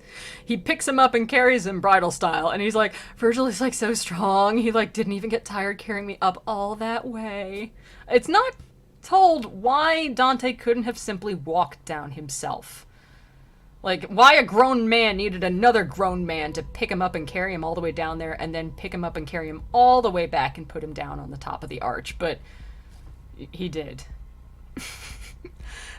There tenderly he laid his burden down, tenderly on the crag uneven and steep that would have been hard passage. Thence was unveiled to me another valley. He's like, there you go, Dante, there you go. Like, tenderly puts me down so as not to hurt me. This is like his weird part of the fan fiction where he's like, kind of... I don't know, man. It's like, I know back in the day it was okay for, like, dudes to be like, I love thee as a brother, and put their arms around him and kiss them and still just be friends. But even this is kind of weird. Where he's like, and then Virgil carried me up in his big, strong arms and put me very carefully back down on the arch. And if you're imagining, like, this grown man carrying this other grown man... Dante, do you need a moment? Kinda. Well, back in the day, it was like flowery language, and like guys could like hug and kiss each other and it wasn't gay, and, it was just like, well, he's just my best friend. That's just how we show affection. But even this, for back in the day, just seems like he really kind of dwells on this. And it may just be like, Virgil loves me so much because I'm his favorite person in the whole world and my superhero that like everybody else. This is like, it's just silly. It's just silly. Because he's not the only person who worshiped Virgil as an amazing, amazing poet and like, a person to look back upon and everything. Other people did too. He was a major historical figure. I kind of love it. No, but this is extra. Yeah, this is super extra. He's just mostessing all over on this, and it's embarrassing. Dante is, like, just being the mostest on this about how much Virgil, like, super loves him and everything. I kind of love it. Yeah, it's like the more he, like, yells at sinners, the more Virgil seems to like him. I think that's why he kind of does it more later. Virgil and his muscles glistening from olive oil, his hair moving gently with the breeze. There you go, Dante, my bestest, most wonderful friend in the whole world. Mwah! There you go. I'm gonna carry you all the way up and put you down very carefully, like a tender and beautiful young maiden. So how's Beatrice? How's Beatrice, Dante? Who? Who's Beatrice? Oh, her! Her! Yeah. She's got really strong arms. I mean, Virgil does! She's really pretty. Oh, crap. I am having some feelings. He's questioning some stuff. God, he's such... And he wrote this whole fan fiction and released it to the world. I'm just saying that. This isn't a fan fiction he posted somewhere online, you know, and you know, put his name Gary Stu instead of Dante. He released this. He was like, here's me being carried around bridal style by my favorite poet in the whole world. Ugh. Anyways. Dante.exe has stopped working. Canto 20. Of a new pain behoves me to make verses and give material to the 20th canto of the first song, which is of the submerged. So now we have gone over to... Whoops, I'm scrolling down too much. Now we have gone over to the 20th canto, which is the... He's actually like kind of breaking the fourth wall and talking about the format in which he does this poem. So Dante is now in the next chasm, and now he's talking about all the people who are suffering inside of that chasm, inside the Mullabulge. I was already thoroughly disposed to peer down into the uncovered depth. He was like, yeah, I already wanted to look down there, which bathed itself in tears of agony, and people I saw through the circular valley silent and weeping, coming at the pace which in this world the litanies assume. So they're very slowly, they're people who are crying and very slowly walking through the trench of the Mullabulge as they come, and he saw them like slowly kind of walking along. As lower down my sight descended on them, wondrously each one seemed to be distorted from chin to the beginning of the chest, for towards the reins the countenance was turned, and backward it behoved them to advance, as to look forward had been taken from them. So these people have all had their heads turned around backwards. And they're kind of like walking backwards slowly so they can see where they're going. They have no way of walking forwards anymore because they can't see where they're going. Perchance, indeed, by violence of palsy, someone has been thus turned wholly awry, but I never saw it, nor believe it can be. He's like, I don't think this is some sort of illness. Like, I don't think this is like they got their limbs contorted by illness. I've never seen it this bad. I'm pretty sure it's a punishment. As God may let thee, reader, gather fruit from this thy reading, think now for thyself how I could ever keep my face unmoistened, when our own image near me I beheld distorted, though the weeping of the eyes along the fissure bathed the hinder parts. Truly, and he's like, how do you think, reader, I could even have stopped from crying about this? It makes me so sad. The popes with their heads down inside the baptismal font, I didn't cry about that because I hate corruption of the church so much. But these people had their heads on backwards and were crying, and they were kind of stumbling along trying to walk backwards so they could see where they were going. And, like, how do you think I could even stop from crying at that? Because I felt terrible for them. Truly I wept, leaning upon a peak of the hard crag, so that my escort said to me, art thou too of the other fools? Here pity lives when it was wholly dead. Who is a greater reprobate than he who feels compassion at the doom divine? So Virgil's like, stop crying, you're not supposed to feel bad for these people, they're in hell, they're in the Mullabulge. Don't feel bad for them, God is punishing them. Don't cry at that, you make it look like you think God shouldn't have done that, you don't have any pity for these people, they are absolute sinners. Lift up thy head, and see for whom opened the earth before the Thebans' eyes, before they all cried. Whither thou rushest, Amphiaraus, why dost thou leave the war? And downward ceased he not to fall amain as far as Minos, who lays hold on all. So, he's talking about, Manto. Yeah, Manto. So he's what was up with Manto? Hang on, I'm trying to find him. Oh, that's right. So, Manto was a sorceress for whom Mantua, the city of Mantua, was named. Because this chasm of the Malabulge is for fortune tellers, prophesiers, like people who tried to foresee the future. That's why their heads have been turned around so that they can only walk backward. They are not allowed to look forward anymore. It's their hilarious, ironic punishment. See, he who hasn't made a bosom of his shoulders. See, because he wished to see too far before him, behind he looks, and backward goes his way. Behold, Tiresias, who his semblance changed when from a male to a female he became, his members being all of them transformed, and afterwards was forced to strike once more the two entangled serpents with his rod, ere he could have again his manly plumes. So now he's talking about Tiresias, who was in Greek mythology, and he was a soothsayer, a prophesier of thieves, who also, like, he's just mentioning, it has nothing to do with why he's being punished, but he was changed from man to woman and had to undergo this nonsense before he could change back again. He's just mentioning, like, he's that guy.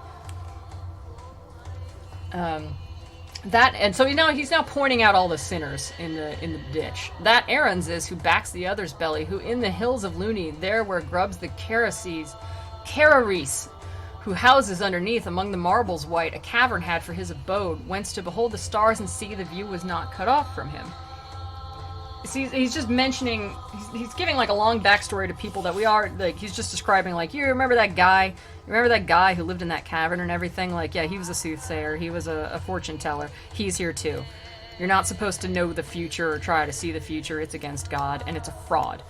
Because they're put in the realm of the fraudulent because Dante firmly believes that a lot of them were simply lying, and, you know, they were just pretending to see the future. And so their punishment is they can't see the way forward anymore because their heads have been turned around.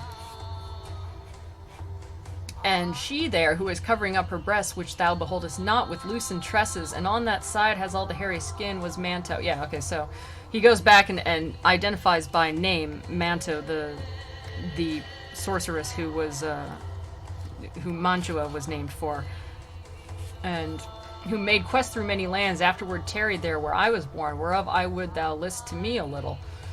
So he's like, I know her. She was born in the, you know, she went through the place where I was born, and I'd like to tell you a little bit. Virgil says, I'd like to tell you a little bit about the place, that place.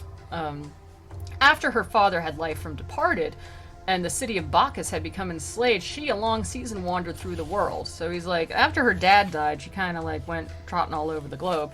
Above in beauteous Italy lies a lake at the Alps' foot that shuts in Germany over Tyrol and has the name Benaco. By 1,000 springs, I think, and more is bathed, twixt Garda and Val Camonica, Penino, with water that grows stagnant in that lake. So he's like, yeah, there's like a lake up there, you know, that place up there. Midway a place is where the Trentine Pastor and he of Brescia, and the Veronese might give his blessing if he passed that way, sitteth Pescaria. Yeah, God, we know the history. Fortress fair and strong to the front, the Brescians and the Bergamasque were round about the bank descended lowest. Oh my God, he's just talking. And he's like, you know, all the history of that place where we go through, and you know, and he's just talking about. He's kind of like, you know, he's kind of like, it's kind of like if you were like, yeah, you know that place, it's you know, it's right up near, it's like near Conshohocken. It's like right outside of Philadelphia. You remember Philadelphia? The Eagles just won the Super Bowl, you know? Anyways, you know, and remember, like, the year before they didn't win the Super Bowl and blah, blah, like, it's just like, okay, yes, we know where you're talking about. There of necessity must fall whatever in bosom Benaco cannot stay, and grows a river down through verdant pastures. So he's just describing where the water flows. Soon as the water doth begin to run, no more Benaco it is called, but Mincio. And he's like, okay, so that river turns into this river, far as Gaverno, where it falls in Po. He's like, and then that feeds into this river called Po. Not far it runs before it finds a plain in which it spreads itself and makes it marshy, and oft 'tis wont in summer to be sickly. He's like, and then that river rains down into this marsh that's awfully like, you know, kind of like a sticky, humid marsh in the summer. Passing that way, the Virgin Pitiless land in the middle of the fen described, untilled and naked of inhabitants. There to escape all human intercourse, she with her servants stayed, her arts to practice and lived, and left her empty body there. So he's like, so Mantos, the sorceress, or the prophetess, or whatever, you know, she came down by that way, and she kind of lived alone. She had some servants, but she kind of cut herself off from everybody else. And she didn't have any kids, and Virgil seems to think that he's like, oh, her empty body is just like, well, she never had kids, you know, she didn't fulfill her job in life, I guess. Shut up, Virgil. And, you know, and that's where she practiced her soothsaying. The men thereafter who were scattered round collected in that place, which was made strong by the lagoon it had on every side. They built their city over those dead bones. And now he's saying, yeah, so Mantua was built there later because of, like, natural barriers that made it good for building a strong city. And after her who first the place selected, Mantua was named without other omen. So he's like, so they named it after that woman who used to live there. I don't, you know, it's kind of an, like, I don't know if they named it that because they liked her or anything. It's like, without other omen, it could be like, it's kind of foreboding to name it after someone that Dante thinks was sinful. I don't know exactly what he's saying there. I don't know. Its people once within more crowded were, ere the stupidity of Casadoli from Piemonte had received a seat. Therefore I caution thee, if ever thou hearest originate my city otherwise, no falsity may the verity defraud. So he's like, anyway, that's why the city is named that. Don't let anybody tell you otherwise. And it's like, oh my god, Virgil, nobody cares. And I said, my master, thy discourses are to me so certain, and so take my faith that unto me the rest would be spent coals. He's like, oh my god, Virgil, I would never doubt anything that you say. Love you so much. Never. If somebody told me that, like, you were lying and, like, you know, I would not believe them. If somebody told me something that you said wasn't true, I totally would not believe them. Such a suck-up. Okay, I'm gonna stop at the end of Canto 20 because it's 1:30 and I'm losing my voice. Okay. But tell me of the people who are passing, if anyone noteworthy... This is why I gotta stop. Noteworthy thou beholdest, for only unto that my mind reverts. He's like, anyways, I don't... Could we just talk about the people who are at the bottom of the pit, please? Because, like, I keep thinking about that, and I don't really want to think about where you were born. I don't care. Then said he to me, he who from the Greek thrust out his beard upon his swarthy shoulders was at the time when Greece was void of males, so that there scarce remained one in the cradle, an augur, and with Calchas came the moment in Aulis when to sever the first cable. Erphelis his name was, and so sings my lofty tragedy in some part or other that thou knowest well, who knowest the whole of it. He's like, well, as you recall, I wrote about that one guy right there. He's a Greek augur. And, you know, and you know, he's just, you know, you recall in my awesome story that I wrote about, you know, he was a prophet, he was this and this, the next who is so slender in the flanks was Michael Scott, who of a variety of magical illusions knew the game. He's like, you know that skinny guy over there? That's Michael Scott. Behold Guido Bonatti, behold Astante, who now unto his leather and his thread would fain have stuck, but he too late repents. He's like, yeah, you used to, like, work with your hands, but then you decided to get into the whole soothsaying game, and I bet you feel bad about that. Behold the wretched ones who left the needle, the spool, and rock, and made them fortune-tellers. They wrought their magic spells with urban image. She's like, look at all these people who could have had real jobs, and they became soothsayers instead. But come now, for already holds the confines of both the hemispheres, and under Seville touches the ocean wave, Cain and the thorns, and yesternight the moon was round already. Thou shouldst remember well it did not harm thee from time to time within the forest deep. Thus spake he to me, and we walked a while. He's like, it's getting late, let's go. And this is interesting because in this one, Dante violently condemns soothsayers and people who you try to see the future and everything. But in other parts of hell, he condemns people based on the rules of their time. Like, if you recall, I told you Cleopatra was condemned to the circle of the lustful, even though she also committed suicide. Because at the time, in Cleopatra's time, it was not considered a sin to commit suicide, but adultery was a sin. At the time that all these people are being mentioned for being soothsayers, it wasn't a sin to be a soothsayer. It wasn't a sin to try and see the future or any of that other stuff. But Dante still condemns them down here. He judges them by his own standards instead of their standards. for the first time. I mean, these Greek prophets were really important for their time, and they were very respected for this. And one interesting thing is that he doesn't mention the Old Testament prophets. Because in the Bible, there were a lot of prophets in the Old Testament, and they don't seem to be here, and Dante doesn't mention them. So, wow, isn't that weird? Isn't that strange, you know? Seems that judging Greek prophets who did not believe in the Christian God, you know, that's okay. And, you know, even though it was okay at their time, Dante still believes that they should go to hell. But Christian prophets?